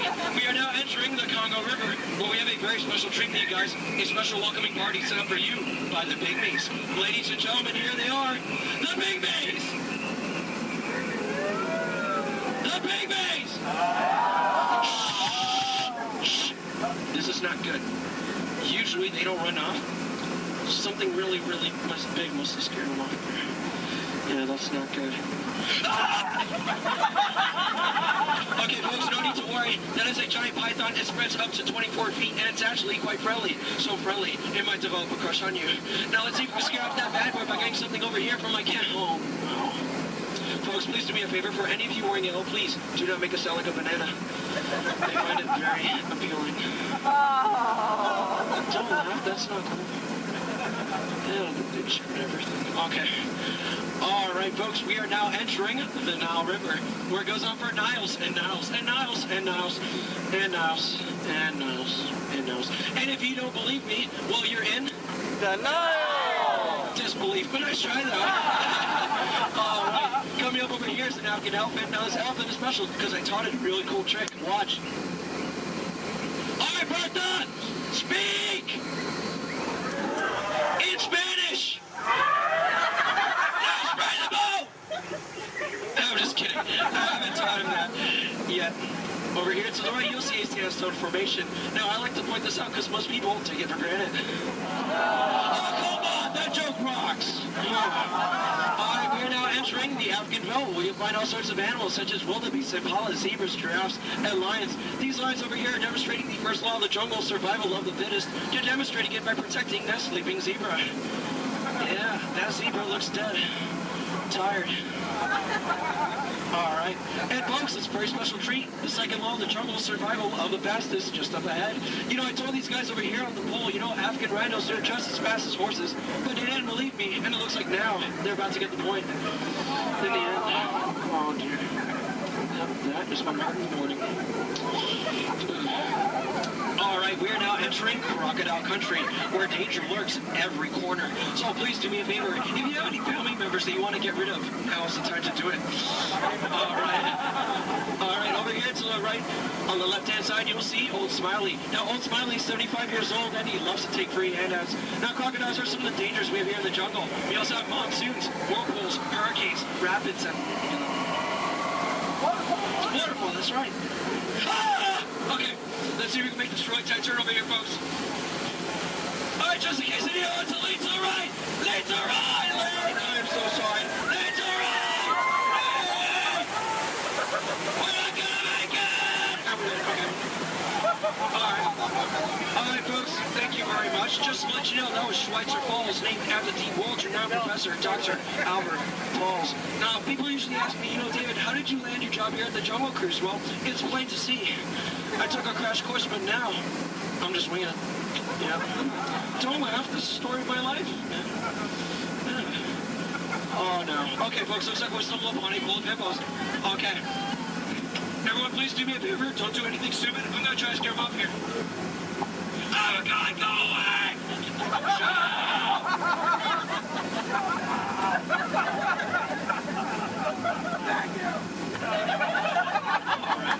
Oh, no. Oh, no, folks. Looks like we're now heading into headhunter territory. This is not a good place to be headed. You can ask my last crew over there. Yeah, they were just yelling the entire time. Oh, dear.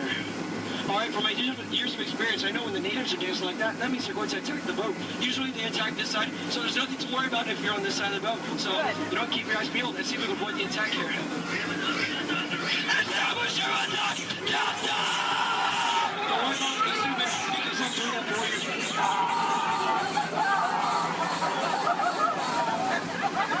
Is the coast clear?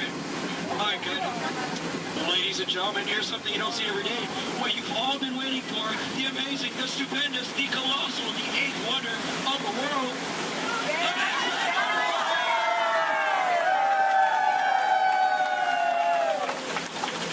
I love you guys. I love you guys. I'm just fun.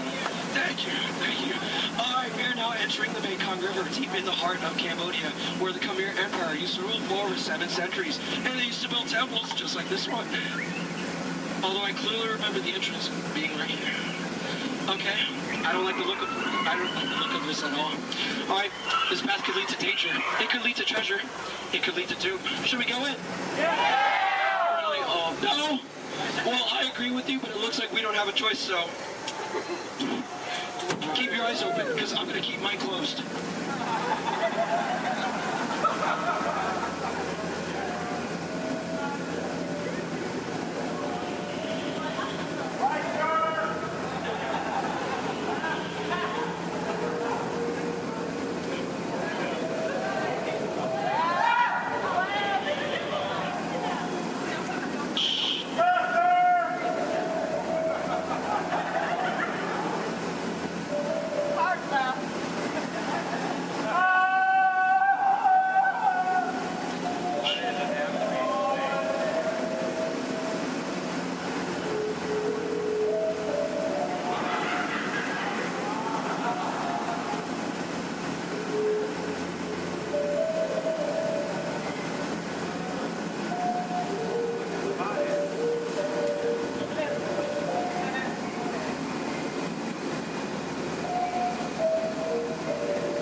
Looks like we made it. Is there anybody missing?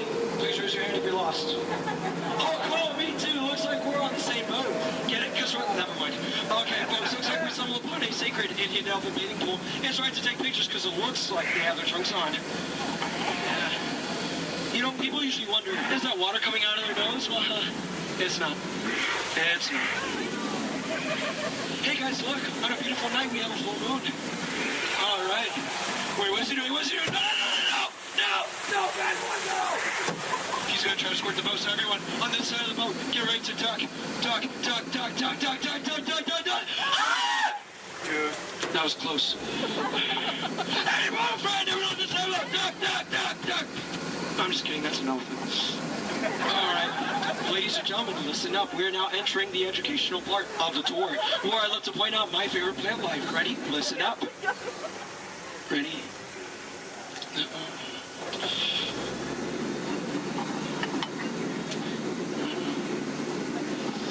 No, and that one. Any questions? No? Which one's over here? The green one. All right, now over here is Trader Sam. Now, Trader Sam's a close friend of mine, and he has just been promoted to head salesman. Now, lately, his sales have been shrinking, so he has a very special deal for you guys. 2 of his heads for one of yours. Any takers? No? Well, the way you slice it or dice it, you always come out ahead of the deal. All right, folks, now returning to the sad part of our journey, the return to civilization. So, I know, trust me, I feel your pain. All right, you want to go one more? I'm sorry. All right, now please listen up. This is very important. When exiting the boat, please exit the way you entered. Please do not cross these center crates over here. Trust me, it is a tripping hazard. You will trip, you will fall, and that would be 2 bad trips in one boat, and I'm only responsible for the first. And please remain seated at all times.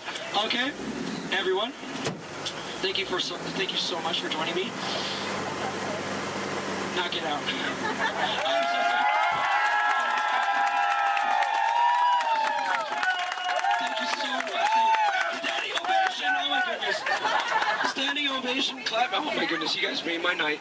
Like really, you guys did. All right. Hope you guys enjoyed your time here at the world famous Jungle Cruise. My name is Skipper David, and if you didn't enjoy your time, well, my name is Tito, and I have no idea what I'm doing here. So, all right. Please watch your head and watch your step.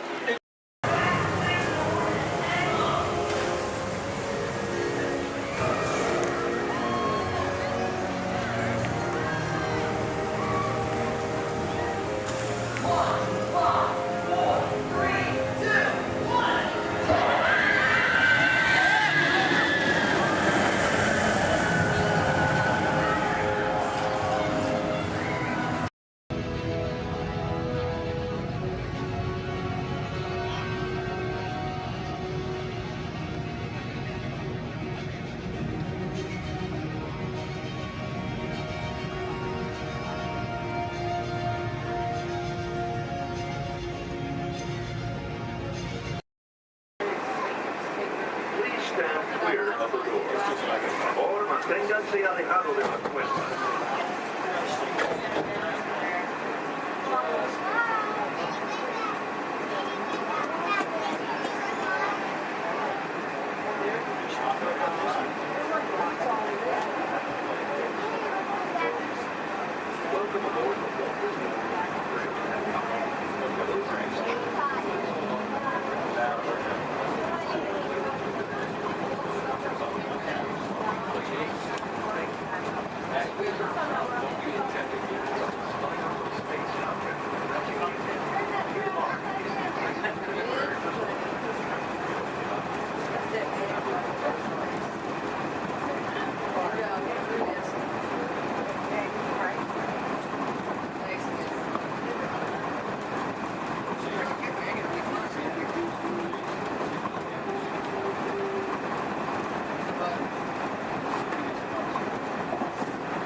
I'm supervising you. Now everyone pick up your favorite hand and wave goodbye to those people on that dock. Bye.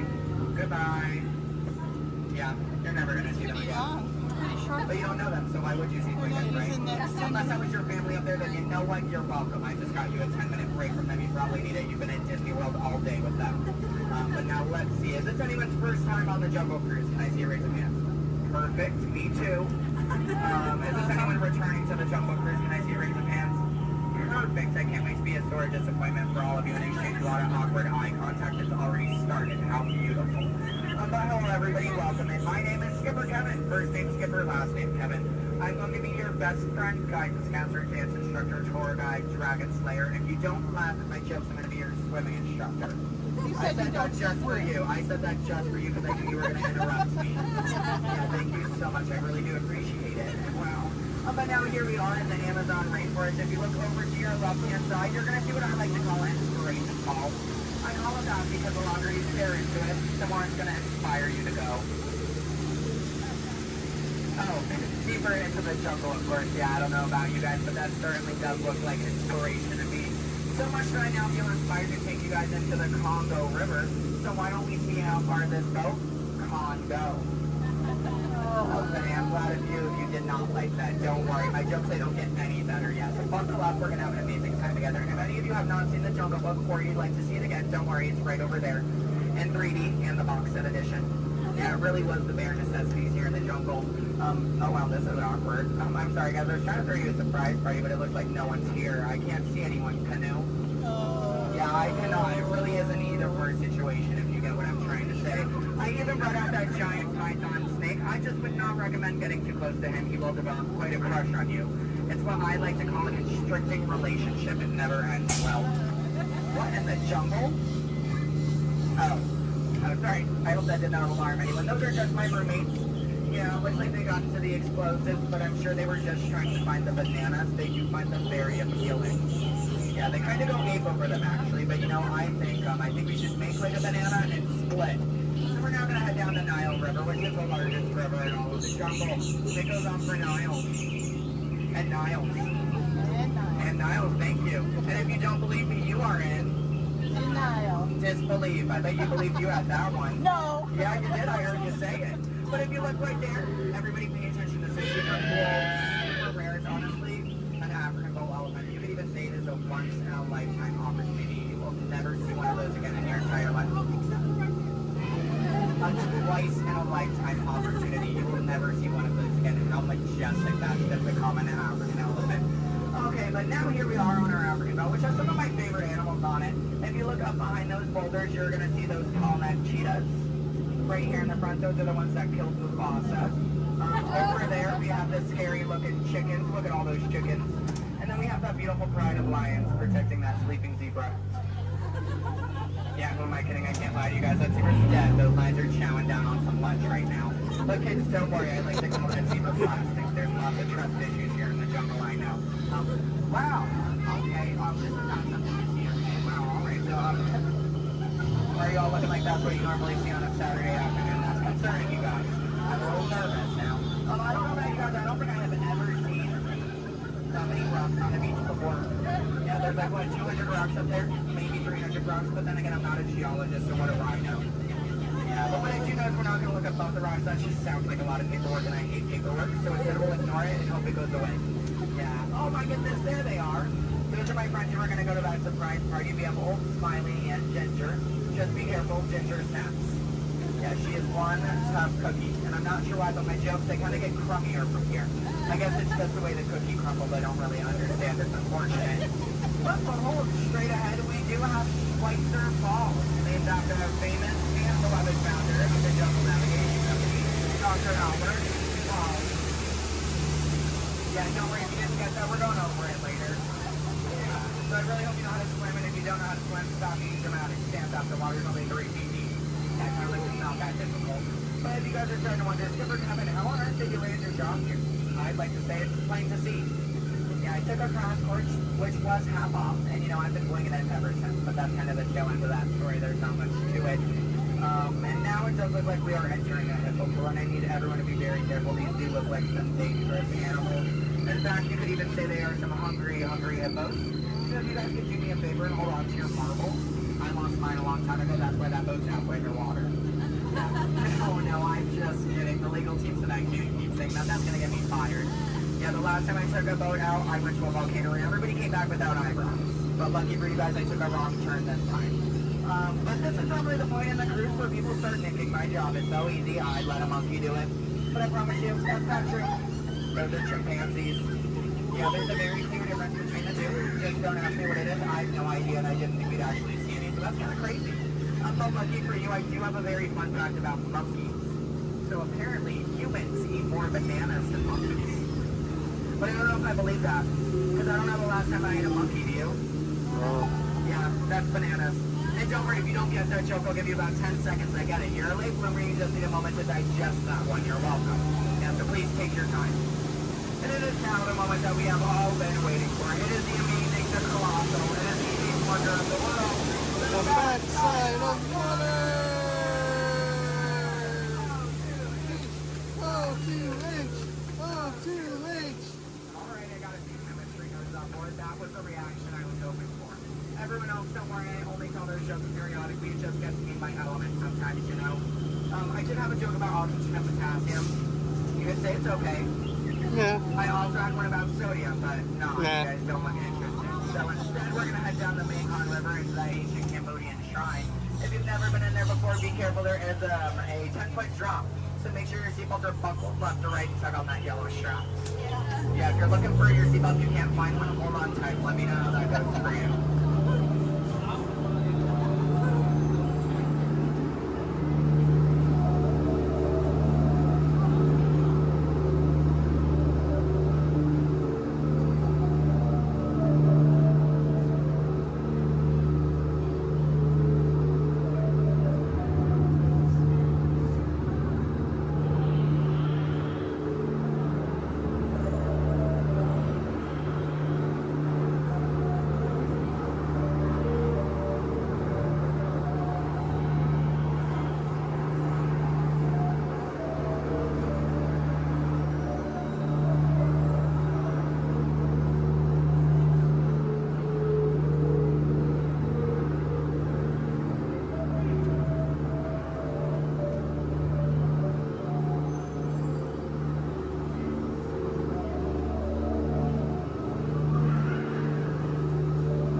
But don't worry, it's not.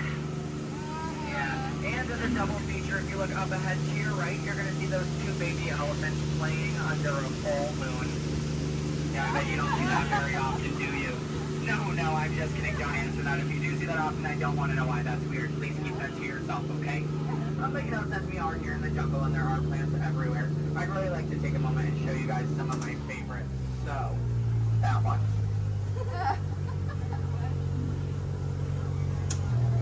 That one. Okay, pay attention everyone. The one right there with the green leaves. The one next to it. That one. Yeah, they're great, aren't they? Yeah, sorry if you wanted their names. I don't know any of them. I barely know how to do this thing forwards. Yeah, so I can only give you so much. But what I can tell you is I'm sorry to let you know. We're coming up to the end of our cruise. You know that's happening, because look to your left, that's a gift shop. Everything at Disney ends with a gift shop. It's how we steal your money. Yeah. And it's our Lost Bound gift shop, which is sponsored by everything you've left behind over the last 5 or so years. So thank you so much for keeping us in business. I really do appreciate it. And if you're curious about who's in charge of this gift shop, I know it can be kind of confusing because there's a sign that says back in 15 minutes by Sam. That sign's been there for a few years. I have not seen Sam. I don't think he's coming back. It's also not those monkeys, because you know that'd be a monkey business, and we don't monkey around here in the jungle. That's completely unacceptable. It's actually that elephant, because did you guys know that elephants have the best memories in all of the jungle? I wish I had a memory like that. It really helped me with my job. Oh, fun fact about elephants. Did you guys know that elephants can grow up to 4 feet? Which is super impressive. We only grow up to 2, one on each leg. And if you don't get that, look at your legs, look at theirs, you're going to see an extra pair. If you see any more than 2 legs on yourself, go to a doctor immediately. Yeah, that's not normal, okay? And then if you're looking in that gift shop and you see anything you like, you might notice we have a whole bunch of hats in all different shapes and sizes. Once you get off the ride, just ask one of us skippers about it, because you know we're really great at capsizing. It's something I think we've honestly perfected. But what I can tell you is that if you did enjoy your time here today, my name is Skipper Kevin. I'm trying to give you my full name. And I do spell it a little weird, so I'm going to go ahead and spell it out for you. It is spelled H-E-L-P space M-E. Do it that way, you will, okay? If you did not enjoy your time here today, then you know what? That's unfortunate for you. You willingly got in my boat and wasted 10 minutes of your own time. My name is still Skipper Kevin. thank you for leaving. And I think I would go one step farther to say that out of all of my cruises today, you've been the most recent. No, I'm just kidding. I'm just kidding. You've actually been outstanding. Especially those of you who just awkwardly stared at me for 10 minutes. It's been mutually awkward. Yeah, I'm not a robot plot twist. I'm not an animatronic. I can move my feet off the floor, and I can hear and see everything you haven't done since you sat down. And you know what? That makes us like a family. Because I'd say to my own family after 10 minutes of quality time together, look at that. She's even giving me a heart. This is why I have attachment issues. You're going to get out of my boat in about 2 minutes, and it's going to make me cry. You need to leave is what I'm going to say. So in just a moment, you're going to be outstanding on that dock. Yeah, it really is great. Oh, and while we're looking over at the dock, let's do a little bit of a dock orientation. Everybody on this side, this is where we're going to be getting out. So if any of your rebels are getting out of the boat right now, leave them there, stay comfortable. But when we get over there, you might want to pull it in the boat because that dock is really hard to replace. Yeah, your elbow, I can send you to an urgent care lab dock. I don't have a contact card for it. I don't know how to replace it. But you're going to see those two docks in between the boat. I like to call them the paradox. Yeah. The two skippers, they're paradorks. Yeah, they really are adorable, aren't they? And you can tell them I said that. They're going to hate it, but I love it. Yeah, and thank you for saying I'm so funny. You're really inflating my ego as we speak. Yeah. I'm getting some compliments from you. She's falling in love with me. She's stealing my jokes. He's recording me. This is like a reality TV show. I'm better than the Kardashians. Yeah. Oh my goodness. And what do you do? What's your story? Do you walk across the country? Yeah. You do? That's I insane. have medals for it. So. Do you? Yeah. What kind of medal? Golden ones, silver. Do you sell them? No, I just wear them. You just, but, so have you not won any? No. You haven't, yeah, you're not wearing any, so I kind of just, yeah. When you get one, are you just going to wear it all the time? Yep. Oh, are you going to name it? No, not. Why not? If it's going to be that important to you, I think it deserves a name. Why do you think your mother named you? I'm just saying, okay, your story's boring me now. What is your story? Talk to me, Miss Epcot Center. She's wearing a shirt that says Epcot.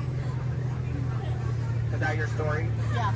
That's it? Yeah, and that I'm sticking to it. That was a pretty short story. Yeah, it's been a long life. Short story for a long life. Something about that doesn't make sense. Oh, goodness gracious. My friend in the middle with the Leia shirt. Hello. Are you a Star Wars fan? Good to know. What's your story? Alabama. Alabama? My friend's from Alabama. He's bald. He normally works here, but he's not. His name's similar to mine. It's Brevin. I'm Kevin. We also have a Devin and a Heaven. If you can, yeah. How do you think we feel? You hear us on the microphone, you just hear a name, all you hear is Evan. We all come flocking too. Yeah, it's great. Okay, my friends in the back, why are you so quiet? You're so quiet. Are you having fun back there? Just making sure you're not asleep. Your bucket has a little no. You're wearing sunglasses. You're wearing sunglasses. He's behind my engine. Can't see any of you. And then what about you two over there with the extra set of ears? How you doing? Thank you. Are the nicest one here. No one asked me how I'm doing. Thank you. You are all horrible people. Just know that. Just know that, please. Except, well, no, you can love me all you want, but that doesn't mean you ask me how I'm doing. You know what? I think I'm ready to cut our time a little short together. So, now this is a word for legal. Make sure your hands, arms, legs, and feet are inside the boat. Parents, supervise your children. I don't have any. I don't want yours. Children, supervise your parents. I don't trust them. Neither should you. And that number 2 they're holding on means that we have to do this 2 more times because you guys just didn't make me feel good enough about myself. So hello everybody, welcome aboard the world famous Jungle Cruise. My name is Skipper Kevin and I would never do that again. That's treacherous. The only thing I'm going to do is make you 2 times farther from the exit for your inconvenience. You're welcome. And I really would like to tell you what my parents told me on my 18th birthday. They looked at me and they didn't say, Skipper Kevin, happy birthday. Why are you staring at me? That's all they said. Okay, well now that you guys are just doing weird things, get out. Goodbye. Yeah. Yay. Stop. Don't stop. I need it. Yeah, go ahead, give me a standing ovation. I am a middle child. I love validation. Yeah, thank you. Disneyland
seated with your hands, arms, feet, and legs inside the vehicle and supervise children.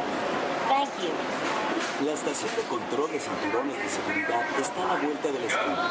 Por su seguridad, mantenga sus manos, brazos, pies y piernas dentro del vehículo y cuida a los niños. Vehicle 3 is clear for hill climb. Okay, here we go.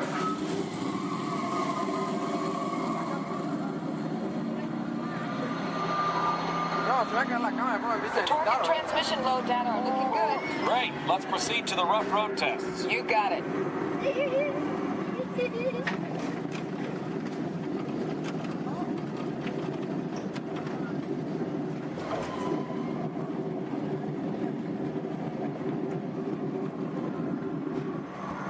Okay, I'm going to take you right up to the cones, hit the brakes, and see if I can steer you through. Hold on.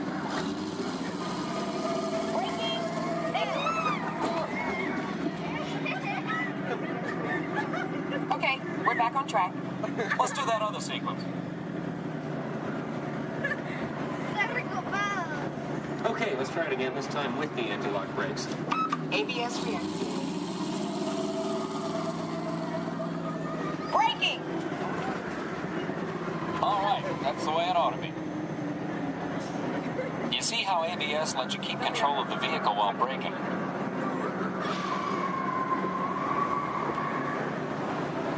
Let's demonstrate some extreme test conditions. Okay.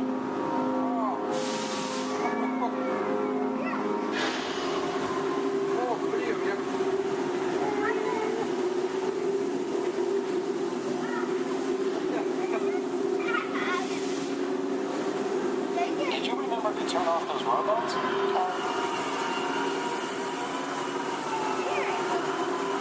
Clear for track course A. All right, let's pick up the pace. Increasing speed. 10%.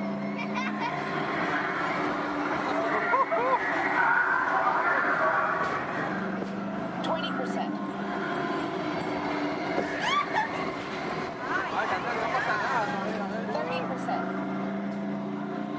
Are you seeing an increase in lateral forces? Sure am.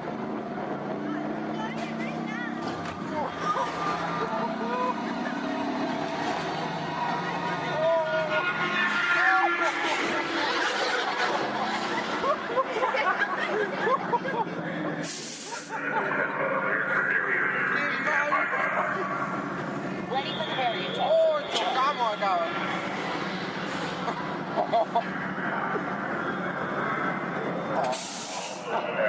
Hang on tight.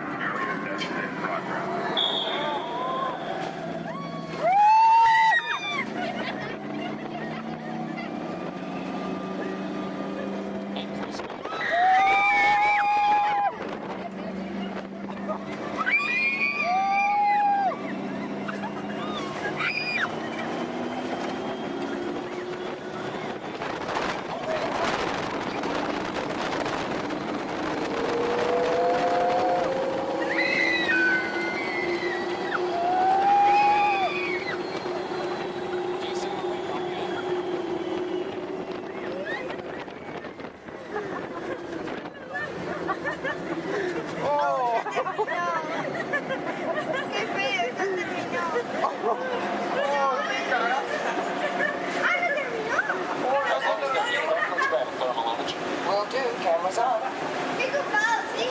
Looks like all test parameters. Well, all right, that completes our test schedule. Let's download the data. Hey, thanks for being such a great test crew. Come back and ride anytime. Bye now. Set-down brakes are getting much too short. Now, what have we here? Hey, haven't I seen you before? Seems like I'm always fixing this burnout. Let's see now. No, that can't be right.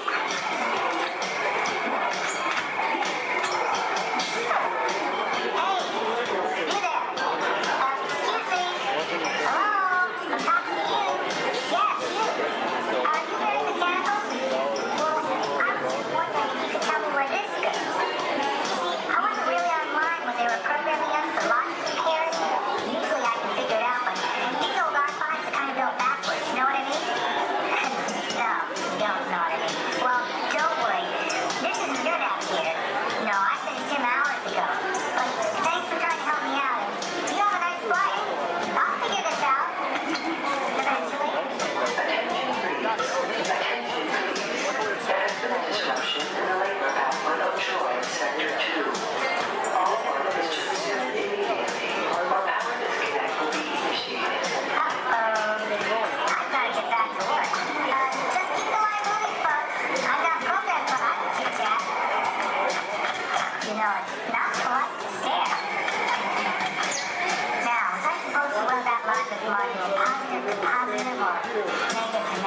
Good evening. Tonight, we invite you to join us for Luminous, the Symphony of Us. Due to lower light levels during the show, we ask that you please watch your step and be sure to take small children by the hand. Tonight's performance of Luminous, the Symphony of Us will begin in just a few minutes.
It's our unified heartbeat that connects us, reminding us that we are more alike than we are different.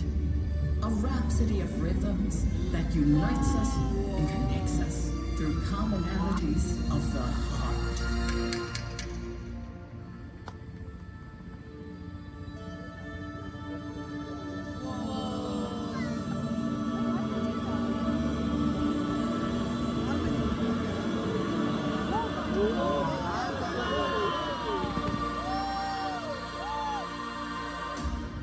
Come, find your place in the great symphony of us.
When we are born, we come into this world to raw noise, cradled in tenderness.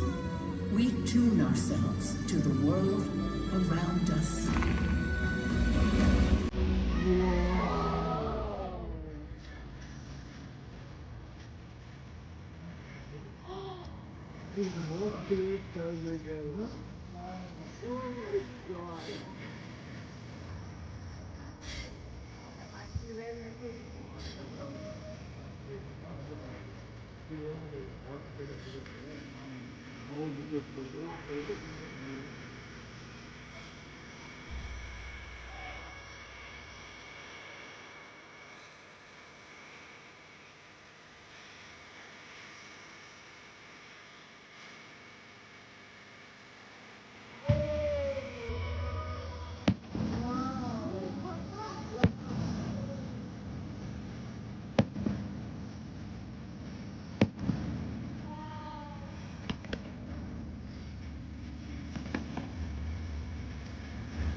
We begin to understand what our instrument can do.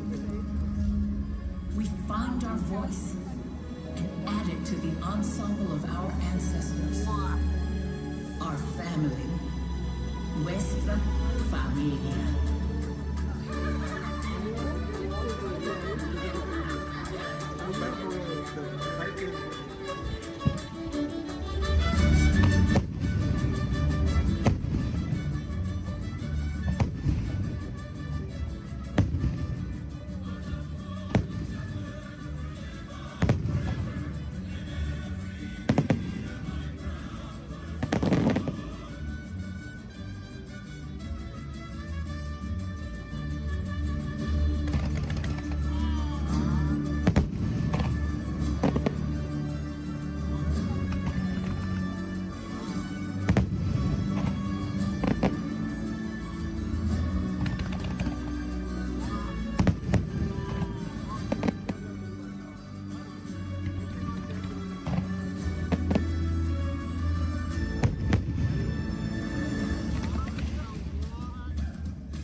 Trading notes and improvising.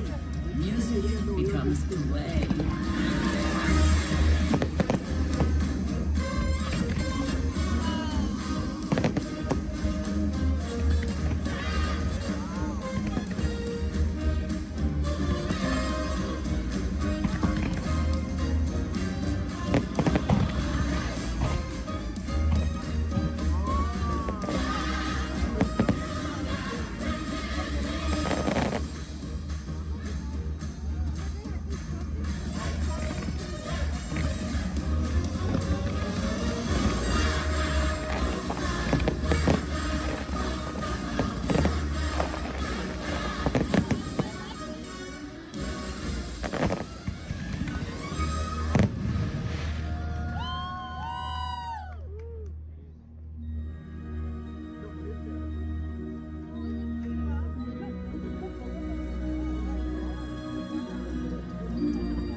Sometimes we find another, and our melodies blend.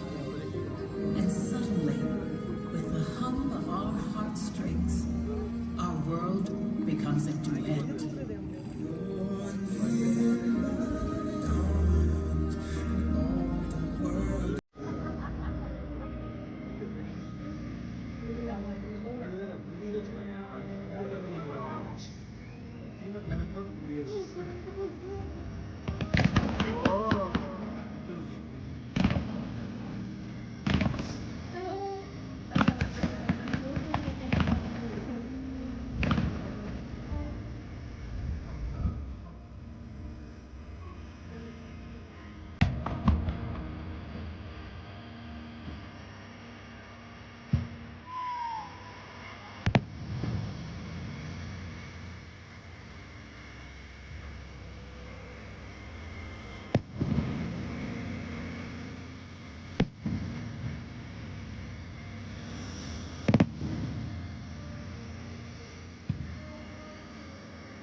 Inevitably in life, the accompaniment drops out, and we experience great loss. We find that the melodies we cherish are gone, and for a moment, we are playing alone.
It's the human connection that unifies us.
We wish you a wonderful evening and a safe journey home.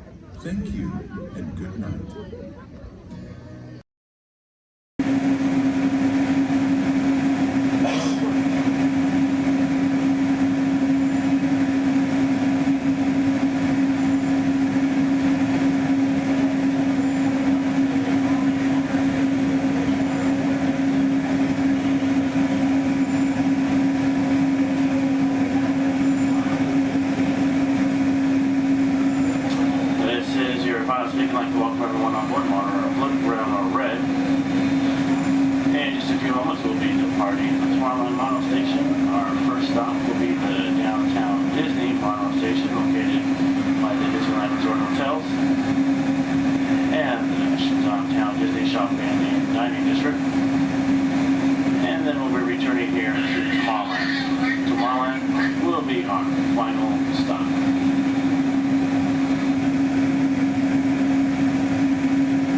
Dr. Marsh, director of the Dino Institute, and I hope you enjoyed those quaint exhibits in the old wing.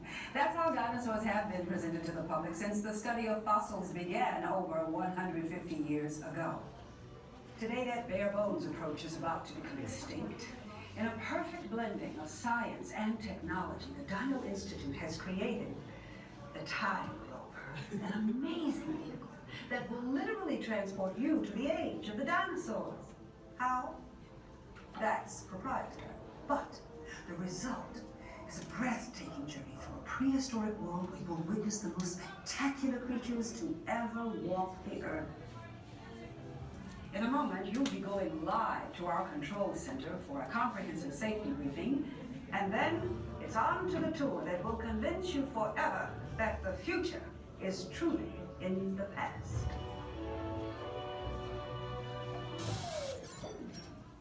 Hello there. Welcome to our little trans-dimensional joyride, folks. I'm Dr. Seeker, your friendly controller, and a heck of a paleontologist, if I do say so myself.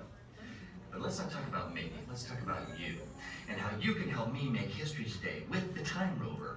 It's like this. If I can bring you back from the Cretaceous period, it stands to reason that I can bring back a live dinosaur with you. And not just any dinosaur. Take a look at this guy. He's an iguanodon, and I'm certain that he is the key to understanding these magnificent creatures. I tagged him with a locator during an unauthorized field trip. Otherwise, I'd be traveling with you. Right now, our dino should be about here, at the very end of the Cretaceous period. That's where you're going today. Arrived, it seems, just in time to correct a little misstatement. Dr. Marsh. That is impossibly close to the giant asteroid impact that destroyed most life forms on Earth.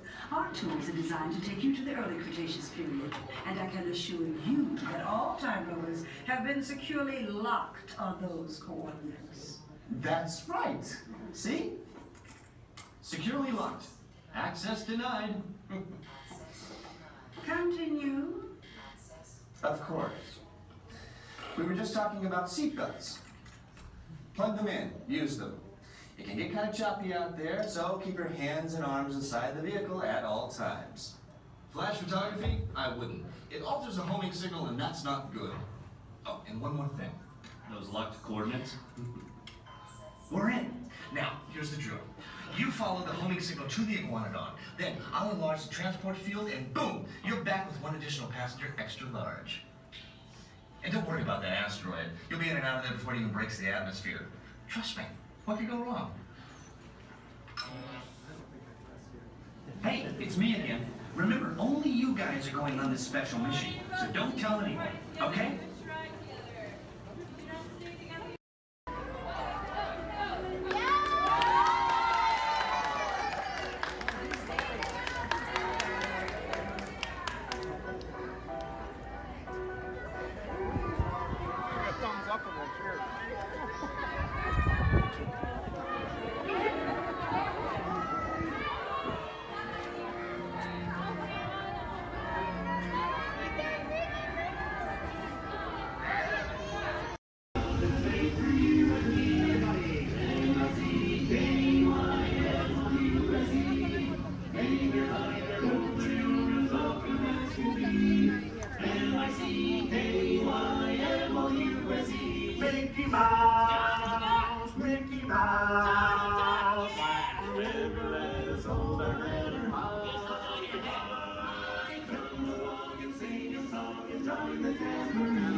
gathering again for another spectacular celebration. Happy Halloween, everyone!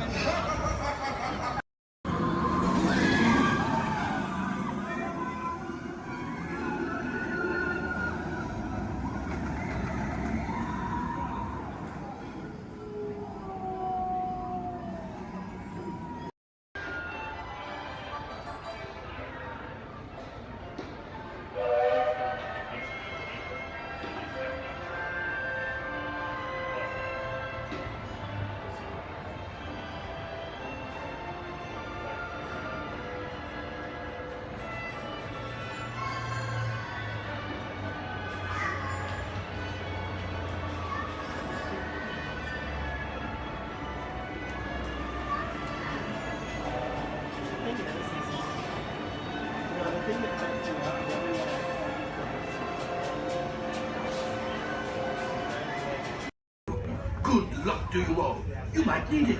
Today's flight takes you to the planet Corellia. You will be intercepting a first-order train shipment of coaxium. Gunners, you clear the path. Pilots, line up behind the train. And engineers, you harpoon that precious cargo. Now get a move on and know that I have complete faith in you. But I am coming along with you just in case.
My name is Alexis. How's everyone doing this wonderful evening? Good.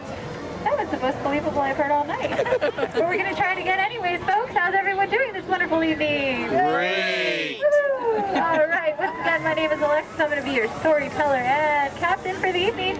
Just as a friendly reminder, please keep your hands, arms, and fingers inside the boat because Monstro does not like finger food.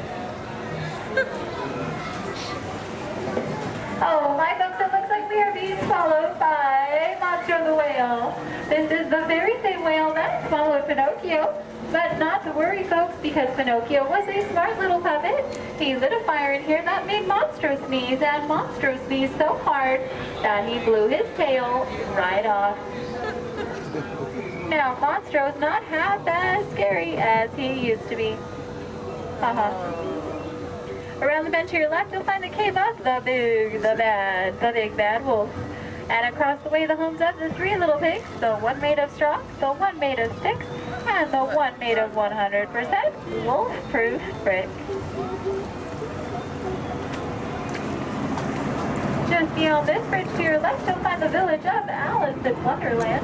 Alice's home is the one in the corner with the thatched roof, and if you follow the small cobblestone walkway, you'll find the home of the White Rabbit. This is where Alice settled down and began her adventures in Wonderland. To the right in the center of the canal, you'll find London Park, made famous by the film Peter Pan. This is where Wendy, John, and Michael, with a hum of Tinkerbell and a few happy thoughts, followed Peter Pan all the way to Neverland, where you never have to grow up. Straight ahead, you'll find the city of Agrabah, city of mystery and enchantment.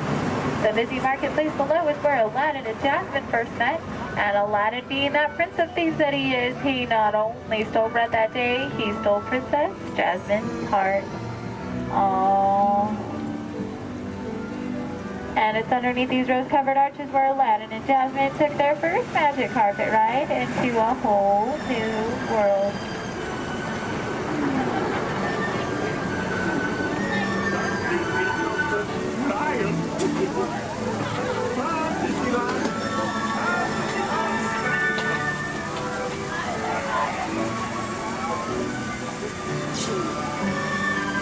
Now folks, please be careful and please do not touch anything because we are entering the Cave of Wonders.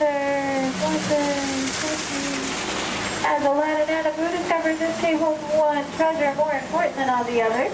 A magic lamp complete with its very own genie.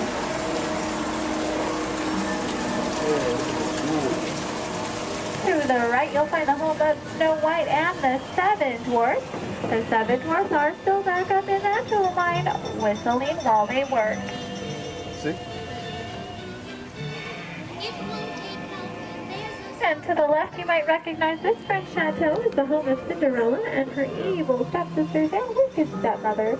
But not to worry, folks, because Cinderella now lives in that pink castle high atop the hill, where her and Prince Charming have lived. Does everyone know the rest of the sentence? Happily ever after. To the right, folks, in case you are like Dory from Finding Nemo with a short-term memory, you'll find the city of Agrabah, city of mystery and enchantment.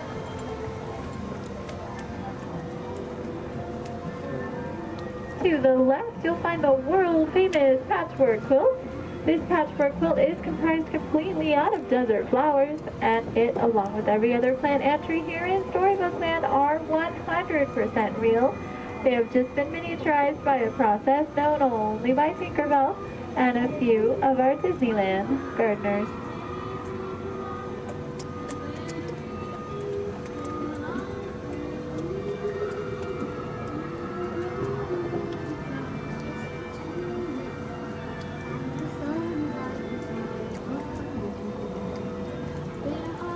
Coming up on your left, you'll find the humble home of Mr. Mole. And just beyond that, the not-so-humble home of Mr. Toad. Doesn't look like either of them are home right now. I've heard it's because they're on some wild ride. Bordering the canal to your left, you'll find the three Dutch windmills. The windmill in the center is best known for sheltering the local animals in Disney's animated film, The Old Mill. Straight ahead, below those Alpine mountains, you'll find the village of Geppetto and Pinocchio. That workshop near the waters where Geppetto made his wish for Pinocchio to become a real live boy. If you listen carefully, you just might hear them still celebrating inside.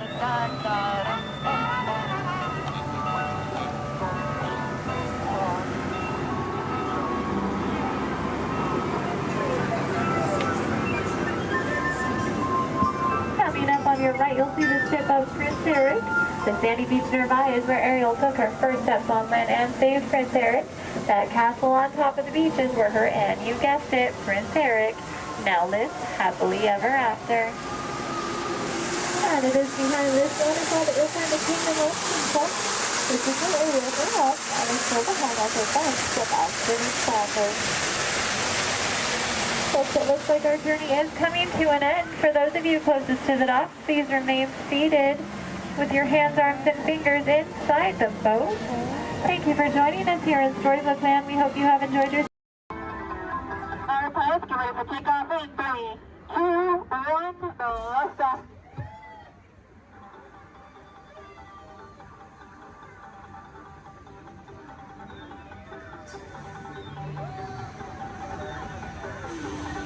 friendly reminder, pushing and pulling the lever in front of you will control your height.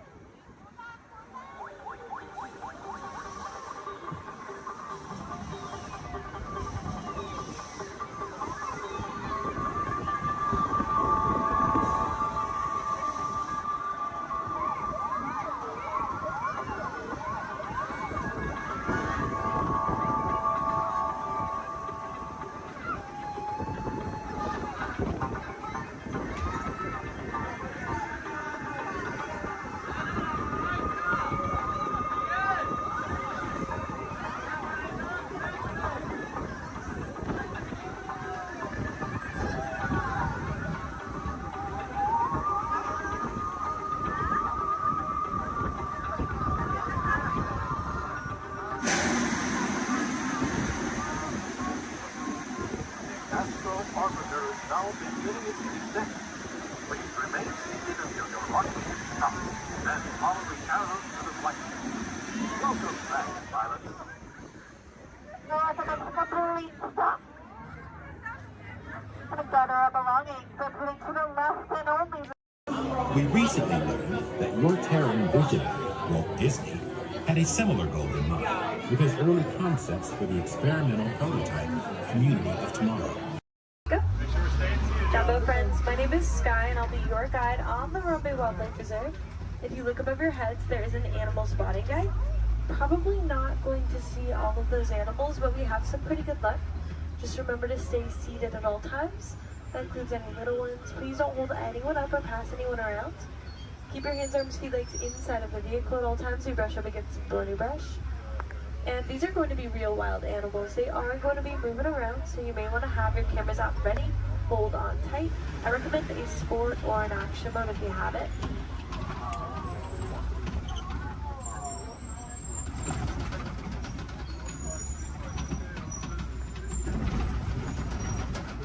We are in the Little Ituri Forest, home to some of Africa's most shy types of creatures.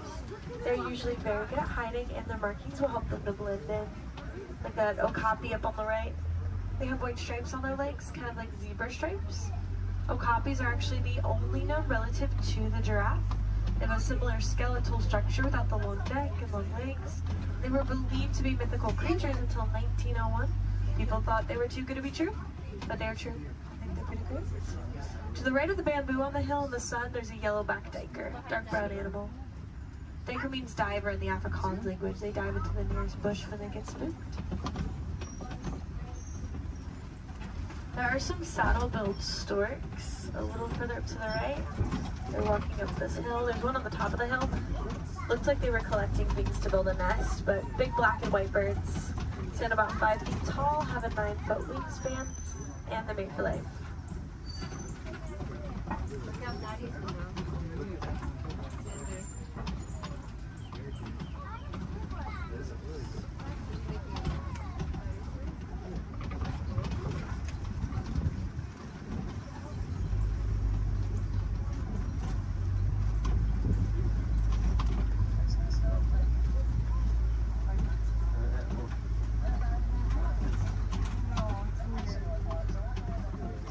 See some antelope further up ahead to the left.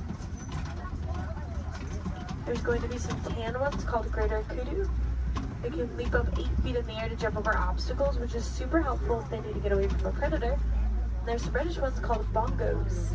Their beautiful coloring is also a greasy substance that can mark leaves as they're passing through the forest, potentially making it easier for them to come back and find each other.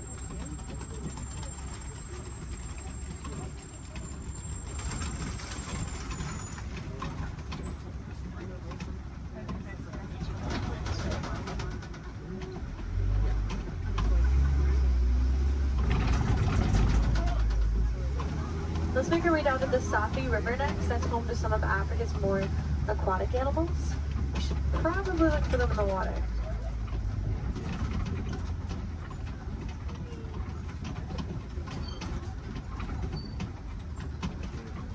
There's some big whitish gray birds on the land called pink-backed pelicans. Get a pink coloring on their backs during mating season to help them attract the mates. And there's also some Nile hippopotamus. So those spend most of their time in the water. They can swim, but they often choose not to. Instead, they sink down to the bottom and tiptoe at the bottom of the water. and they'll often come out to find food or relax on a cool day.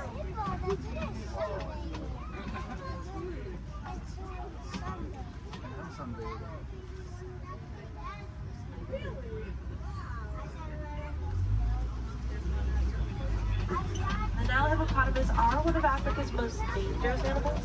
They don't really eat meat, they are herbivores, they plants, but are very territorial, and some can even outrun us on land at up to around 30 miles per hour, which is very impressive for an animal that can weigh around 5,500 pounds.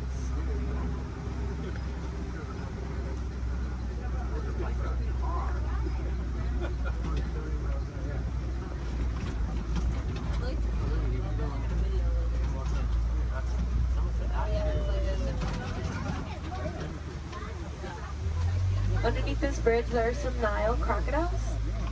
They're very still, you won't see them moving around a whole lot. They spend a lot of time conserving energy in between their meals, but they have quick reflexes and a bite force that can crush bones. Sometimes they actually have to be very gentle with their jaws, like when they help bone eggs to hatch by rolling them in between their teeth.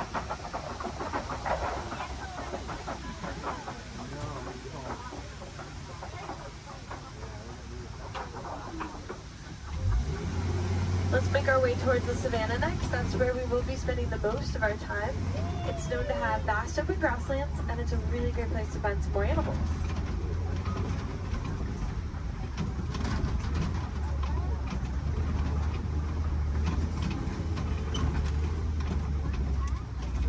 We are getting close, just around this bend. To the right, there's a baobab tree. It'll be the one that looks like it has been planted upside down. Some people like to call it the upside down tree, but it's also known as a tree of life. It's leafless about 9 months out of the year, collecting thousands of gallons of rainwater in its trunk to survive through the dry season. Anything with horns or tusks can very easily break it open, drain the water out, and gain a tree.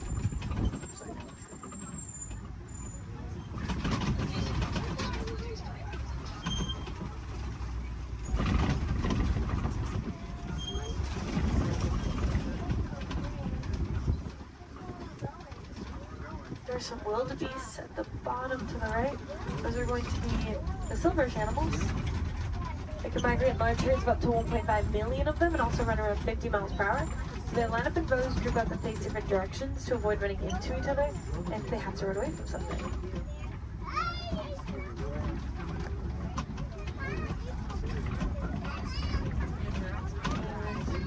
There's some giraffes. There's a tower, which is a group.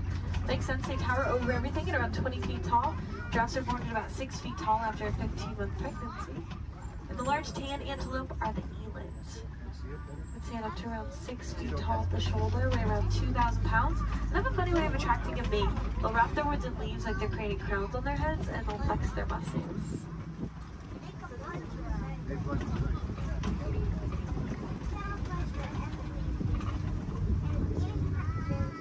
To the right of this den, on our left, there are some African painted dogs.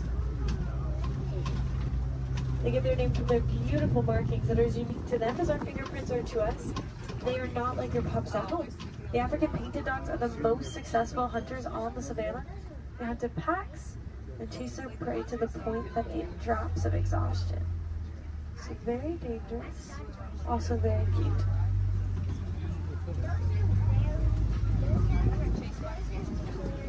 There's some sable antelope here to the left, with spear-like horns that point backwards to fend off attacking predators that may try to jump on their backs. They'll live on fight the flight, very territorial and quick to stick up for each other, despite being a prey animal. There's some zebras, a dazzle, which is a group of them, because their stripes help them to blend into each other and confuses predators. In other words, it dazzles them. When they're born, their legs are the same length as the adults to help them blend in even more, keeping them protected from predators that may try to seek them out.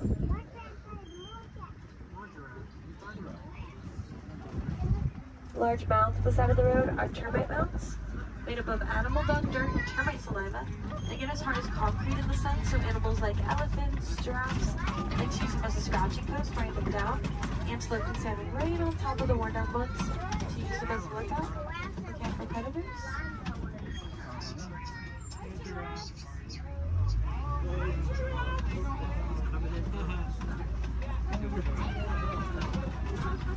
We'll see that eland begin up ahead and more giraffes throughout the savannah.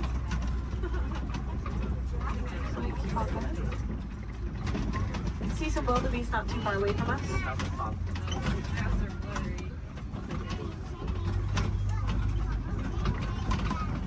They are a silverish animal on the hills up ahead to the right. Wildebeest can migrate in large herds with about 1.5 million of them crossing the savanna each year.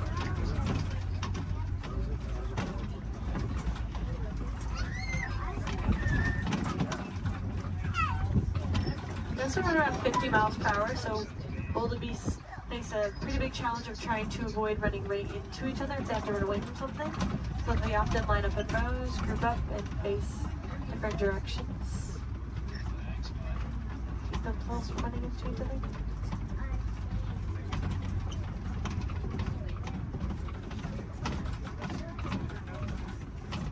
On the very top of the hill to the right, there are some really cute tiny tan antelope called springbok on that tree. They can spring up 6 feet in the air, 13 feet across. It's called pronking.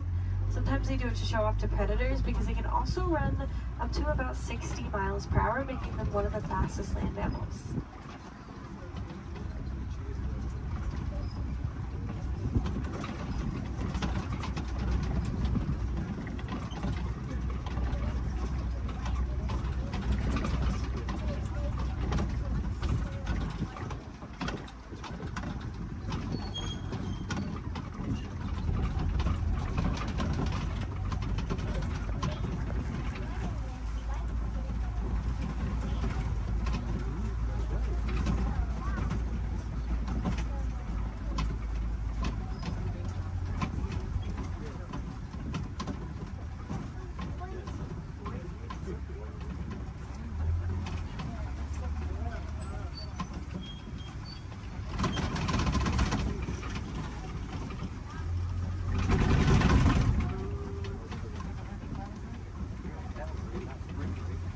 There are some mandrills at the very end here to the left. Largest of the monkeys. Males get around 100 pounds. And they have a bright red and blue coloring on their face and rear end, just like Rafiki.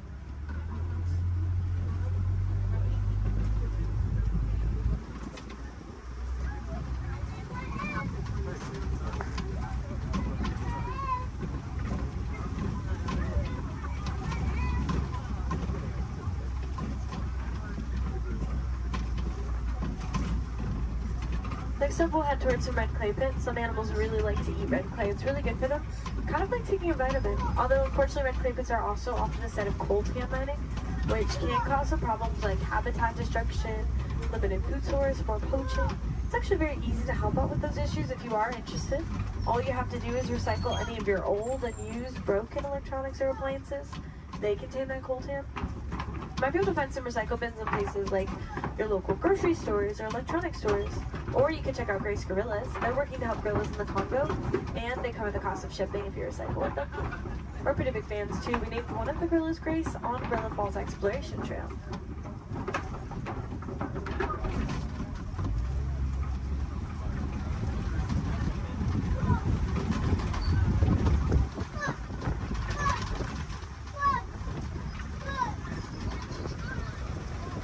Looks like there are some tusk marks and footprints.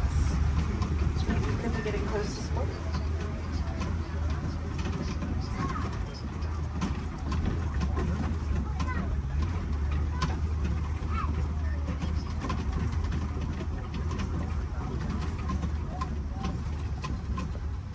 It's pretty quiet here. We'll try to check out around the watering hole up ahead. Sometimes we have a little bit better luck because these animals really like to stay close to their source of water, especially in a place where there is a 3-month drought every year.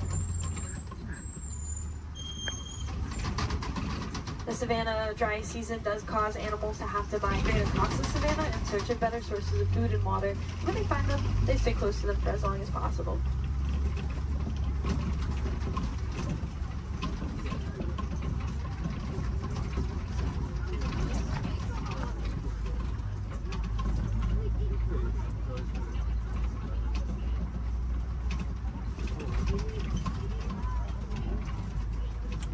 There's an African elephant up ahead to the left. Actually, 2 of them. This is a bachelor herd of males, and I can see that they're kind of pushing each other around a little bit. They can roughhouse a little bit.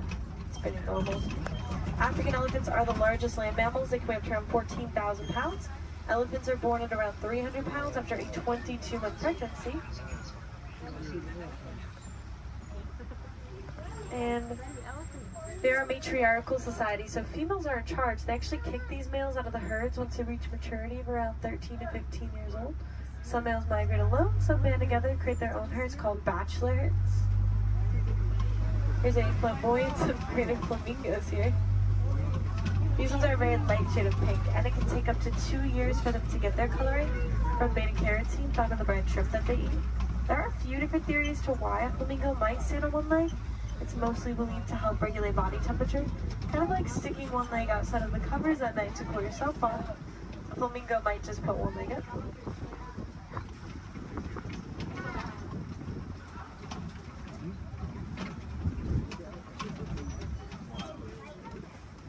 It's really cool to watch those elephants play.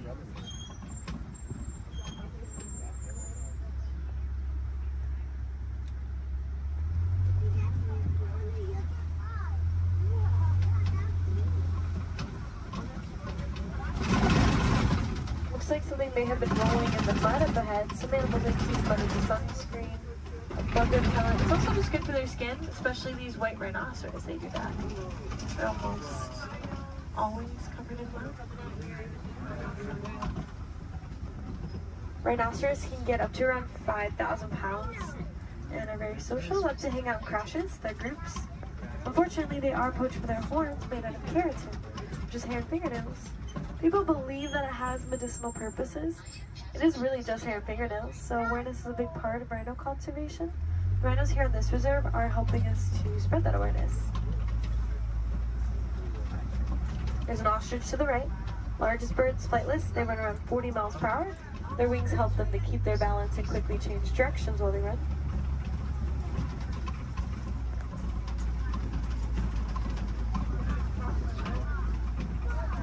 There are some cheetahs along the hills to the left. We should have a whole coalition of them, which is a group of them.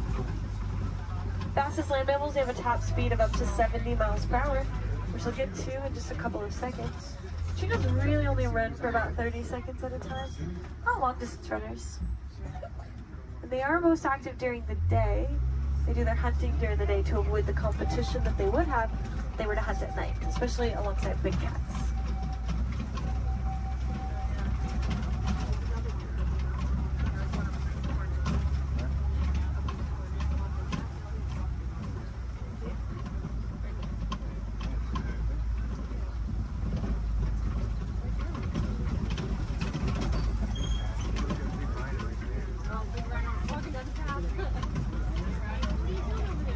These large rocks are copies, tallest point on the savannah.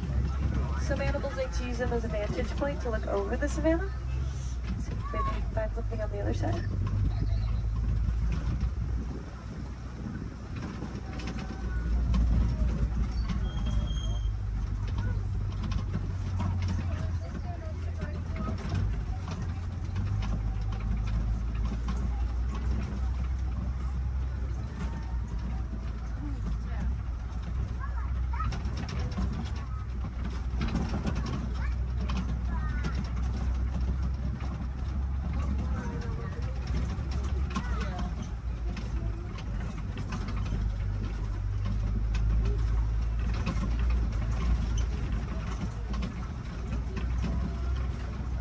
There's some lions here to the left.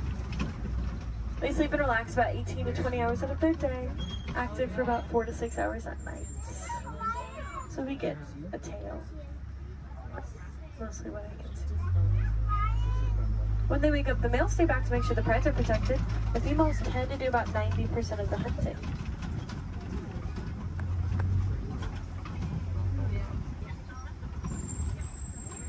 There's some warthogs in the back left. They just look like hairy rocks in the break of that bush. Pumbaa, that means foolish one in Swahili. Actually very intelligent. They'll back up into those burrows with their tusks out to ward off predators. Also use them to dig too, but they work smarter, not harder. They will find them abandoned or steal them from other animals if they can.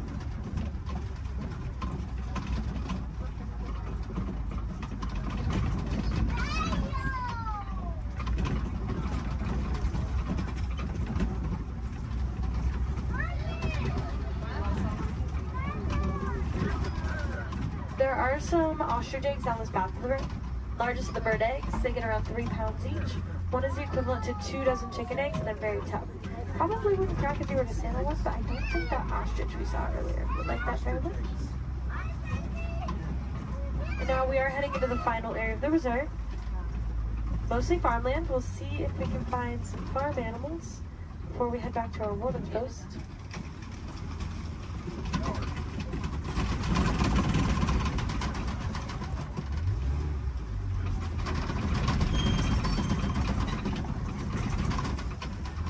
There are some Nigerian dwarf goats here. Very tiny type of goat known to take up very little space, and they produce a milk that's nutritious and high in value. Helps communities to rely less on their local wildlife for things like nutrition and income.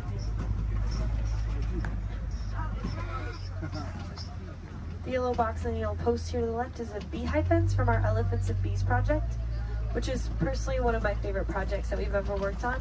Basically, elephants don't like bees. They can hear the buzzing over a mile away and stay away from it. So we've been helping to build beehive fences around crops for farmers in Kenya to keep elephants from eating and destroying crops. Then farmers won't have to resort to poaching them. It's also good for the bees, and farmers can sell the honey as an extra crop. So again, that is the Elephants and Bees project. It's about that time that we start to make our way back to the warden's post. Just make sure you have everything. Check those rows, gather up all of your trash. Please don't leave anything on the trucks. If any of you are wilderness explorers, you have been aboard the Simba 1. That is SAM BA1 Simba 1. Badges can be collected further down the path as you exit. And if you want to help out these amazing creatures, then I definitely recommend checking out the Disney Conservation Fund. You can learn more about the cool projects that we work on. You can donate to it if you'd like. Any amount Disney matches every cent. We'll give you a cool pin for it. You can also just reduce, reuse, recycle. Those are great ways to help. And if you learn any cool facts about animals or conservation anywhere around the park today, just share them with a friend. Awareness is always the first step, so by talking about the animals, you can help them out. Again, my name is Sky. I had a lot of fun out there. I hope you did too, and I hope you'll join us here again soon. No two safaris are ever the same. The animals will definitely make sure of that. But we aren't going to stop in this area right here. I'm actually going to take you back to the same warden's post I picked you up from. So we're just passing through, but it's not going to take us too long.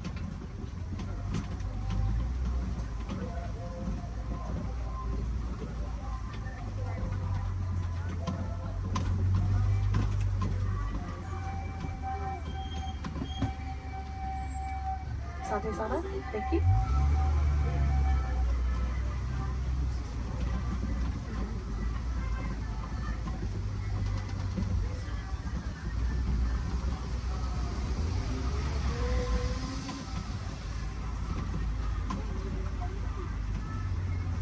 Again, just going to pass through here and keep on going. While we have a few moments ahead of us, this is also a good time to decide where you want to head next. You will already be on the Gorilla Falls Exploration Trail as you exit. So if you continue on, you can see some animals like gorillas, meerkats, zebras, naked bull rats. Back in Asia is the Maharaja Jungle Trek if you'd like to see some animals like Sumatran tigers, Komodo dragons, fruit bats. There's also a trail called the Garden of the Tree of Life around the big tree in Discovery Island. You can get a closer look at the carvings. There's a lot of really cool picture opportunities over there and more animals along the trail as well. And of course, if you love those goats as much as I did, you probably want to pet one. There's a petting zoo at Rafiki's Planet Watch. Just take the Wildlife Express train and Harambe to get up there. Let's try to make this a little less awkward and hang out here while they load this truck ahead of us. In a moment, we will be passing by this guest who are probably a little confused right now to why you're on the truck and they're not. So personally, I like to wave to them, say Jumbo, get them excited for their adventure. You don't have to do that if you don't want to. You can completely ignore them. We'll never see them again anyways. You can awkwardly stare at them as we roll by. That's fine too. Or look at the beautiful plant life on our left. Totally up to you.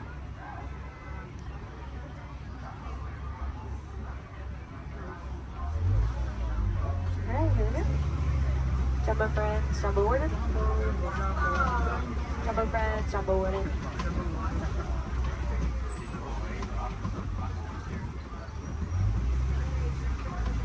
Here in Harambe we say Kwaherini, which means to go well. So Kwaherini, enjoy the rest of your day out there in the wilds. And go make a big difference out there, friends.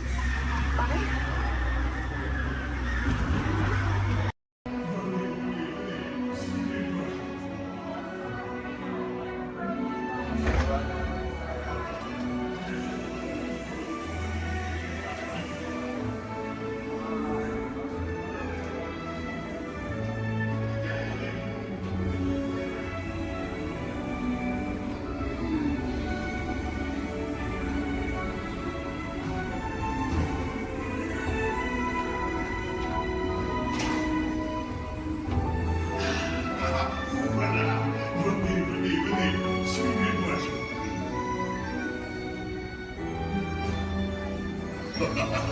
Chef Daddy is waiting for you.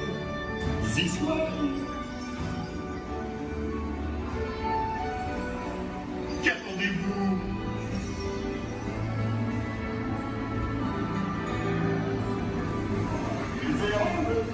Des invités pour le dîner. Hein? Pour le repas idéal. Coco vin? Non. A simple omelet? Too simple. Voilà. Mais oui, that's it!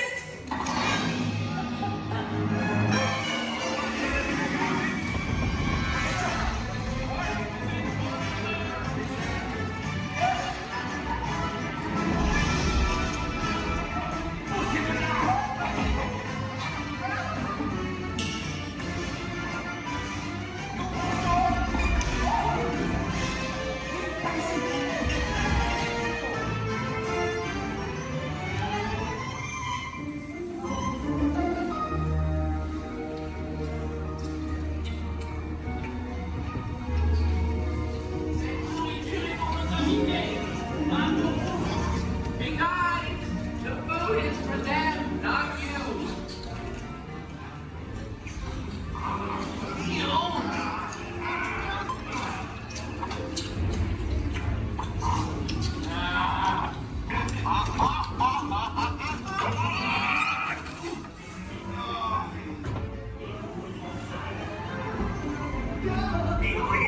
What are you doing? Que manigancez-vous? Out of my way!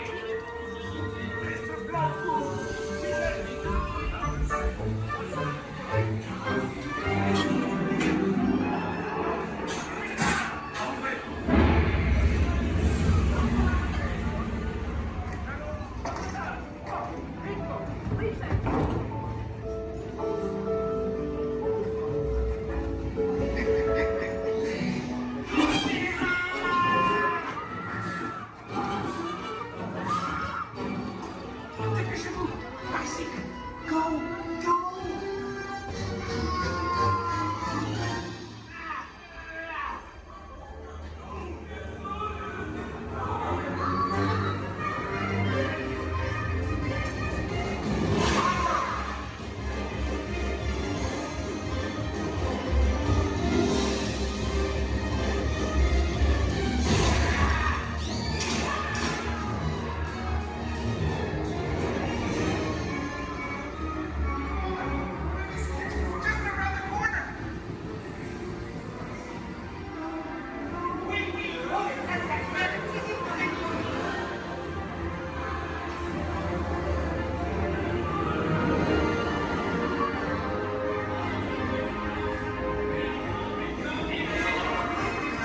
Il va aussi me falloir rapidement 4 ratatouilles pour la date.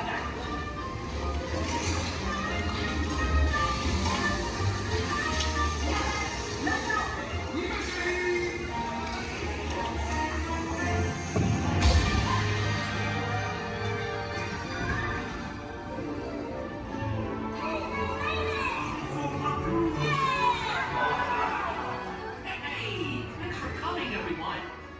Vous êtes toujours les bienvenus, chérie. À bientôt et bon appétit. Une nuit, non?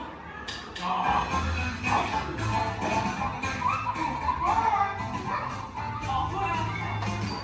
Never forget. This way. You are always welcome at Bistro Chez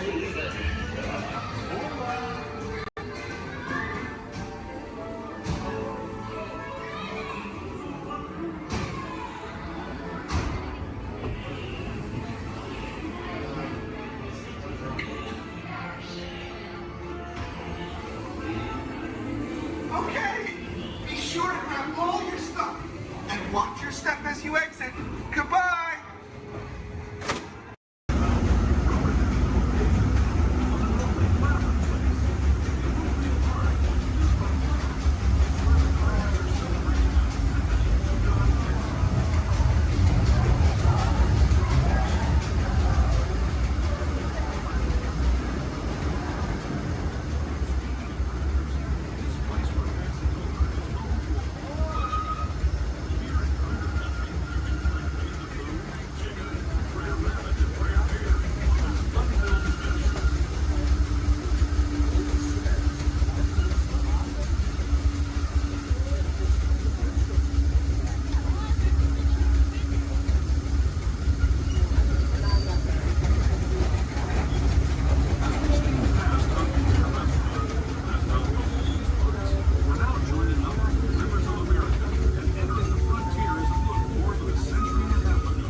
Christina, and here at Seabase I do have a few reminders.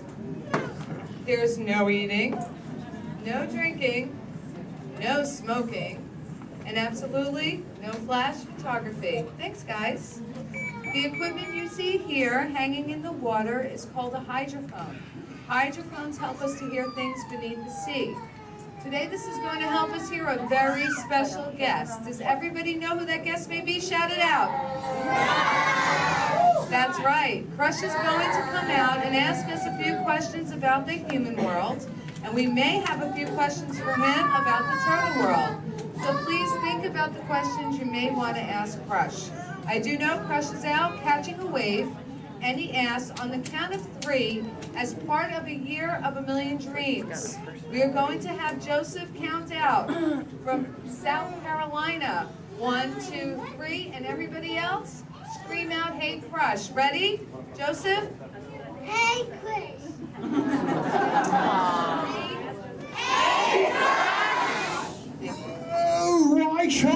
Righteous, dude! Oh, dude, I totally heard my name while I was catching that totally tasty wave, and I was just totally, whoa.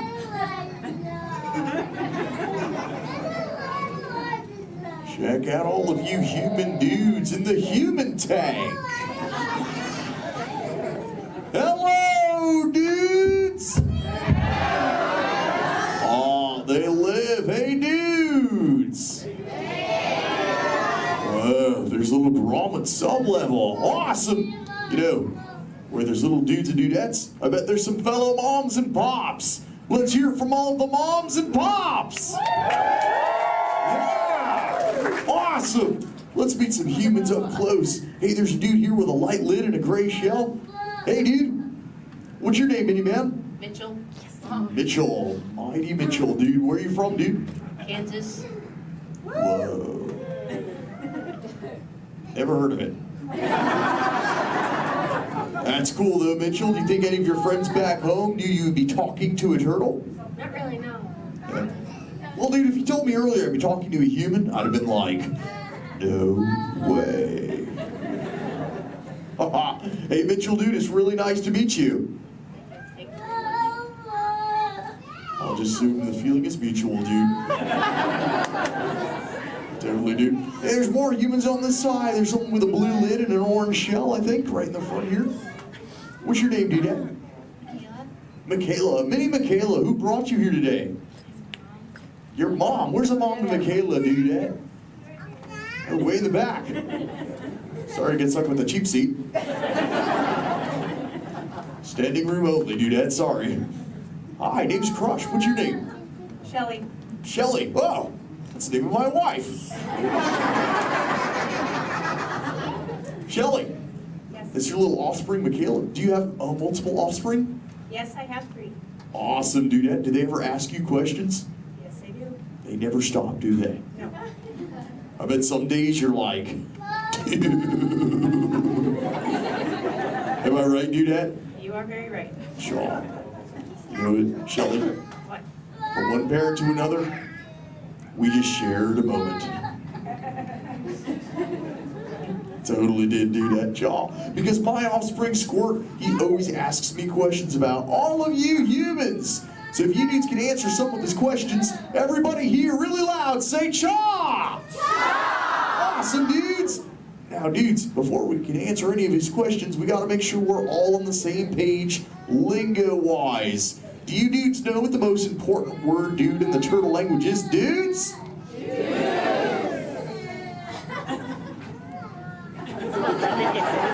That's right, it's totally dude! Because dude can be used in so many different ways. Example, if something is totally awesome, you say dude like this. Dude! Let's try that, dudes, really loud on 3. Here we go. 1, 2, 3. Awesome!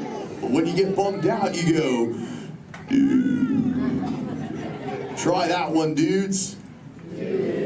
Whoa, you're bumming me out. But no worries, dudes. If something is bogus, yet semi-humorous, you say dude like this. Try that, dudes. Dudes. You are totally talking turtle. Now here's Squirt's question numero uno. He saw some humans at the beach and he came back to me. He said, Dad, what is up with humans? What do you dudes do when you're at the beach? Shout it out, everybody! Oh, you swim, dudes! How many humans here swim? Raise your fin if you're a human that swims, dudes. Lots of human swimmers here today, dudes. Most excellent. There's even a dude sitting on the front row bench on the corner of this side. He's wearing a white shell. Where are you going? There he is. What's your name, dude? Brian. Brian, dude, you swim? Yes. Awesome. Brian, when you swim, do you prefer to swim real fast or to take it easy and take the turtle's pace? The turtle's pace. Turtle's pace. No shame in the turtle's pace, right, Brian? No shame. Awesome, dude. Hey, Brian, I've got a question for you, dude. All right. Does this look familiar? Yes. I'm Brian. Yes. Awesome, Brian. Thanks for your help, dude. Hey, dudes. I just realized I am the only one here asking questions. Does anyone have a question for me, dudes? Raise your fins, and I shall try to find you. Who's got questions, dudes? Let's go up front near the center. There's a dudette wearing a white shell. Right up front here. Hey there, dudette. What's your name? Mindy Madison. What is your question? How do turtles swim? How do we swim? Well, we got these awesome flippers that push us through the water, Madison. It's totally awesome. In fact, a sea turtle like me can swim up to about 20, 25 miles an hour. And that's like, whoa. Totally, dude, chaw. Hey, if you dudes want to see how fast that is, say chaw! Awesome, dudes. I'm going to swim so fast, you'll be like, no way. And I'll be like, oh, way. All right, dudes. I'm building up the speed now. Here we go, dudes. Check it out. Right. Whoa, dudes, that was bogus. Yet semi-humorous. What do we say, dudes? Totally. But you know what, dudes? I've got other questions. Who else wants to ask me a question, dudes? Oh, let's go back to the center. Right in that second row, she's got the red shell here. She's got a question for me. Right there in the center with the red shell. What's your name, dudette? Cameron, what is your question? What do you like to eat? Oh, I love to eat green sea grass and green sea kelp. Cameron, what do you like to eat? Chicken. Chicken. Does chicken ever give you bubbles, Cameron? Sometimes green seagrass gives me bubbles, dude. It's kind of bogus.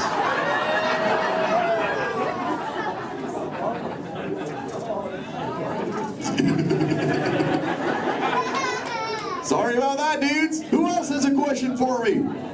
Whoa. Let's go over towards this side near the center. He's got the dark shell in that second row. Really dark shell in the second row, sub-level. What's your name, dude? Cameron. Another Cameron? Interesting. Guess they're running out of names in the human world. Well, Cameron, dude, what is your question? What is it like in the water? Oh, wet.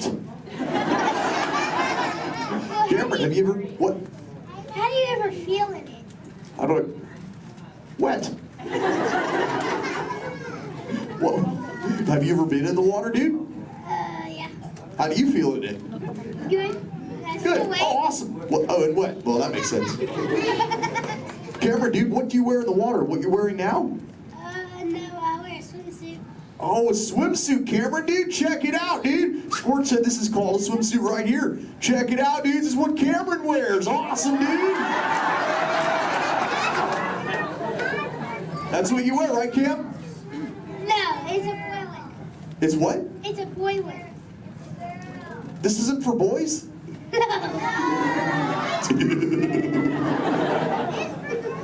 I didn't know that, dude. Cameron, dude, can I ask you a personal question, dude? Yeah. Does this make me look fat? No. No? Oh, thanks, dude. Camera dude, remember, when you get older, you'll find that will always be the correct answer to that question. Totally. What, dudes? No, dudes, the name's Crush. Where you see Little Blue? On the other side? No way, dudes. That'd be awesome if she were here, dudes, but she's totally not. Hey. Whoa, Little Blue. I know you. Sure. Hi, I'm Dory. Totally. I remember you. You're Mush. Little Blue, the name's Crush. But what brings you here on this fine day? What brings me here? Sure. My fin, silly. Watch. Woo ha, chee ha, woo. Ow, ow, yeah. Ow, ow, ow. Wow, that really clocked me there. Am I bleeding? Little Blue, I hope not, but... Look. It's a people tank. Hi. Hola. Ooh, bonjour. Welcome. Ni hao. Ohio. Hi. You're like a little linguist, Little Blue. You know, I just taught these human dudes how to talk turtle. It'd be so awesome if someone could teach us all how to speak whale. I can speak whale. Awesome. Okay, everyone, repeat after me. Hello.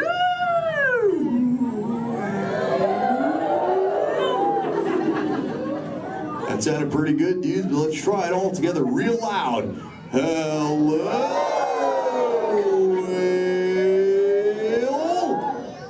Awesome. You know, sometimes you speak whale and there are like 80 whales swimming around you. Well, not today. What do you mean, dude? No whale. Where? You see one behind me? Whoa! Little Blue! Oh! There's totally a whale, Little Blue. Swim, Little Blue!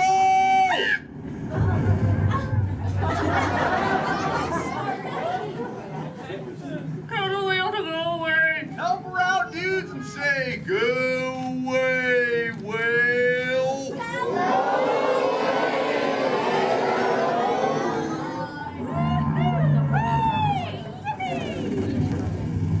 You did it, dudes. You saved Little Blue. Put your fins together. That was awesome. You so totally rock, dudes. You know, I could hang out with you all day, but I have to make sure Little Blue is okay. So before I go, remember, do not fight the current, learn to ride it, and it will totally take you where you're meant to go. And little dudes and dudettes, do the Crush Men a big favor. Keep using that word dude for the rest of the day. Your parents will love it. Bye-bye, dudes. Let's give it up for Crush!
I see we have new visitors. Welcome, Terrans, to the wonders of Xandar. I am World Mind, sentient supercomputer of Xandar. I hold the knowledge, memory, and experiences of all Xandarian citizens, past and present. This gives me extensive knowledge, yet I am constantly learning, and I am now learning about you and your planet, Terra.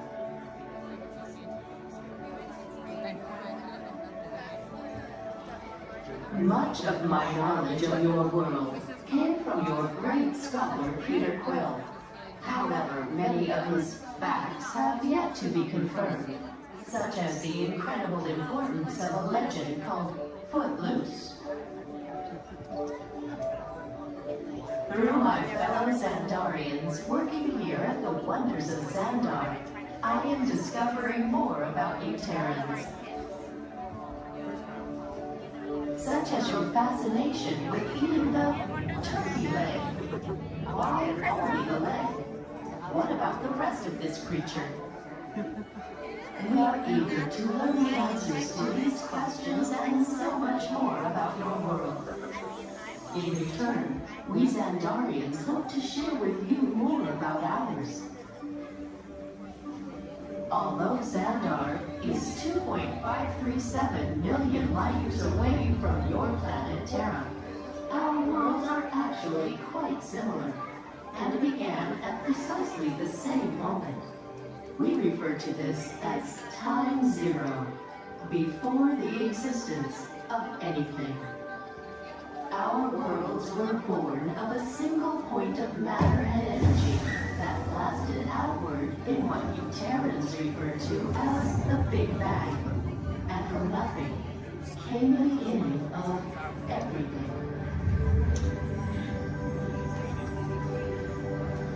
Incredibly hot and extraordinarily powerful, this explosion filled the cosmos with a cloud of rapidly moving particles. Over the next 100 million years, space continued to expand, and the particles cooled and slowed. As they coalesced into huge swirling clouds, gravity pulled them into larger, denser clusters. At the heart of these clusters, the temperature rose, and the particles were compressed so tightly they fused, releasing enormous amounts of heat and light. This is how the very first stars in our shared universe were born.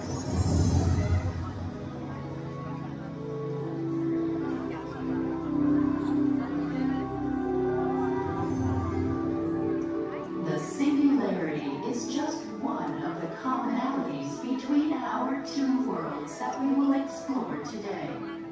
Welcome, Terrans, to the wonders of Xandar.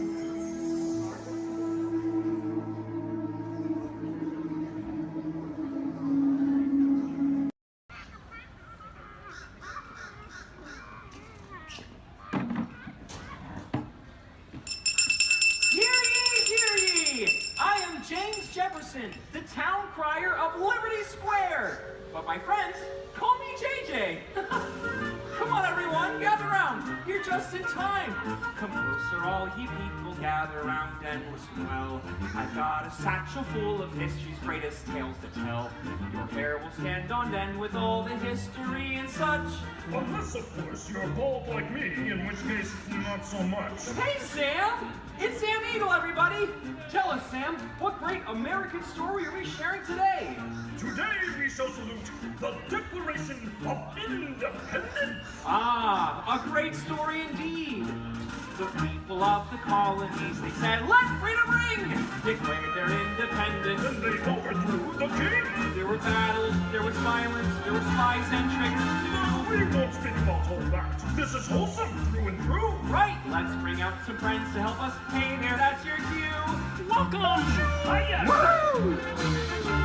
Great moments in history. La la la la la. Great moments in history. And this one features more. And here's what you will take away in all your minds and hearts. Great moments in history. Great moments in history, but just the American parts. Hi-ho, and welcome to Great Moments in History. But just the American parts. That's right, Sam. And as the official Liberty Square historian, I have drafted tributes to every important event in American history. JJ, please remind everyone which great moment we are sharing today. The Declaration of Independence! Excellent! I read it every night before bed, and so should you. And now I will recite from memory the entire Declaration of Independence. When in the course of human... Excuse me, Sam? Kermit, you are interrupting America.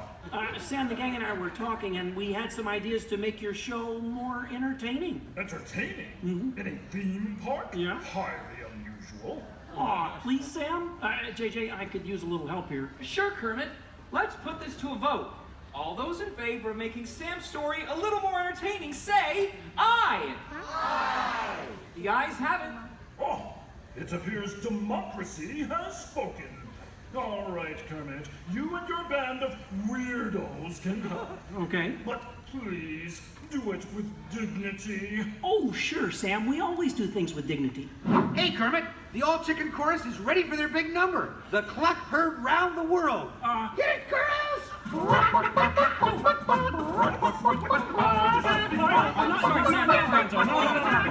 soon. Back to the dressing room. Oh, Kermit! What part will Walt be playing in today's performance? Well, Piggy, this is a story about the Founding Fathers. There's no part for you. No part for moi? Oh, we'll see about that. Sheesh. Okay, places, everyone. Sam, JJ, take it away. All right, friends, what do you say? Want to help us make some history? Cue the patriotic music. The year is 1776. 1776! We are in Philadelphia. Philadelphia! JJ, why are you doing that? I'm the town crier. Well, cheer up and allow me to continue. The year is 1776, and the Second Continental Congress has convened. Roll call, Thomas Jefferson. Hi-ho, Jefferson here. John Adams. Hey, that's me. Woohoo! And the highly quotable Benjamin Franklin. Ah, Ben Franklin here. A penny saved is a penny earned. And if at first you don't succeed, then skydiving is definitely not the sport for you. Let's hear it for your Founding Fathers. Sam. Delegates are discussing the question of America's independence from England, and there is much debate. Psst. Hey, that's you guys. Oh, right. Debate. Debate. Point of view. Opinion. Says you. Argument. Point. Counterpoint. Needle point. I'll take 2 hot dogs with extra mayo. A banana sounds appealing. Waka waka. You get on with it. Okay, Sam. Guys, look, let's get down to business. Does anyone have any arguments in favor of independence? I do. Our continued association with England has grown intolerable. King George has altered our government, enforced cruel repression, and abolished our rights. Wow, nice job, Gonzo. How did you remember all that? I stapled it to my arm. Oh, yeesh. That's gonna leave a mark. Okay, now, does anyone have any arguments in favor of England and King George? Boo! Come on, no King George! No King George! No King George! No King George! No King George! No King George! Did someone call moi? Piggy, what are you doing here? I told you there's no part for you in this show. Of course there is. After all, who better to play royalty than moi? All hail King George! Piggy, women aren't kings, they're queens. Fine! All hail Queen Georgette! Good grief. I protest! This is not historically accurate. The king was not at the Congress. You got a bear playing Ben Franklin. And doing a great job at it. Let's hear it for the bear, huh? Go Fozzie, go Fozzie, go Fozzie, go Fozzie, go Fozzie, go Fozzie. Continue, please. Oh, Sorry. Sorry, Kermit. King George, Queen Georgette, you are not a good ruler. Who? What? Yes, you. You mistreat the colonists. You raise taxes. You are drunk with power. You might even say she's intoxicated. That was pretty good. Queen Georgette, can't you see? The colonists are angry. We are angry. The colonists are irate. We are irate. The colonists are revolting. We are revolting. And say that again. We are revolting. Sorry. Okay, it's time to vote. JJ, if you please. All right. All those in favor of declaring their independence from England and Queen Georgette say aye! Aye! The ayes have it. Let's declare our independence. Yeah! Queen Georgette, it appears you lose. Wait, what? I lose? Well, sure, Piggy. You see, in the American Revolution, England loses, which means the king, or the queen, loses. Excuse me? It is I, Georgette Washington, and I cannot tell a lie. I look fabulous! Piggy. This is a nice outfit. Enough of this nonsense. Can we please move on? Sure, Sam. Now, we need someone to write the declaration. We need someone with the brains, someone with the wit. Someone with a pen. Sheesh. Okay, I, Thomas Jefferson, will write the declaration. But I'm going to need everyone's help. Let's start with a list of demands, shall we? I demand a new cell phone, a bigger dressing room. I want a case of rubber chicken. Somebody say chicken. Okay, girls, get it. A case of banana.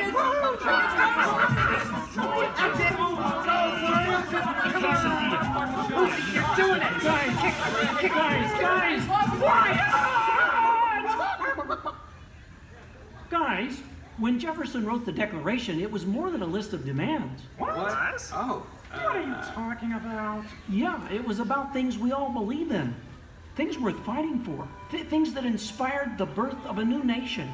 Gee, Kermit, what do you mean? Well, like the Declaration says, we hold these truths to be self-evident, that all men are created equal, that they are endowed by their Creator with certain unalienable rights, that among these are all together life, liberty, and the pursuit of happiness.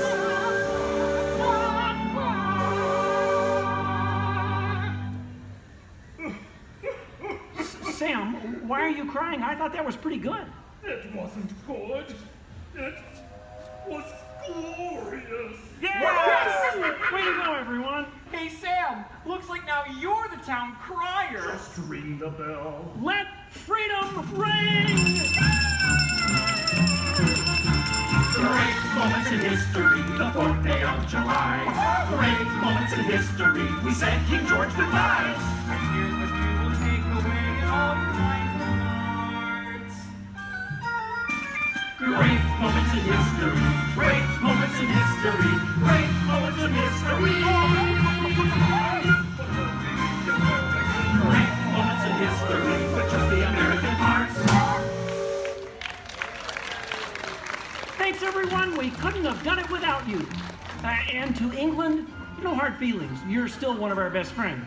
Thank you all for joining us for a great moment in American history. We hope you come by again soon and have a magical stay here at the Magic Kingdom. Bye-bye. Bye-bye. Bye-bye. Goodbye. So long, everybody.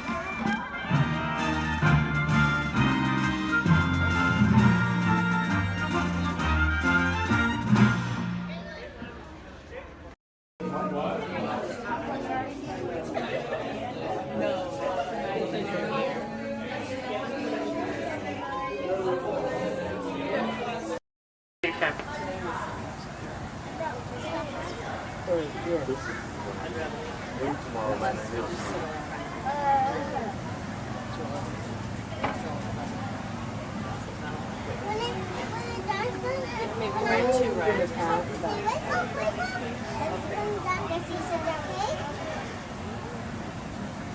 should go get the fast pass. Oh, Lord!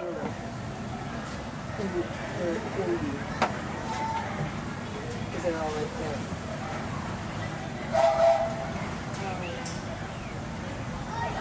And folks, on our way to Main Street Station, we'll be passing through the Grand Canyon and Primeval World.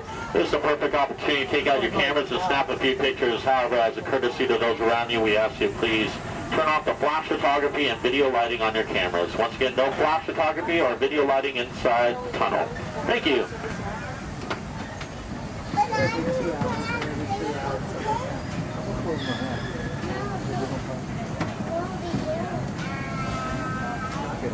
To those joining us, welcome aboard. The next leg of our journey will take us along the rim of the Grand Canyon. It's a mighty long drop to the canyon floor, so for your safety, stay seated with your hands, arms, feet, and legs inside the train. Be sure to watch your kids and no flash pictures, please. Para su seguridad, permanezca sentado y mantenga las manos, brazos, pies y piernas dentro del tren y cuide a los pequeños. Por favor, no tome fotografías con flash.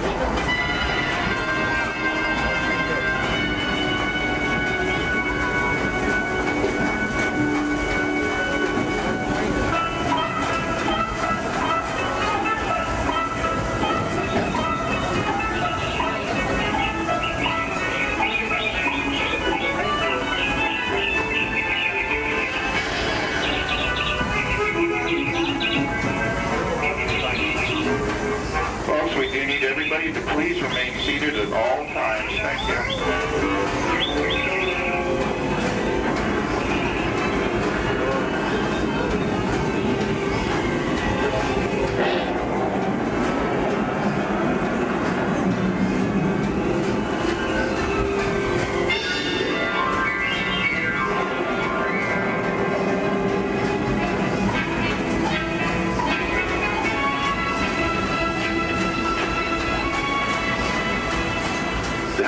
Grand Canyon as we know it today, but it wasn't always that way.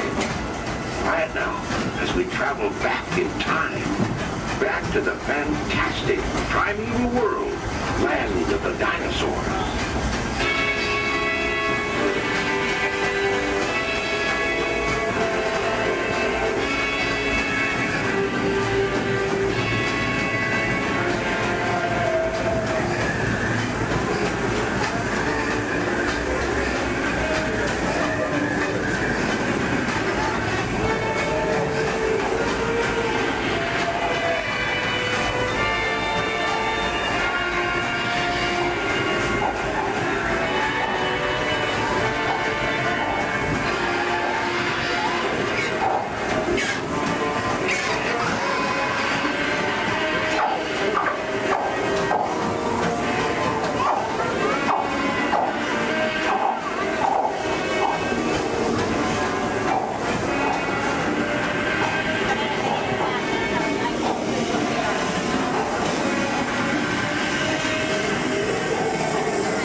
Back to our own time and to Main Street Station, gateway to Disneyland.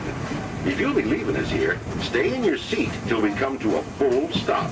And remember to gather all your personal belongings, including the young'uns if you got any, and step carefully from the train. I'd especially like to thank those of you who've been with me for the Grand Circle Tour of Disneyland. We surely hope you enjoyed your travels with us and that you'll come back and see us again real soon.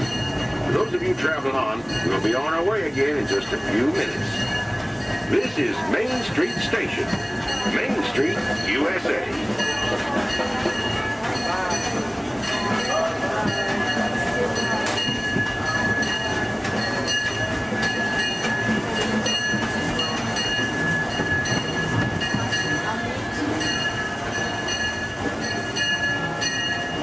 Do you smell carrots?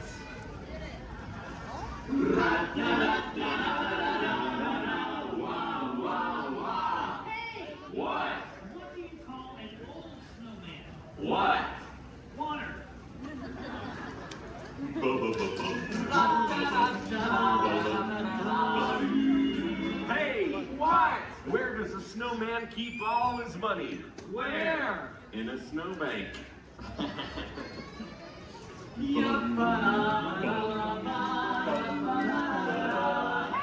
What? Who's the snowman's favorite relative? Who? His Antarctica.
would like to welcome you. While you're in town, be sure... We interrupt this program for a special report. A child is on the loose in Monstropolis. A human child! If witnesses are to be believed, there has been a child security breach for the first time in monster history. We can neither confirm nor deny the presence of a human child here tonight. I tried to run from it, but it picked me up with its mind powers and shook me like a dog. It's true! I saw the whole thing! Happy birthday, Schmoopsy Poo! Oh, goodly bear!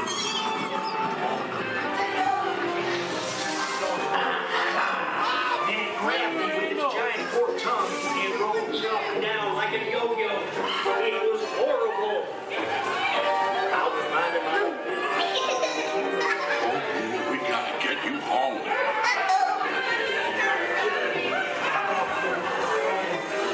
There's a kid! A human kid! There's a kid in here! Sweet monster in the sky! Save me! My home is Wazowski, and on my birthday, I thought you cared about me. Celia, try to understand. Come on, this way. Perimeter is under observation. Decon unit charge is ready. Lock it down. There's nothing down here. I'll be on the lookout for this child.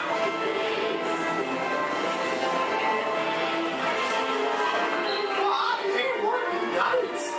Yeah, nothing exciting ever happens. Hurry up, Sully, hurry up. I've got both doors set up on the stair floor. Are you done here, Boo? Race you to the stair floor.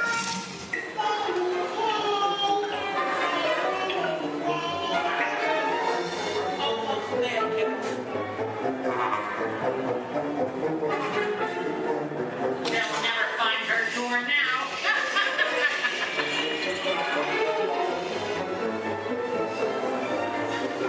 Boo, there's your door. We're almost there, kiddo. Not so fast, Sullivan. They'll never get her home now.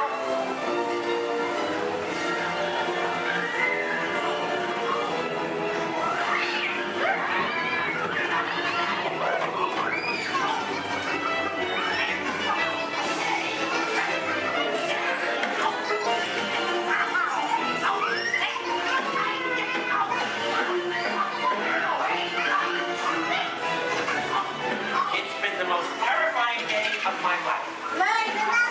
But I love you, kiddo. Kitty's gotta go now.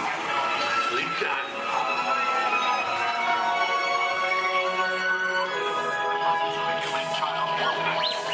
We responded to a 2319 in progress and reported to the scene where we immediately secured the area.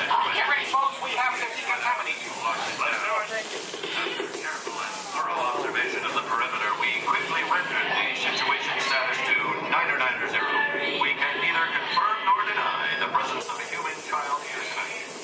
We responded to a 2319 in progress and reported to the scene where we immediately secured the area. We spread out and locked it down. After careful and thorough observation of the perimeter, we quickly rendered the situation status to 990.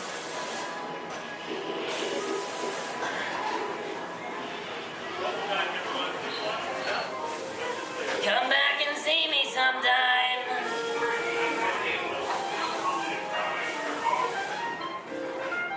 I'm watching you. Always watching. We can neither confirm nor deny the presence. Welcome back, everyone. Please watch your step.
To those who just joined us, welcome aboard the Disneyland Railroad. To ensure a safe ride, remember to stay seated with your hands, arms, feet, and legs inside the train. And please, watch your kids. Para su seguridad, permanezca sentado y mantenga las manos, brazos, pies y piernas dentro del tren. Y cuide a los pequeños. Gracias. We're now entering Splash Mountain, where every day is a zippity-doo-dah day. If you look real hard, you might just find your lap in the place.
Many of your favorite Disney animated characters and stories. If you'll be leaving us here, please wait until the train comes to a full stop. Remember your personal belongings, then step carefully from the train. Y'all have fun and say hi to Mickey for me. For those of you continuing on with us, we'll be resuming our trip in just a moment. This is Toontown Depot.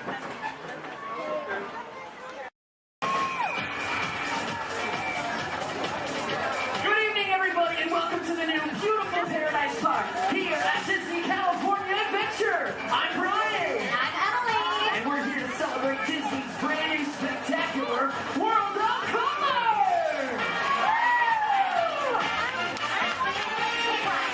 Do you think these people really know what kind of treat they're in for tonight? I don't know. Let's find out.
son, don't you think? Very nice of you. What service? I love this song. Okay, now whose favorite color out there is orange? Anybody? Well, gee, I sure wish I knew somebody orange who could kick this party up a notch. Well, I know somebody. And I'll give you a hint. He's orange and black, and he loves to bounce. That's right, it's not a tiger, it's a tiger! It's time for a little bouncing. All right, everybody, now's your chance to get bouncing! There ain't nothing can bounce like the tiger. Except maybe you. Keep on bouncing. All right, we've got yellow, we've got orange, now we need somebody green! Oh, don't stop. Peter Pan. No. Who's the other kid? Alex. Jiminy Cricket. Picture somebody larger and a little more round. Just picture a big billiard ball with one eye. Did somebody say there was a party? Ladies and gentlemen, it's Mike Wazowski. I knew I had to the moment I laid an eye on you. Oh, thank you, thank you. We would have nothing if we didn't have Boy, am I excited. you. Okay, friends, everybody shout out another color so we can bring in another one of our Disney pals. On three, ready? 1, 2, 3. Lavender. All right, what do you hear this time, Emily? Oh, I heard red. Red. Red. Oh yeah, this is one red hot crowd. Okay, who's got 6 legs, lives under the sea, and has a merman for a friend? Make way, my two-legged friend. I love to celebrate. It's my favorite crowd. Hello, everyone. Hello, Sebastian. What a celebration. This is almost as much fun as it is under the sea. Okay, everybody. Now go like this with your hands and pretend like you're holding a magic lamp. What are you doing? We're making wishes. Well, what are you wishing for? I think we're wishing that somebody blue would get here. Don't look now, but I think you got your wish. Genie, wouldn't be a party without you. Right, Mr. Blue himself. Genie is in my house. Oh, yeah, these look like wheels. How many people? Put your hands up. Put your hands up. Come on, put your hands up, everybody. Look out. The genie is coming through. Let's give a big round of applause for all of our colorful friends. Merci, thank you. Just Russia, thank you. Oh. Okay, now it's time to find out just how excited everybody is out there. Yes, friends. It's time for the official World Championship Color Competition. Okay, it's time to break them into teams, and these colorful friends of ours will be our team captains. So first up, let's decide who's on Genie's team. So this big group of people right here in front of me, including you in the center, I want you to think like a genie and yell abracadabra on the count of 3. Are you ready? 1, 2, 3. Oh, come on, I said it like a genie, really loud this time. Ready? 1, 2, 3. Great! You guys are now Team Genie. Blue is the bomb. Oh, really? We'll see about that. Everybody back here hanging out with Mike. Let's collect some scream power. I want to hear a big green team scream on 3. Ready? 1, 2, 3. Fantastic! You guys are all now Team Wazowski. Good job, everyone. I'll be keeping my eye on you. Eye, get it? Yeah, we get it, Mike. All right, now everyone around Lumiere, I want you to throw your candlesticks up in the air and wave them from side to side and make a little noise. Come on, guys. Oh, you can be louder than that. Come on. All right, you guys are now Team Lumiere. Merci, I am touched. All right, now everybody way over there by Tigger, and that includes everybody on the bridge. Let me see you jump up and down and make some noise. Perfect. You guys are now the Tigger team. That's terrific. Okay, looks like we have 1,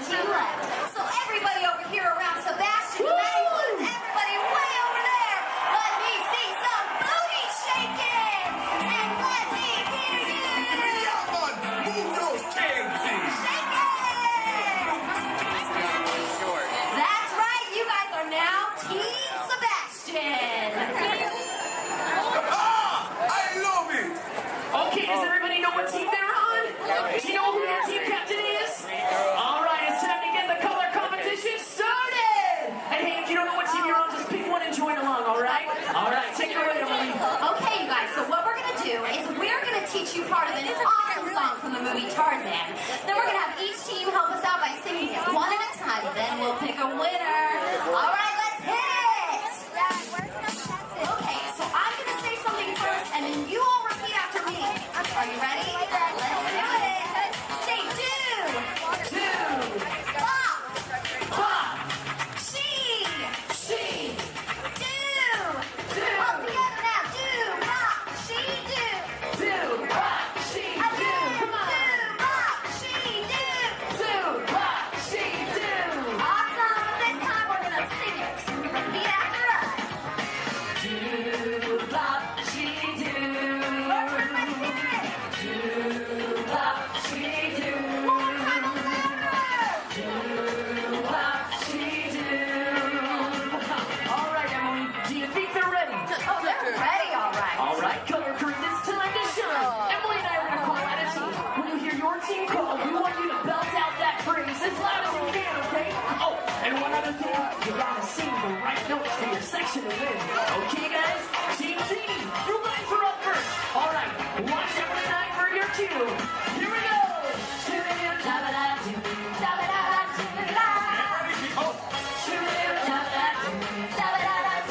Oh, we're ready. All right, Team Genie. Do, bop, she do. Hey, that was cool. Give it up for Team Genie. Oh, wait, you other teams think you can do better? Let's give it a try. Team Wazowski, you guys are up. Right now, team, try to sing the right notes. Three, two, in.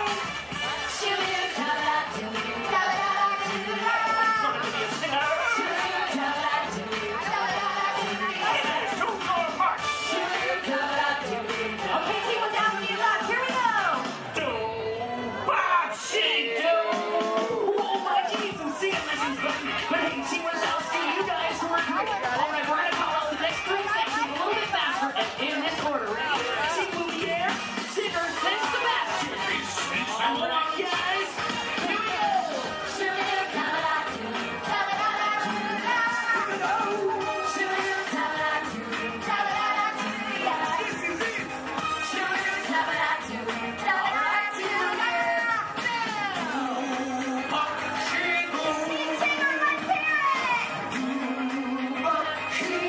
All right, Team Sebastian, hit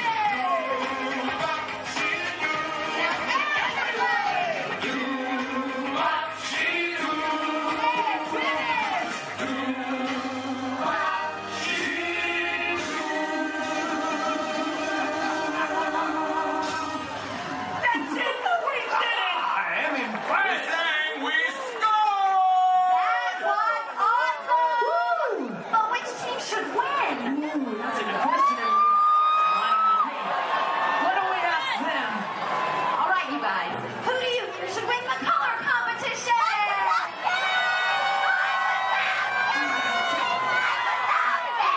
Everybody did a great job, but tonight's winner is Team Lumiere!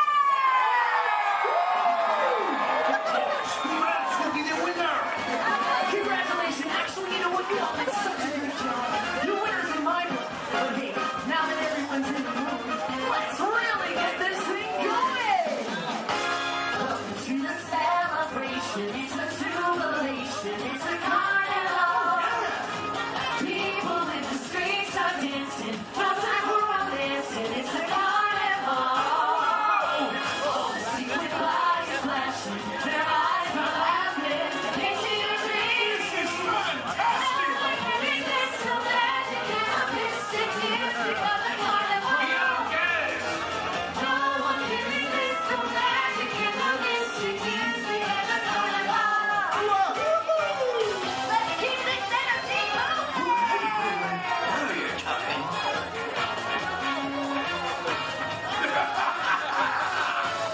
Come on, people. Let's get moving. We're grooving. We're moving. Oh, yeah! And now for Carnival!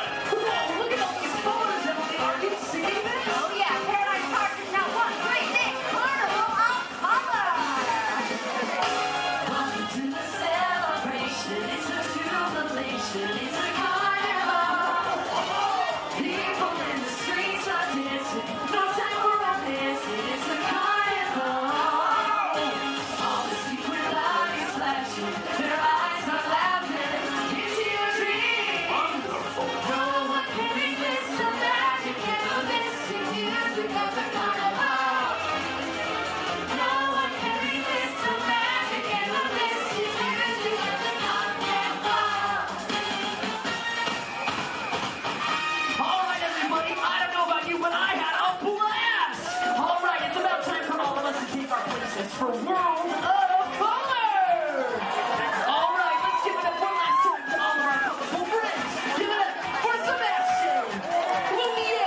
just 15 minutes.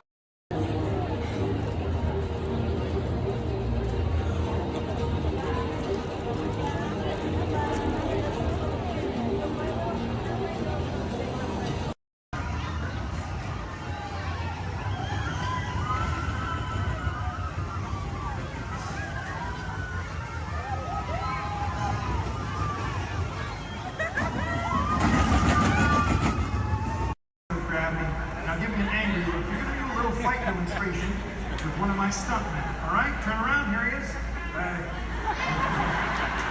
bad. You know what, Steve? I'm sorry. You're just too big for this. Why don't you go get set up with the desert scene, all right? Thank you for one help out. Oh, where are you going? We're not done. We're not done yet. He was a little big, right? Scared you a little bit? Sign that waiver, all right? You're good. You're good. Let me see if I can find you somebody a little bit more your size to pick on. Hey, Devin. Yes, sir. Come on over here. So I'm doing a little fight demonstration for our guests, and I've got a volunteer. RT, this is Devin. Think it's something real simple. Okay. Basic, all right? Nothing too crazy. Just listen to her. Do exactly as she says. I've actually got to go over notes. I'll be right over here if you need me. No problem. I'm like, hi. Okay, thanks for helping. So I guess I'm going to show you a few things. I'll make it super easy, but tell you what, let's turn around. We're going to face this way, and you're just going to stand right here facing me. Just like, try not to move. I'll do everything, okay? Okay. All right, you guys. Well, when we're doing fight routines, taking a punch, it really is just as important as throwing one. Sorry, okay? I'm so sorry. I'm not okay. Okay, you look alright. Okay. Well, as you guys can see, you really can't get hurt if you don't have the right timing. Sir! Okay, I think I know what's happening. You're moving just a little bit. I don't want her to listen anymore. Okay, no problem. I'll wrap it up. Here's your little hat. You see, it just takes guts. Coordination. And a real level head.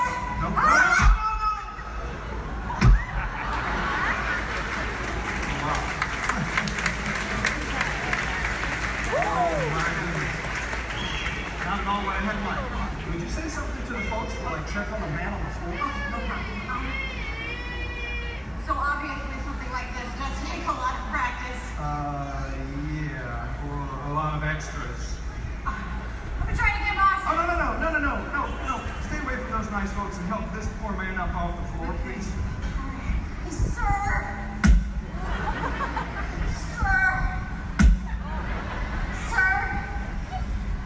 Ladies and gentlemen, that is indeed one of my stuntmen. Give it up for Mr. R.T. Romano! Keep that applause going for all of our background extras!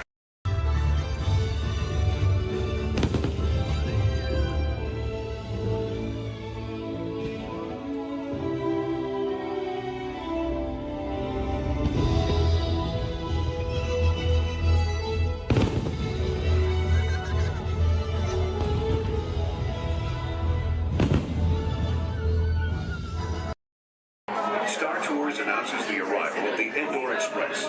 Once we've had a chance to service the Star Speeder, we'll begin our boarding procedures. Thank you.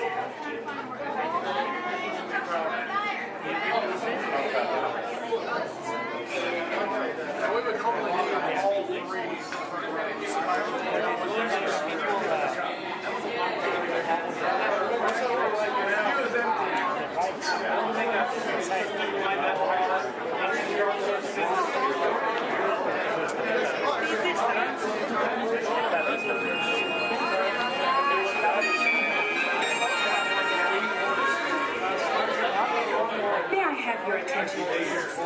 At this time, I'd like to take a moment to review our boarding process with you. When the automatic doors are open, please proceed directly across the ramp into the cabin. Continue to move all the way across the aisle, filling in every available seat. For your safety, all passengers are required to wear safety restraints throughout the flight. To fasten the restraint, pull the strap out from the right side of the seat and snap it into the console on your left. Galactic regulations require that all carry-on items be safely stowed beneath your seat. While on board, flash photographs are not permitted. And please, no smoking at any time. If you have any questions, feel free to ask an attendant. You'll be boarding in just a few moments. Thank you, and have a pleasant time.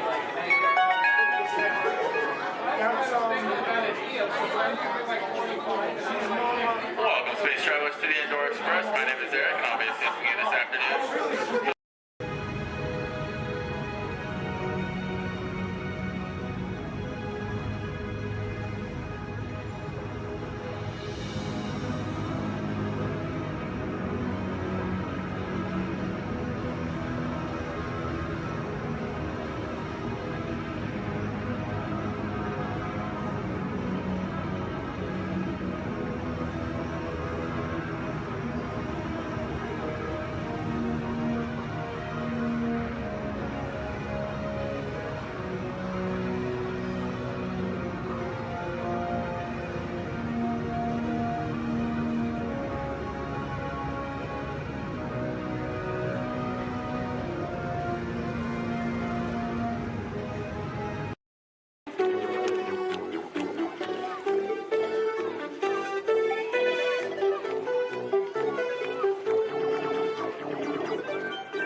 This is Disney's Port Orleans French Quarter Resort. Please fly your belongings, watch your head and step as you disembark, and take some home for fun. Thanks for riding with us, and welcome home. You see some car chases. I've got some very cool people I'd like you to hear from England. They're going to help us get things started off. Please welcome the Clayton family!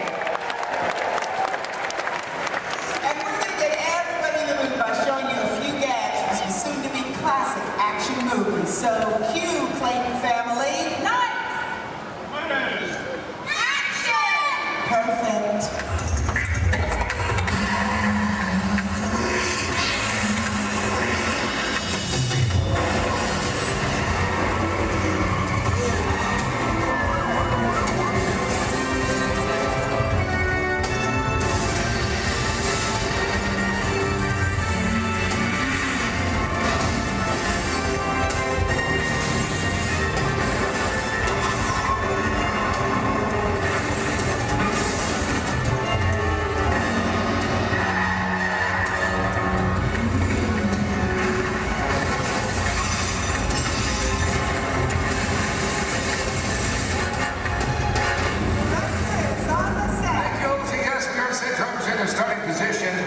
this first scene as quick as possible. Just need to know, is everybody fired up? Are you ready?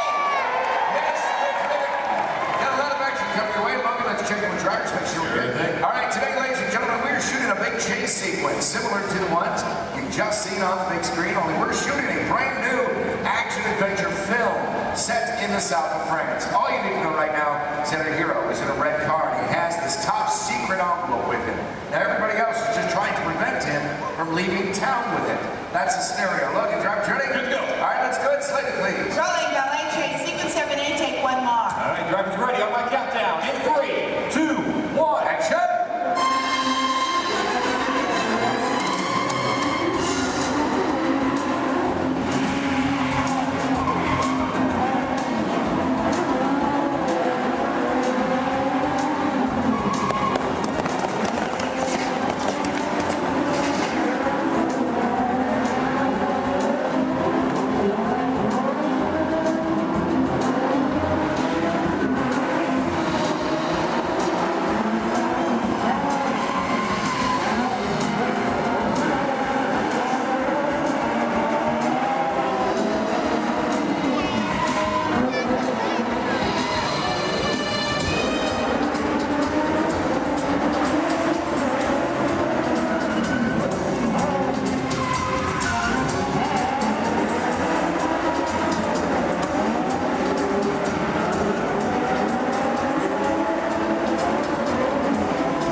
In the short distance, already getting upwards of 50 to 70 miles per hour at times, but keeping that camera low really keeps it exciting for a chase film.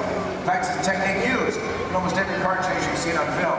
Oh, it's just great footage. Let's just get right to the height of the chase. Ramps, Lloyd, all of it. Heard a lot of cheering, a lot of excitement when this was happening. There it is, that high-performance machine, the hero car. Look at this reverse jump. Slow-mo for you so you can really capture that detail. Ernie, my main cameraman, right underneath those cars, and then zooming right in on the driver. There it is right there. Main man, Ernie. Here's a look from inside one of the vehicles, give you a perspective of what the drivers are looking at. I do want to talk about the hero cars, so let's bring up camera 4 and let's freeze that jump, okay? All right, Lloyd, I'm going to need you to roll into camera 4. Yeah, that's straight on. And then freeze it at the top of the jump. There you go. Cha-ching. Right there. There you go. All right, this is a very special car for us. Yeah, sure is. Ladies and gentlemen, this hero car out here was designed and built specifically for our film. It is built with 4 forward gears, but unlike the cars we drive every day, it also has 4 gears of reverse. Now, obviously, we can go a lot faster that way going backwards. Something else a little bit different than the vehicle is where we put the motor. It's not in the front or in the back. It's actually mounted right behind the driver. Now, the reason we do this, it balances out the car, gives it better overall stability, and of course, maneuverability on all these tight turns out here. That's right. And speaking of time, it's not really a luxury ride for the drivers. They are cramped to these vehicles. Don, we're still setting up here. Let's just bring out the hero truck. You know, let's do that. Let's introduce it tomorrow. All right, let's do it. Here to set. Thank you.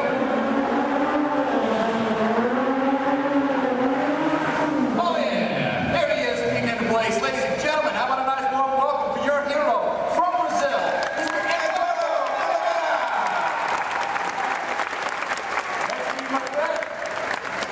Great work, Edu. Great work, my friend. Now we've worked together for a little while, and he's pretty awesome with the 180s, 360s at 540. Pulled that out. Look good. Look good. Glad we put that in. How about you? You glad we put that in? Yeah, you're glad. Okay. It's all right. This thing's on. You can talk. Hey, Eddie, go ahead and look at the camera and tell everybody how you do the jump backwards. They love that too. It's going to take a long time? Yeah. All right. Well, I'll summarize for you guys. As good as he is at what he does, this unique, one-of-a-kind car has its win. Let's check that out. Here are 2 on set. All right. Now you see, folks, it's really not safe to drive in reverse at high speeds, of course, or jump a car backwards for that matter. So what we did is we had a duplicate car built. This is exactly every detail as Eduardo's hero car right here, except for one tiny modification. It's built, short driver, faces out the back. Check this out. We even took it a step further. Built a reverse stunt driver. Made it look like he was facing out the front. Hello, everyone. I'm not real. So reverse hero. Let's hear for Ron Fox. Nice work, you guys. Great exchange. Now, folks, you may be wondering out there how we're able to switch these vehicles mid-take like that without you noticing. In fact, Olger, we got that on video system. We bring it up. You got it. I need cameras 1 and 6, Lloyd. Roll. There we go, guys. You can see right over here, this is our first hero, Eduardo. Drove on the set. Our reverse hero, well, he was actually waiting in position to take over for him. That's right. The 2 cars are like runners passing a baton in a relay race. Once the main car disappeared, well, this reverse car took over without missing a beat. Let's hear it again for these drivers.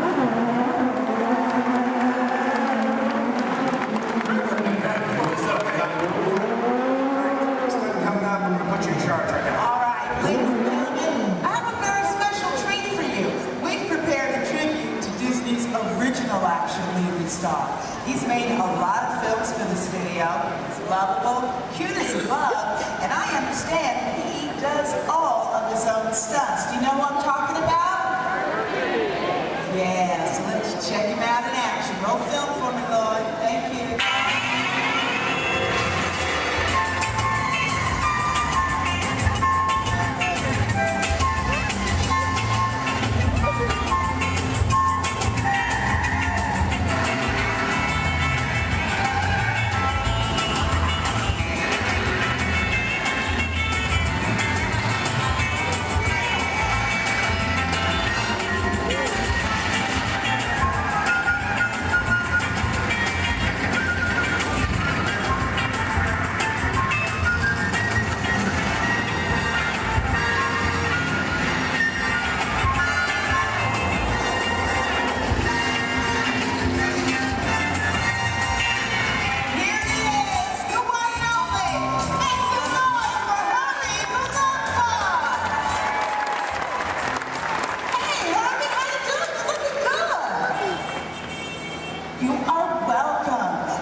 gotta tell you, man, I love your movies. The comedy, your stunts, the romance, and hey, you're leading ladies. What's it like working with them, huh? Okay, down boy.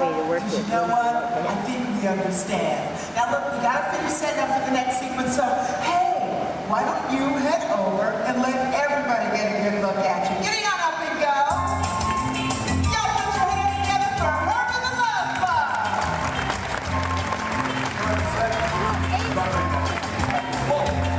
Yeah, send it over to say hi to everybody. Okay, well, I've got to close to the title of the telephone.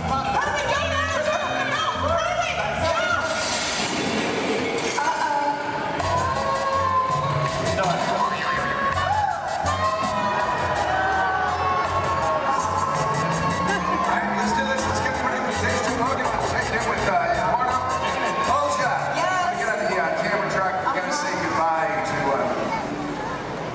Herbie. He had to split. What's this one? Let me get on the camera track. Go ahead and set this scene up for everybody, okay? Okay, cool. Now, ladies and gentlemen, this is another segment of our chase. The hero's still being pursued, but it is getting harder for him to maneuver. Our marketplace is now a whole lot smaller thanks to the addition of the big trucks and the market parts. So the questions now become, how's our hero going to spin or go backwards? Where's he going to go? And what's he going to do? Let's find out. Got them all set up for you. All right, good. Everybody set? Yes, good. Logan, driver's ready? Oh, yeah. That's good. Slater, please. Rolling blockade sequence 8, take one more. All right, guys, here we go. One more countdown. In 3, 2, 1. Action!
Up to him to make this work. That right there is an airbag. Slows Eddie up just a little bit. He is still at an accelerated speed. Look at this, pulling the 180.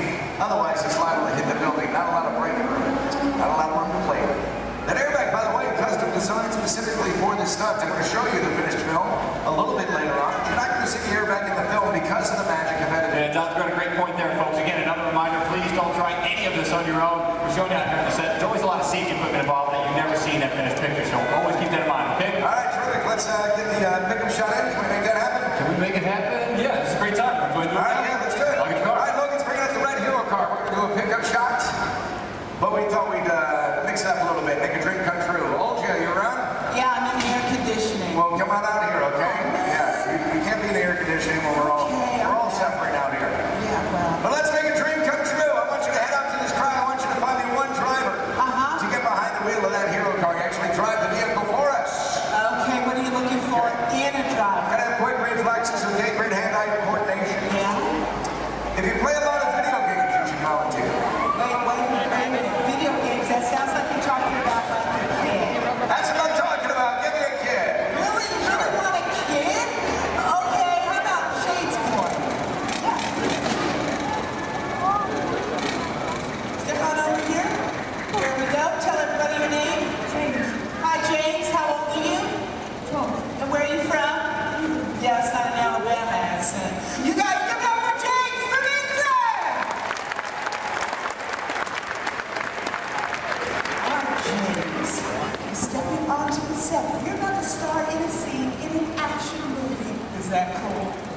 Yeah, high five to record. Did you boss? All right, look right up here at this big screen. I'm going to show you a part of the film. Then I'll tell you what you'll do for us. Okay? 6 for a student, Lori. All right, our hero's on foot. He's in trouble. He literally calls for his car. Look at this. Using a remote in his watch. Car gets to him on its own. Hero makes his escape. I need a longer shot of the car. You're going to drive it for us, and there it is. Do you know what's so special about that car? Well, it's a full-size remote control vehicle. That's right, you drive it with this remote here in my hands, guys. Let's take a look inside. I'll show you the hardware on this vehicle. The hardware, I should say. There you go. Now take a look at the steering wheel. I'll give you guys a quick demonstration. If I want to turn this vehicle to the left, all I do is press this lever here to the left like this, and then to the right. There you go. Right in the center. Oh, that's a fun little toy. Now, guys, this is just like any other remote control car that you can find in the store, except it's a little bit bigger, obviously. It is custom built, bumper, all of our safety features inside. The great advantage of having a remote car out here on set is that we can operate safely from a distance, especially when the scene requires explosions. Pyrotechnics, we've got to keep everybody away, of course. So there you go. All right, beautiful. Have you ever driven a remote control car before? Yeah. Just keep in mind that this is a $100,000 vehicle. Now, James, this is going to be really easy. As a matter of fact, Logan's already shown you how to steer. But for this particular sequence, dude, you have so got to concentrate on directional. Now, make it go forward. You can push this knob straight away from you. For reverse, pull it straight down towards yourself. Does that make sense? Cool. We're going to practice. I'm going to help you out this time. You go ahead, put your fingers there. Now, I'm going to push it away from you. Slow and easy, James. Nicely done. Watch your car. Now, to make it stop is even easier. All you gotta do is pull it. Let go. See that? Comes to a stop. Now, put your fingers back in place and pull it down towards yourself. Again, with the slow and easy. Now, down the steering back to what we in the business call one. That's the starting position for anybody in a scene, whether that's even a movie, TV show, commercial, or even a music video. Let it go, make her stop. Beautiful. Now, James, I need you to be very, very careful with that car. Is that over there? Dude, that's your entire college career, man. Roll fast. Let's go faster, okay? Take this, move it all the way up. Ready? Go ahead. Action, straight. Punch it. Nice, James. First, pull it down. Let go. Pull it down. Pull it down and hold it. Next one is touch it red. Forward. Take it forward. All right, stop track. Stop. Hey.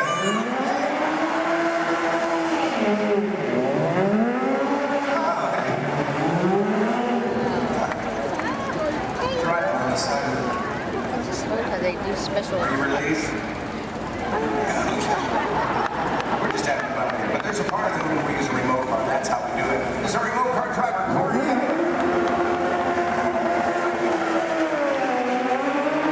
We're actually driving the vehicle, but you were the star of the scene. And to commemorate this moment, I have for you lights, motors, action, extreme stunt show, honorary driver pin.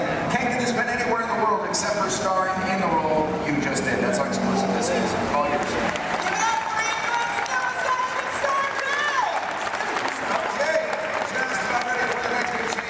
Now we're shooting this, as we often do in movies, out of sequence. We have a lot of complex stunts coming up for you in this chase. In fact, I highly recommend you have your camera standing by. You're going to see some incredible stunts in this one. One by my stunt coordinator, Logan. There he is. Where's my fan? They're all out here. 5,000 from Logan. Well, all right, that was almost good there, Don. Thanks. Guys, right up here, we got a great team coming your way. Full of more action, I promise you that. Working in the stunt business, guys, it's a lot of fun. A lot of responsibility, too, but for me, every day changes. One day I might double for our hero. Next thing you know, shooting at it, it all depends on what our director needs. I'm pretty sure by now you guys all figured out how to get down, right? Pretty obvious? Yes, I'm standing just over 40 feet high during the scene. Falling into that pattern, we're going to kick it off here momentarily. So, Don, when you guys are ready. We are shooting the very beginning of the film. This is where you see the hero for the first time. He's in a gray jacket, just picked up this top secret envelope. This, of course, you met him earlier, our hero, Eduardo Olivera. And he's done a lot of stunt driving for the film already, but for this scene, he's playing the role of stunt double. Then we'll bring out our moto, so you're going to see a motorcycle chase. Ready to go? All right, let's go. Hold just later, please. Rolling, motorcycle chase. Sequence 3, take one more. On the countdown, in 3, 2, 1, action!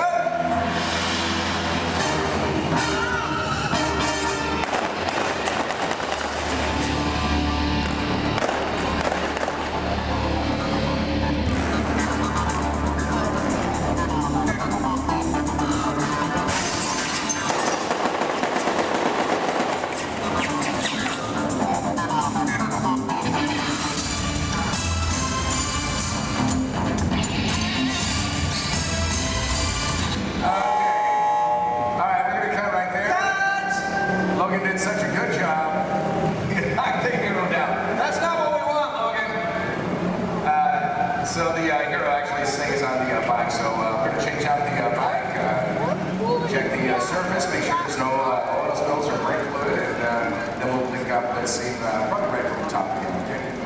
All right, so this is Bill Ortiz. He's calling shots for this while Logan was doing the stunt for us, but we'll get the high fall in there. So let's just go to BGM for a moment, and we'll get this started as soon as we can.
All right, thank you for your patience. We're waiting the part of this platform here for a very special event or stunt that's coming up.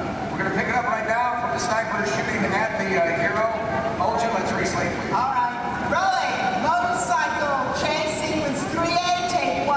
Mark. Let's take 2. Here we go in the countdown in 3, 2, 1.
himself, can't get injured on this.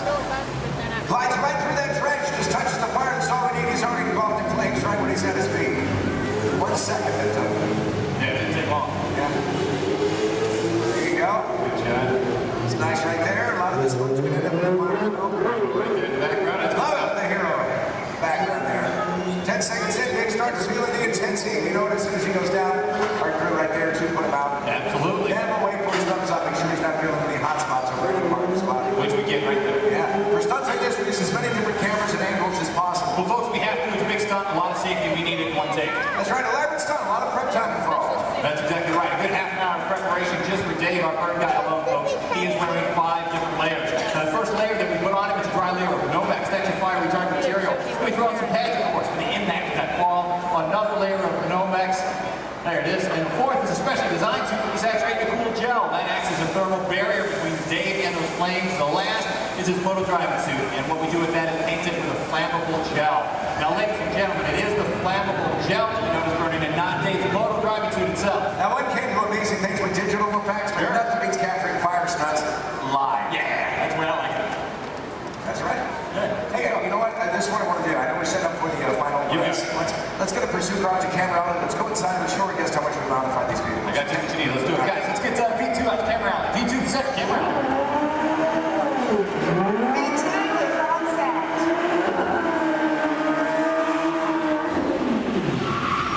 There you go. Right there. That's terrific. Slow it down, boy. Hey, there you go. Folks, how would you like this guy to be your valet? Put your hands together for Mr. Nick Keeley. Hey,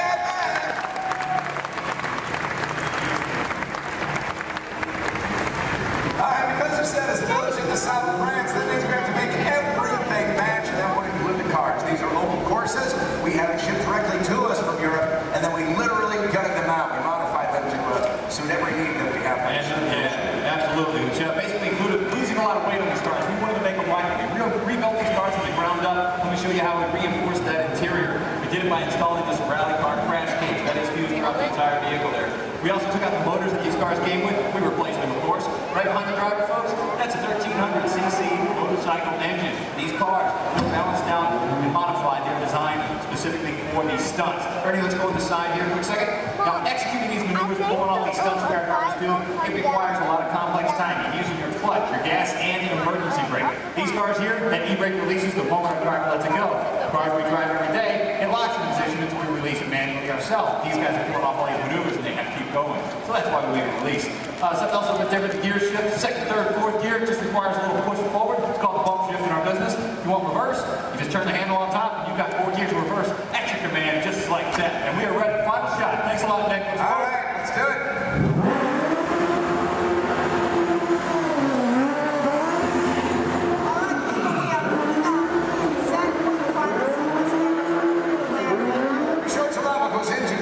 Complex vehicle stunts. Right now I want to show you the film, and I want you to find the scenes you just saw shooting here. Remember that first scene called the ballet chase? Then there was the jump in the semi. Now this motorcycle chase you'll see first in the film. Also look for an additional stunt that Logan did for us on that iPhone. We're going to heat things up right now. Let's roll that film.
this land of tomorrow.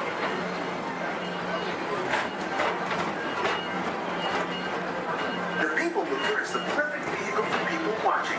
So keep your eyes peeled. You never know who you might see.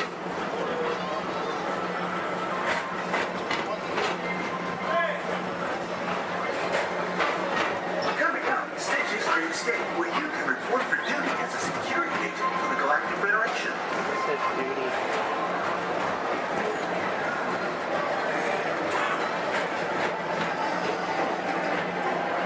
Your mission is to keep Experiment 626, the biggest little mischief maker in the galaxy, under control.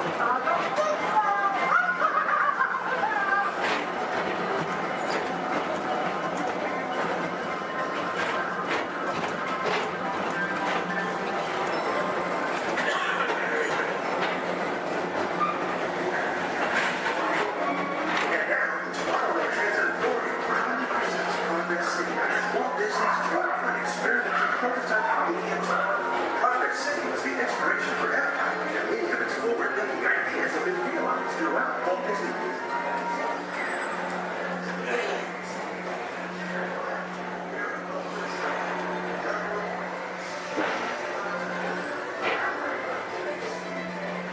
If your future includes shopping, then you'll want to visit Mickey Star Traders, where you'll find the greatest goods from around the galaxy. That's right. It's out of this world.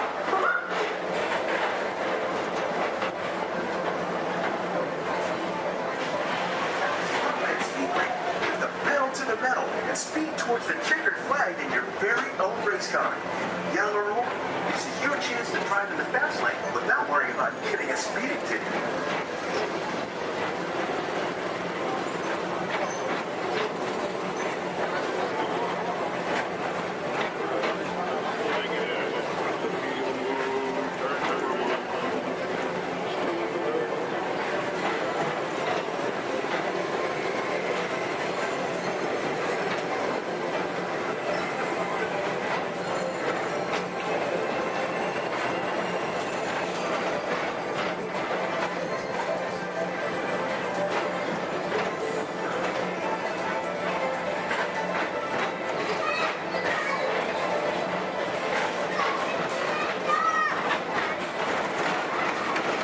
With average are one of the real wonders of our world, space travel. Blast off on a high-speed outer space adventure and complete through the cosmos.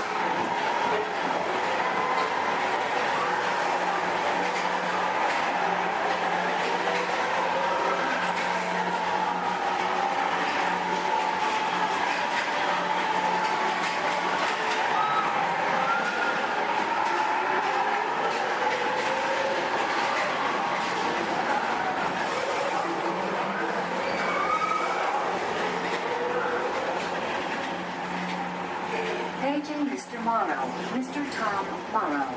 Please contact Mr. Johnson in the control tower to confirm your flight to the moon.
Carousel of Progress.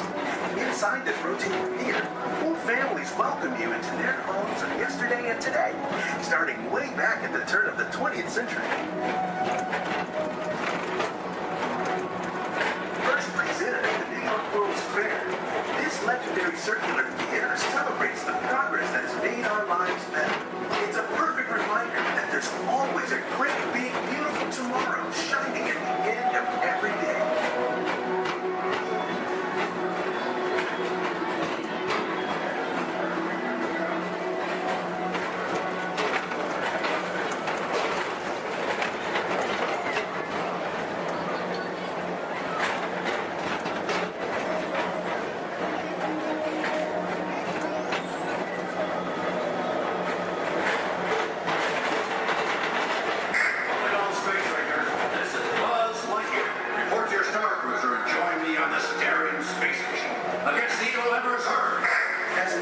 Space Ranger, you'll use your own personal laser cannon to save the entire galaxy.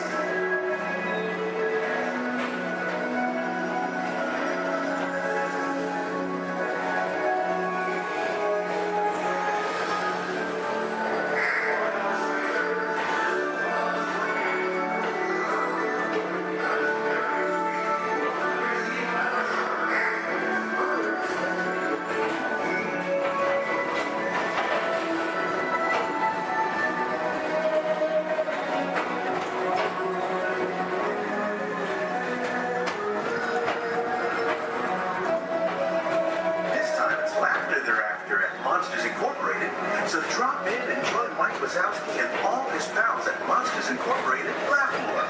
Share the fun.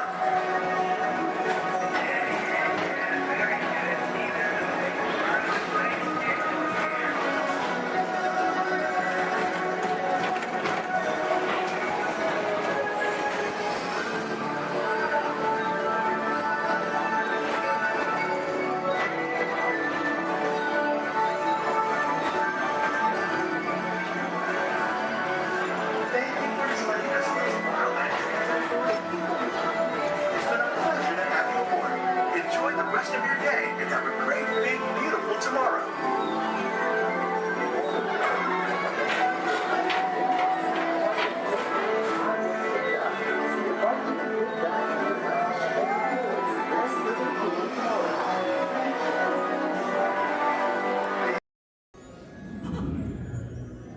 Oh boy! Oh, steady! Whoa! Hi, Mouseketeers! Well, here we go again, so hang on. Anything goes. You ready? And let the show begin. Here's my pal Walt to tell you how the magic is made. There's a lot of satisfaction in developing ideas into reality. When we consider a new project, we really study it. Not just the surface idea, but everything about it. And when we go into that new project, we believe in it all the way. We have confidence in our ability to do it right, and we work hard to do the best possible job. There's really no secret about our approach. We keep moving forward, opening up new doors, doing new things, because we're curious. And curiosity keeps leading us down new paths. We're always exploring and experimenting. Everybody ready? Then on with the show! The first order, excellent. We're not authorized to pick up the cargo. We're picking up the cargo, good, good. Then accuse us of stealing. Well, see, now you're breaking up. I cannot hear you. What? Don't you dare. I don't. Oh, unfortunately, you don't know. Boring conversation anyway. Aha! Another group of flight candidates. Welcome, my friend. Welcome, welcome. What a fine-looking group of flight professionals. You remind me of me. But without the bounty on your heads. Recognize a few of you. You've flown for me before. I can't believe you made it back. And it's good you made it back. Good for you. We'll talk later. I have to do everything around him.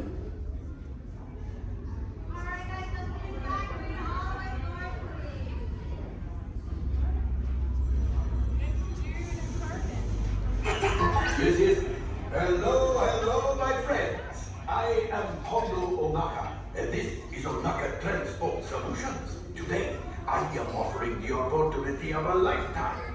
I need flight crews to transport this valuable merchandise across the galaxy, pilots to navigate, engineers to operate the ship, and gunners to defend the shipments. And that is where you come in. Oh, the Millennium Falcon. Oh no, for some very fast and very profitable expeditions. Chewbacca, my fine furry friend. Yes, as we agreed, you let us use the ship. We'll get you the supplies you need. It's a win-win.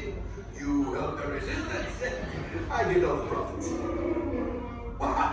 The First Order will never know we were there. Okay, time to go, so, bye-bye. We better go before he changes his mind. Move along, my friends. Listen carefully and remember, the better you work together.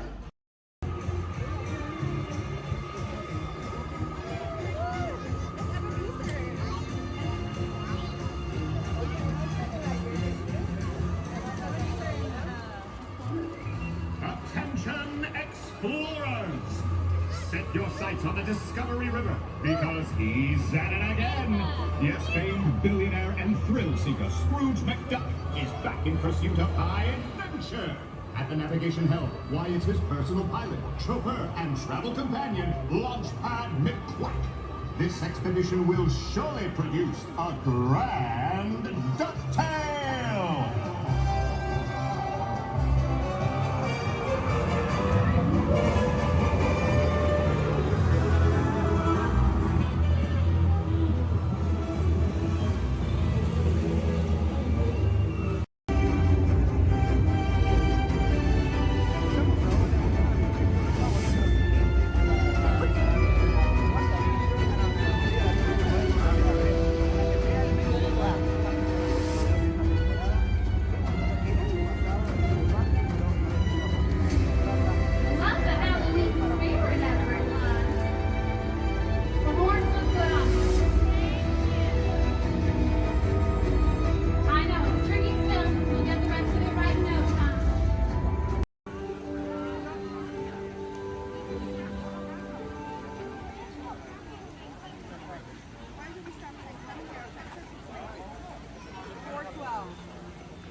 cannot stop this unusually large man.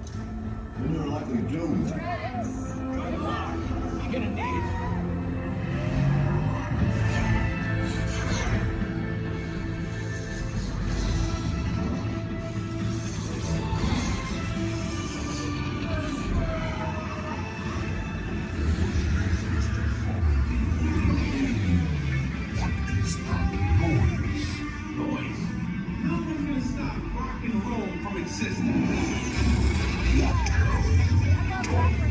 What have we done? I think we're jumping back. All the way. Oh, Christ. We've got the big bang. Let's see here. Gotta get that generator. It's the only way back. We got the generator. Oh, yeah? See about that.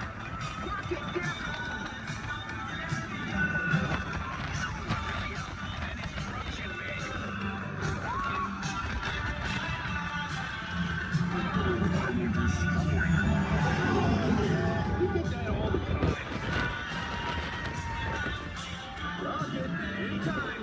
Okay. Let me try.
evening on the